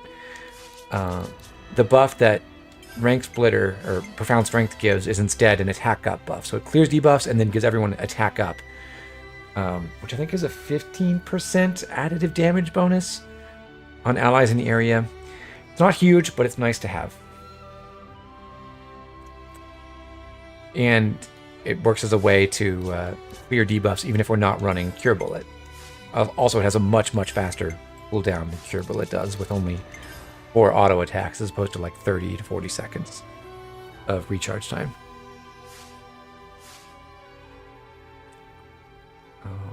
So that's Thaumaturge, and we'll see more about that when we actually inherit it. But that's all we're doing there. So we've got his art set, and we're ready to go.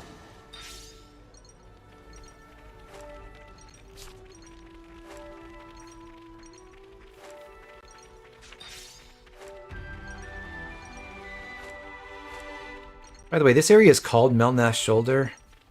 I'm not really sure what the connection is supposed to be because it's not really at all like Melnath's Shoulder on the Gormati Titan in Xenoblade 2. I guess it's just a name reference, unless I'm missing something. There's an origin chart over here by this Elite Rogel. We'll go pick that up and then come back. And cross Watchpoint Bridge. Avoid the Rogals patrolling there.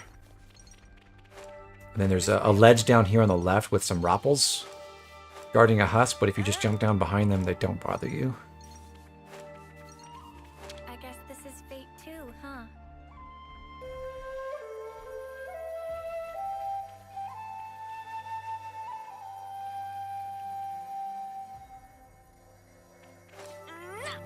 You think you're all that, do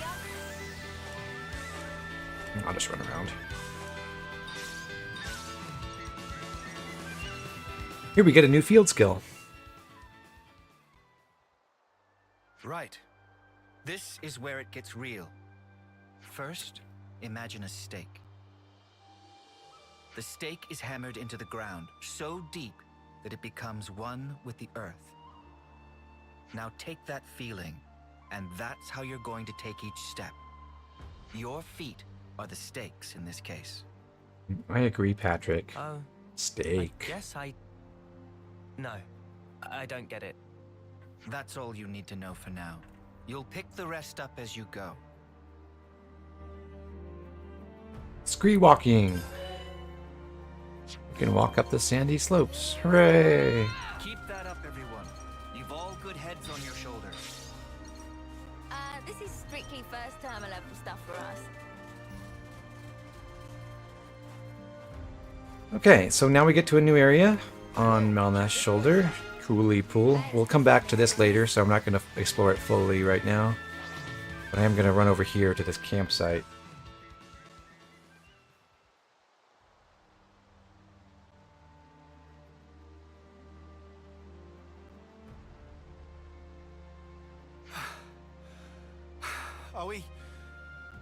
Are we there yet?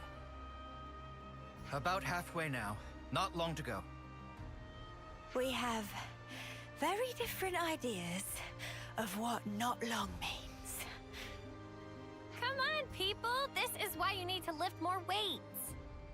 Senna, you know you can't hone your endurance just by lifting weights. Oh, are you sure? The key to training is working the whole body rather than focusing too much on any one exercise. I'm sure it's not a problem now, but keep it up and you'll wear yourself out. Oh, wow. I see. Not good, though. I believe I already taught you this in the past. I'm sorry. Look at you, all calm and cool. Indeed, because I train properly. This is harder than I expected. I said we'd regret this.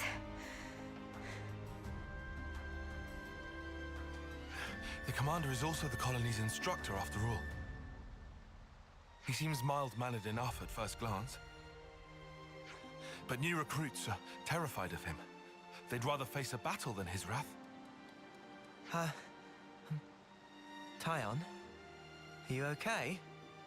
You shouldn't slack off on your training. Yeah, Solomon. Just because you've seen Melna's no shoulder battle. is just literally an Whether you area live or on die the on the Gormati battlefield is Titan. It's the determined by how you backside. face it. That's And where I it have no ends. idea what connection it's supposed to have to this part of Excuse me. Xenoblade 3. I didn't mean to lecture. Doesn't really look like it at all. You never change, Commander. Ah, don't embarrass me. You really do come across as an instructor. I'll take that as a compliment. It's pretty unusual for a commander to be an instructor as well, though. Probably. In my case, well, there's a lot going on. What do you mean by that? Just what I said. Anyway, I guess other than just being time's over. Let's crack the on. area near the home of the Catgirl character. Don't say that. So there's that. If memory serves, I suggest somewhere we we take a can break. rest. Let's take a breather. You don't have to go to this campsite as part of the quest, but I'm stopping here I'm starving. Got anything I can just so eat? we can check on whether we have any gems we can craft. It looks like we do not. Nope. And then I'm going to take a second to look at our Collectopedia requests too, because we should have a lot of those. Yeah. I think I deserve a thank you, don't you? If you want the job done right, I think I deserve a thank you, don't you? Feels nice filling all that in. Feels nice filling all that in. I think I deserve a thank you, don't you?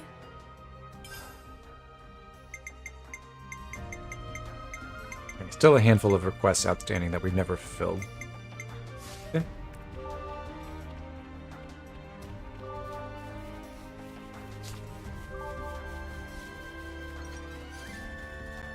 I don't believe we've seen Moromoros before.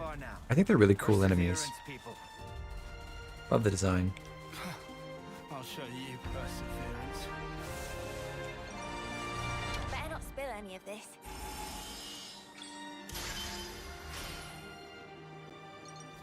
Not to worry, just stick to the plan. Enemy reinforcements!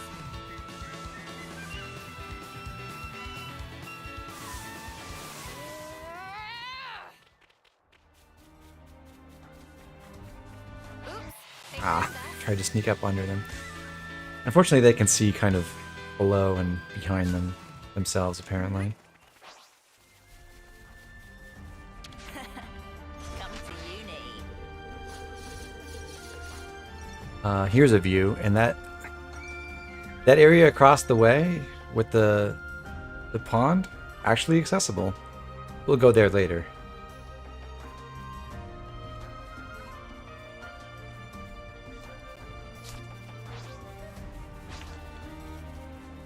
So next up is half a boss fight. We have to challenge Teach. Just part of the protocol, innit? But we don't actually have to win the fight totally. Just get into halfway.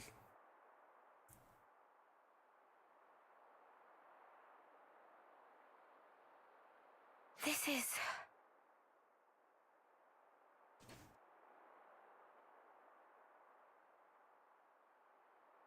What do you think?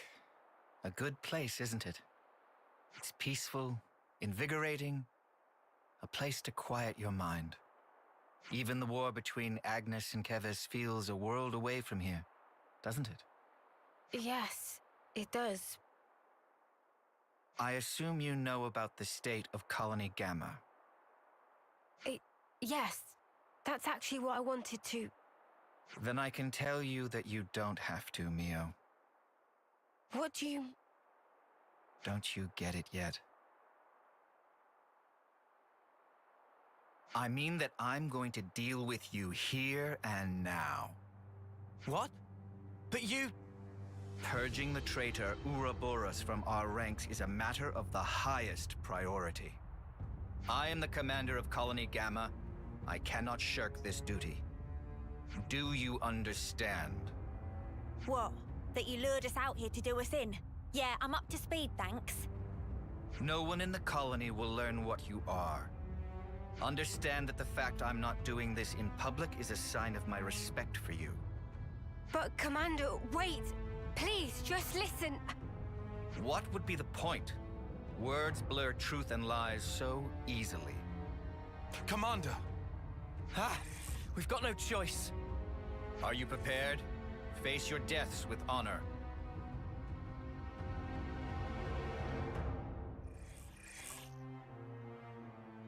The time has come. We've been betrayed, and we have no hero in the party. You can actually give up and then add a hero and come back to this fight if you want to. We probably don't need to do that, but if we fail for some reason, we can put Valdian to have another healer.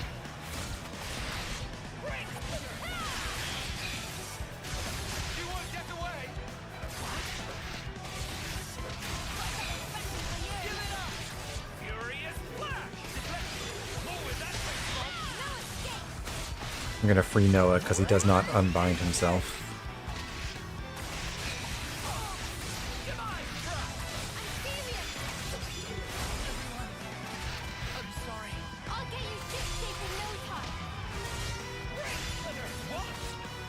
If only he if only Teach would be this strong when he's in our party. I think Teach is legitimately a pretty good hero, especially for when you get him. The only real problem with him is like being a healer as a hero is like the best thing you can be, basically. And he's got useful support abilities. I think the only real problem with him is you get another healer hero, Agnian healer, relatively soon after this, who outclasses him at most of the chain attack functions, for sure.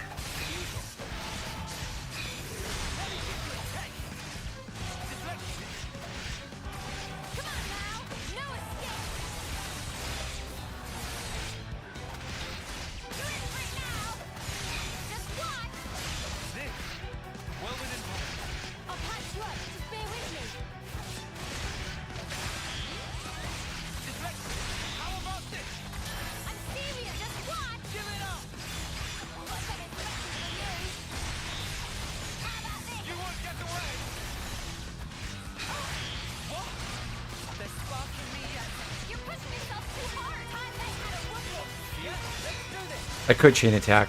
I don't think I need to bother, though.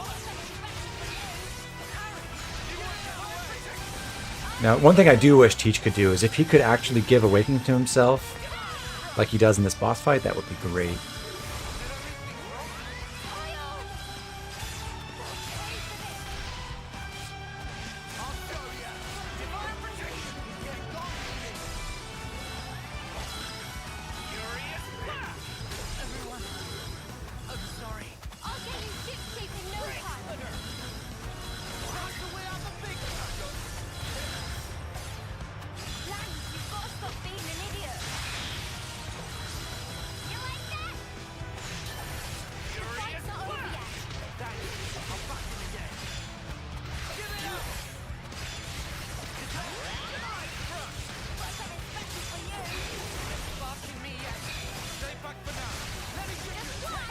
Okay.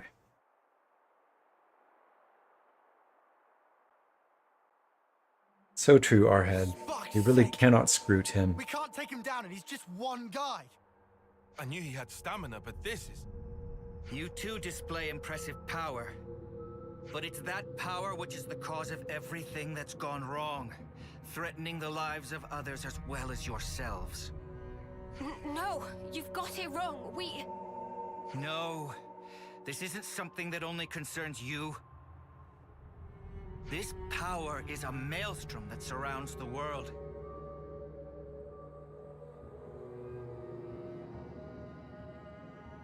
A maelstrom eventually becomes a raging torrent that swallows lives without mercy. If you really know what's going on in Colony Gamma, then you must understand this. That's... So, tell me, Mio. Was it the power of becoming an Ouroboros that drove you to the other side? Were you reduced to merely one part of a maelstrom? No, you're wrong. And what precisely am I wrong about? We became Ouroboros by pure chance. But we thought there was such power we'd be able to do more. Ha! Do what? Keep the world alive. Find new ways to use our lives for... I don't know. I can't put it into words. But that's what we want to use it for. That's all I'm sure of. Very pretty words. We can only go forward. We want to find a way that doesn't involve sacrificing lives.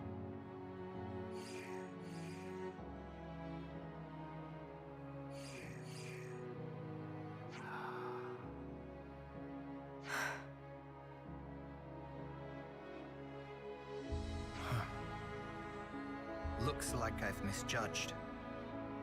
What? Well, you've heard for yourself. I don't believe they are traitors. In my capacity as commander, I judge them not deserving of death. Are you in agreement, Consul? The Consul's here.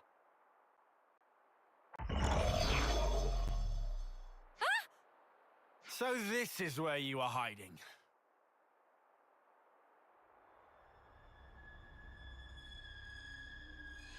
What a lovely fiction. Bravo! The fact remains, Ouroboros will destroy the world. But that's just one possibility. Still, people can change. I choose to believe them. Like the old you? Yes, I had no will, no resolution, only shame. But they aren't me. They will walk a different path.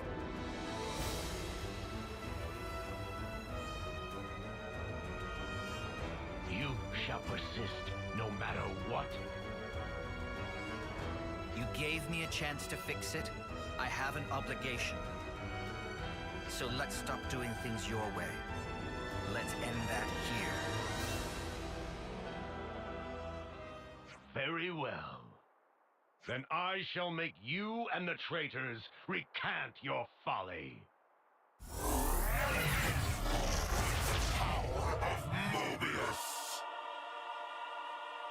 Commander! Right, you lot. Time to walk the walk. Prove that this power leads to light. We will.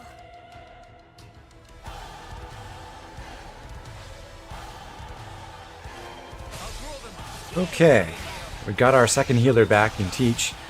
So we're just gonna unload on this guy with our triple attacker squad. Like I said earlier, his debuffs are not as scary as Mobius B's, and his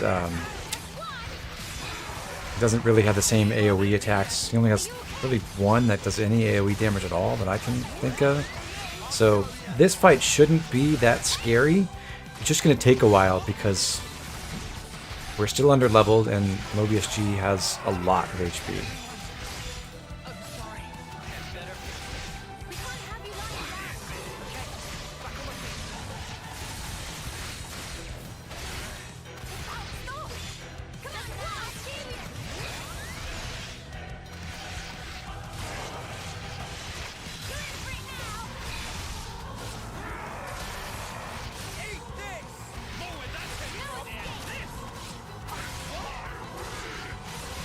Calamity charge is the one AoE attack.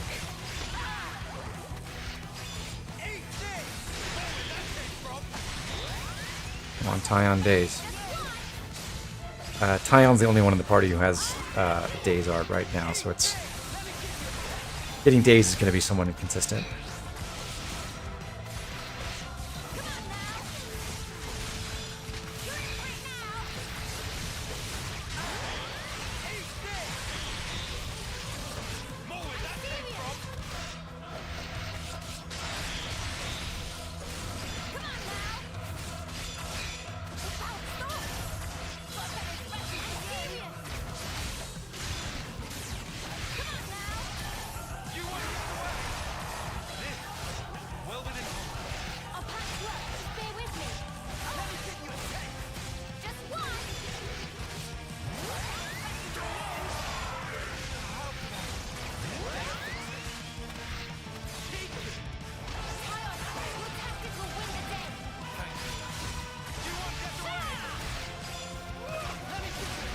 As usual, I'm waiting for a break. I may end up doing 4 chain attacks, so not a really big deal if we don't get that, but it's kind of nice.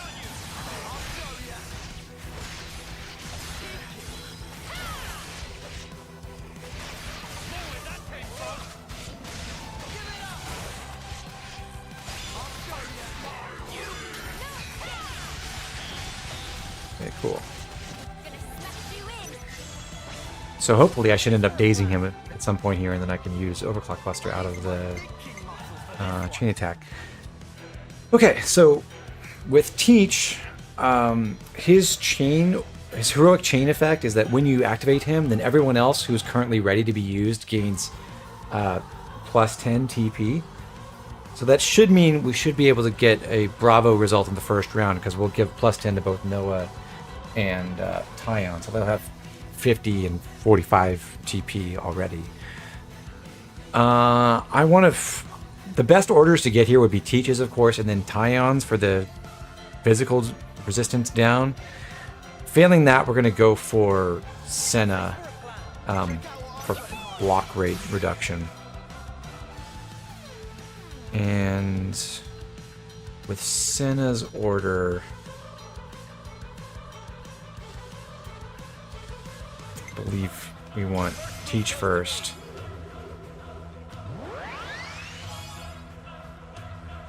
And then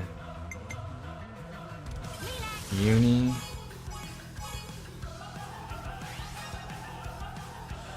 It's not great, actually.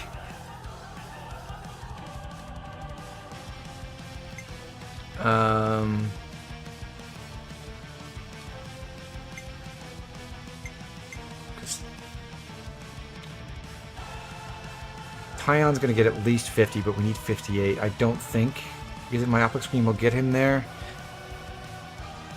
But, let's try it. This is our first chain attack, doesn't really matter. Yeah, we're short by 1.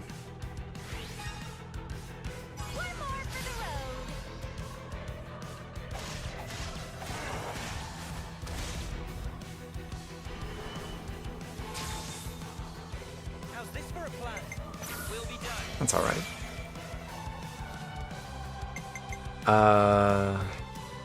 Let's do lands now into Mio, because Mio has the key pair with Teach. So extra chance to raise our damage ratio after this round.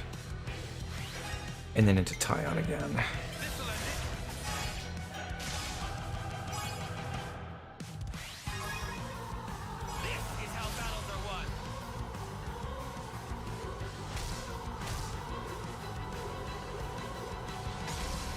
The thing that's kind of unfortunate about our chain attacks with this setup is that we're basically guaranteeing that we're going to recharge a defender in the first round as opposed to an attacker. We'd really rather get an attacker back if at all possible, because they do more damage, obviously. Okay. Tyon's order is still the best here, I believe. Question is, can I do... I think it's got to be Teach into Tyon.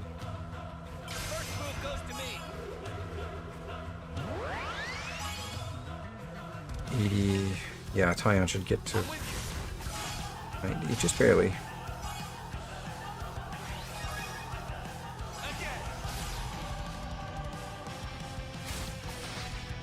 So this ended up being a subpar chain attack, largely because we didn't get the Bravo in the first round, so we missed our chance to get an attacker back, or at least get Teach back to build up more TP on the attackers in the second round. Now Eunie's the best choice for damage here. And I want to use...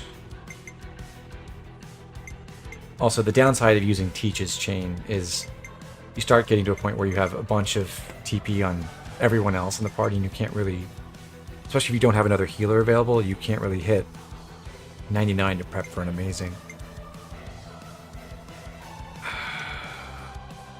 Yeah, I think I'll just go Senna first into Tyon, and that'll be fine.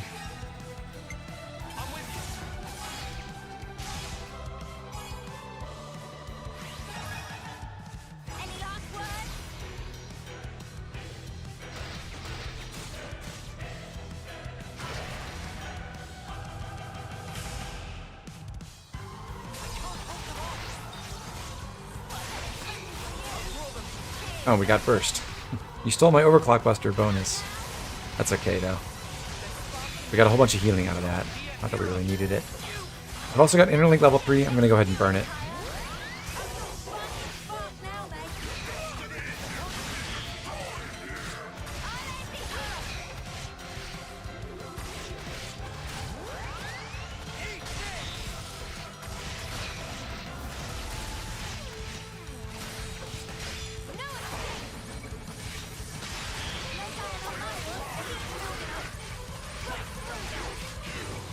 Healthy 44,000 damage on that second hit. Pretty good.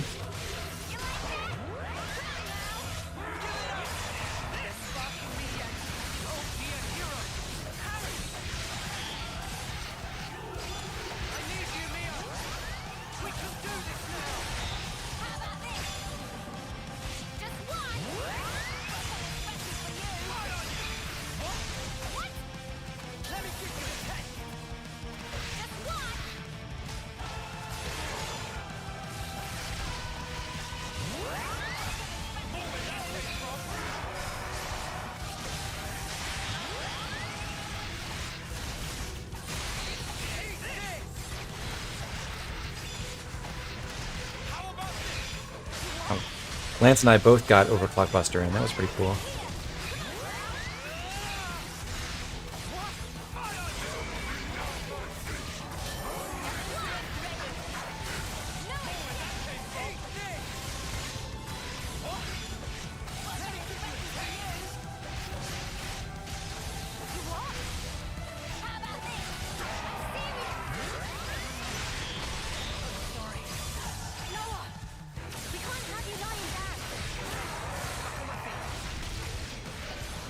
I think we might actually get the winning rush combo off this time.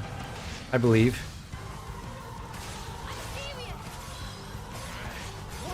Oh, we got blocked. Can we get the launch though? Will he resist the break? He resisted the break. Dang.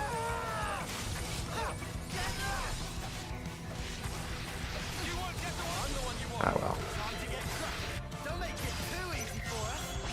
I just realized Lance should probably be running Tri-Slash. I don't know why I don't have it. Oh, no, I haven't finished Opponent Champion on him. Duh. That's why he doesn't have it. Okay. But I think his arts are organized wrong, because Edge Sword Strike should be isolated. Anyway, teach first. We'll make extra sure that we get our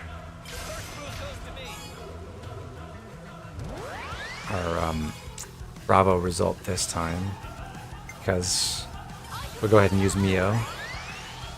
Again, key pair there. And then Tyon's guaranteed to hit 60, or to hit 150.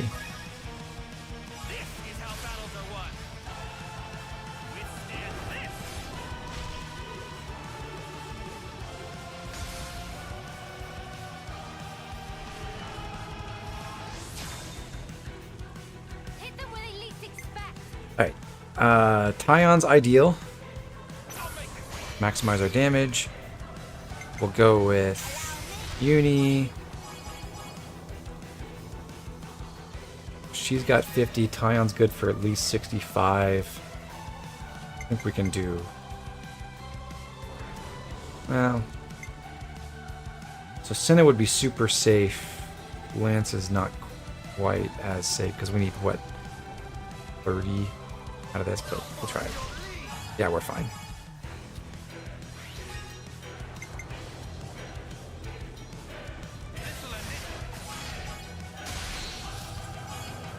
Cool.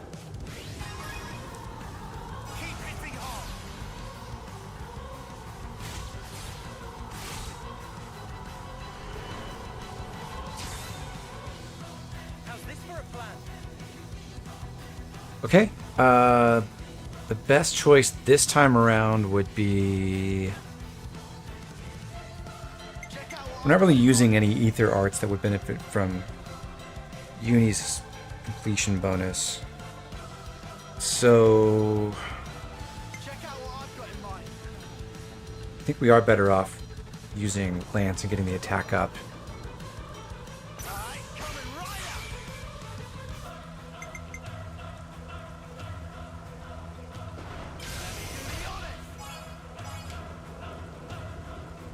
So Lance into Senna.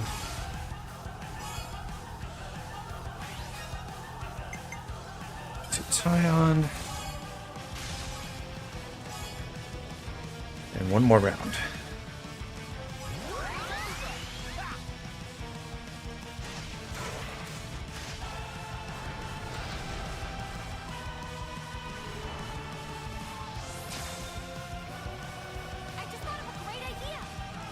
We want to pick our best attacker, and that's Eunie.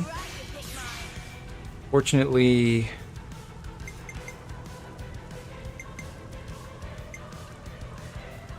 it's okay. I'm going to go with Teach for this, so we'll get amazing guaranteed using Tyon's attack.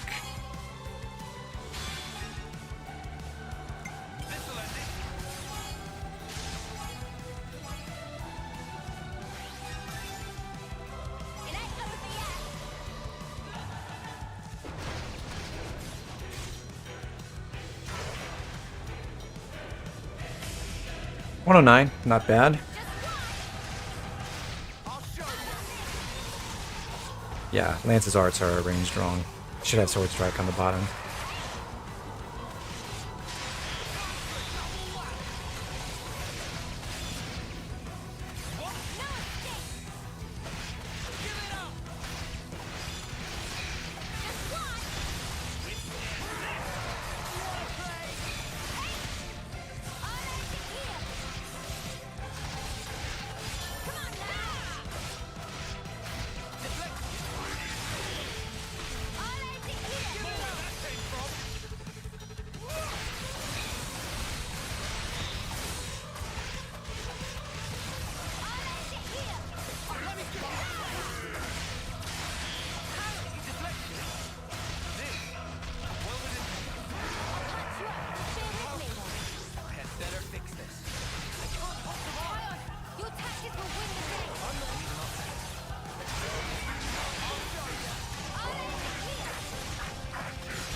Mobius G just gave himself Armor Veil, so that's the same effect applying to him. He just gave him, basically, gave himself a big reserve HP pool that we have to punch through before we start inflicting damage again. That's why his health bar is not going down.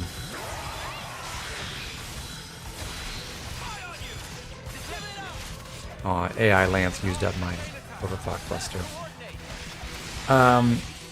Just for insurance, in case we get a bad chain attack, I'm gonna wait on this last chain and trigger it when he's pretty low on HP, like at the 2 and 27.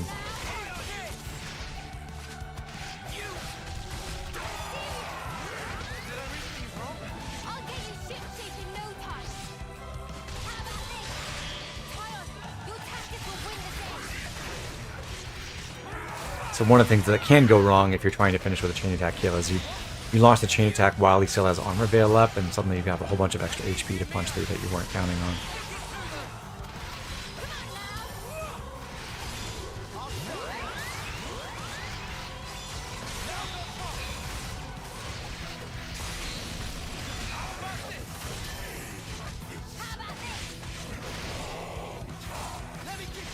With power charge on everyone, I'm happy to go with this. Although I think Eunie just used it, and so did Lance. Unfortunate. Okay, let's see. With these orders available, I think we just want...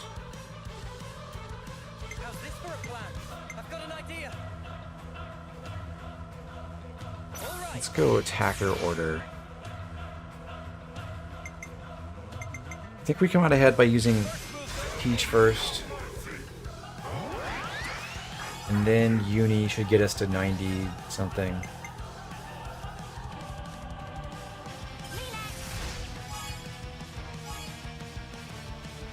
And Noah should be able to do it from there. Yeah.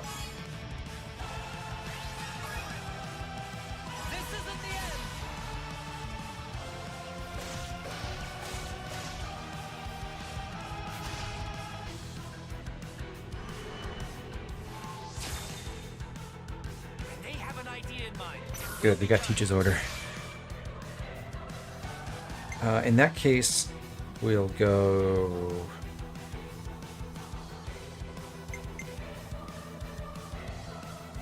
I don't think we actually want to use Teach again. I think just Lance and some Mio into a defender would be good.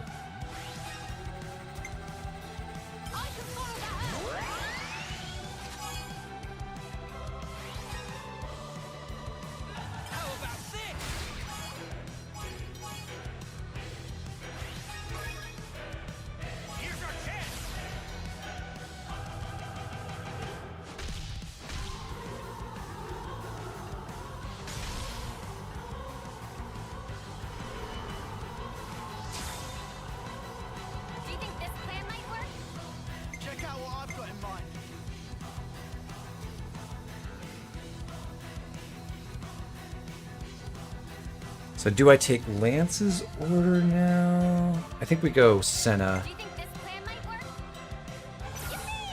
with Eunie into Noah. That should let Eunie pass Noah for TP, I think. Getting blocked is annoying.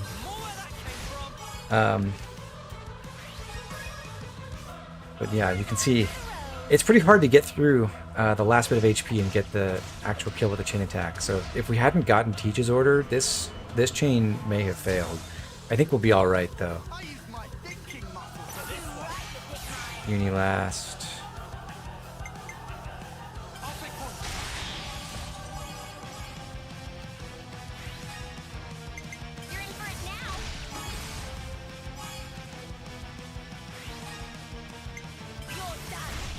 And there we go.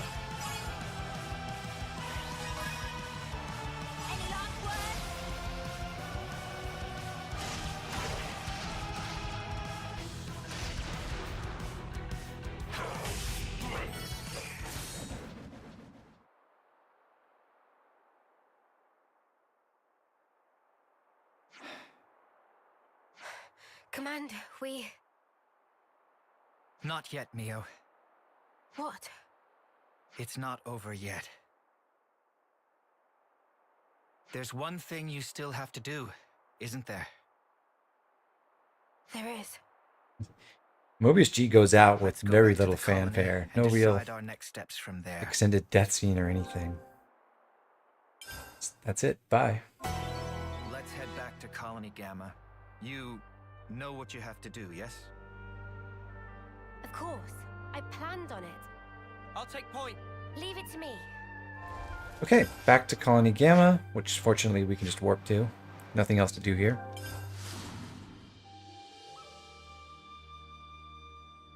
And we walk forward to go deal with the flame clock.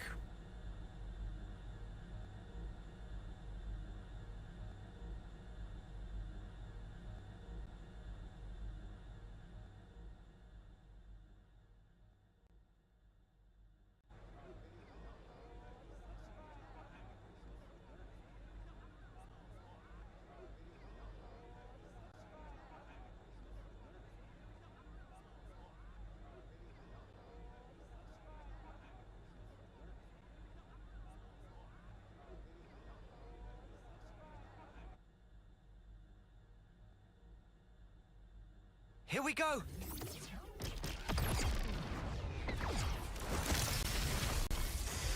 I really do think this quest would have worked better if it was just Teach as the boss, and he was a harder boss, and no Mobius at all.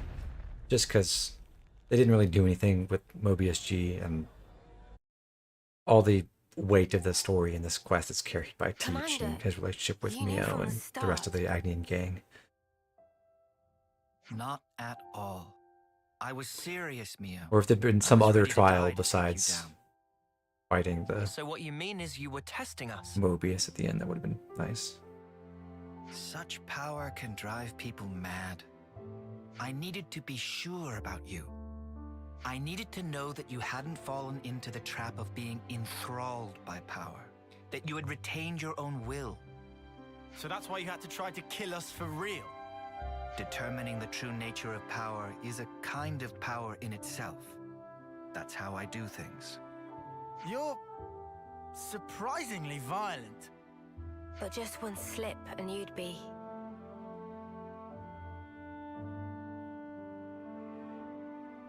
I once got to see how power can destroy a person up close. I knew a soldier who was lost in it and lost to it. I don't want to see that happen to you, nor does anyone in the colony. It was no choice at all to put my life on the line to prevent it. You're right that being an Ouroboros comes with huge power, but it's full of danger too. Yeah, but we're fine. We use it right, so...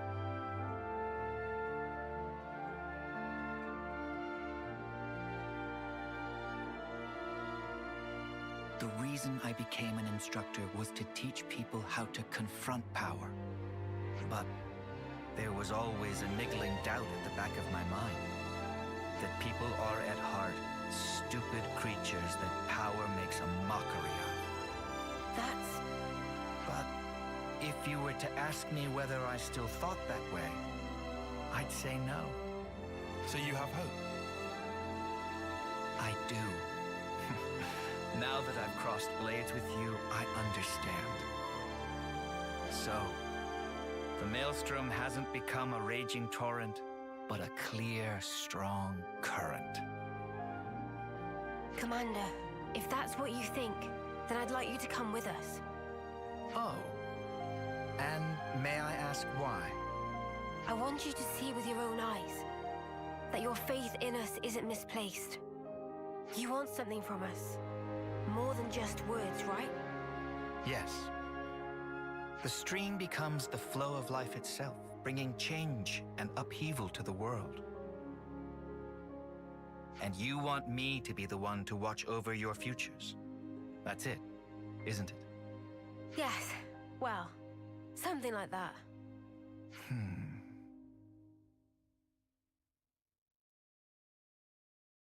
Okay then. I'll do it. I accept the job. But what have those of you from Kevas to say on this matter? Yes, of course. The more the merrier, especially if they're as strong as you. Fine by me. Assuming we never have to fight it out like this again. Well, that all depends on how well you train, doesn't it? Ugh, why? I was only joking.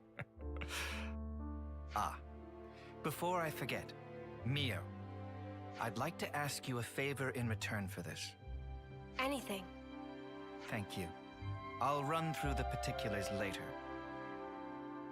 Oh wait, I actually know a very good place for talking. It's just... Yeah, I think I'll pass on that part.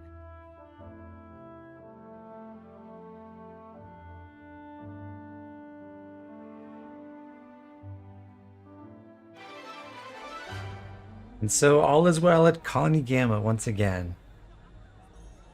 I'm not much, but I will assist you however possible. Mio gets the thaumaturgy class. We also get a request from Teach, which is about starting the quest chain here at Colony Gamma. Now then, Teach. We'll check that out. You said you wanted to talk. That's correct. Let's discuss our next steps. Next time. So, I'm going to sign off here for the night. Those of you who stuck around the whole time, thank you very much for being with me. Anyone who tuned in, thanks for participating. Appreciate the support. Looking forward to continuing in the future. So, have a good evening, everyone. I'll see you next time.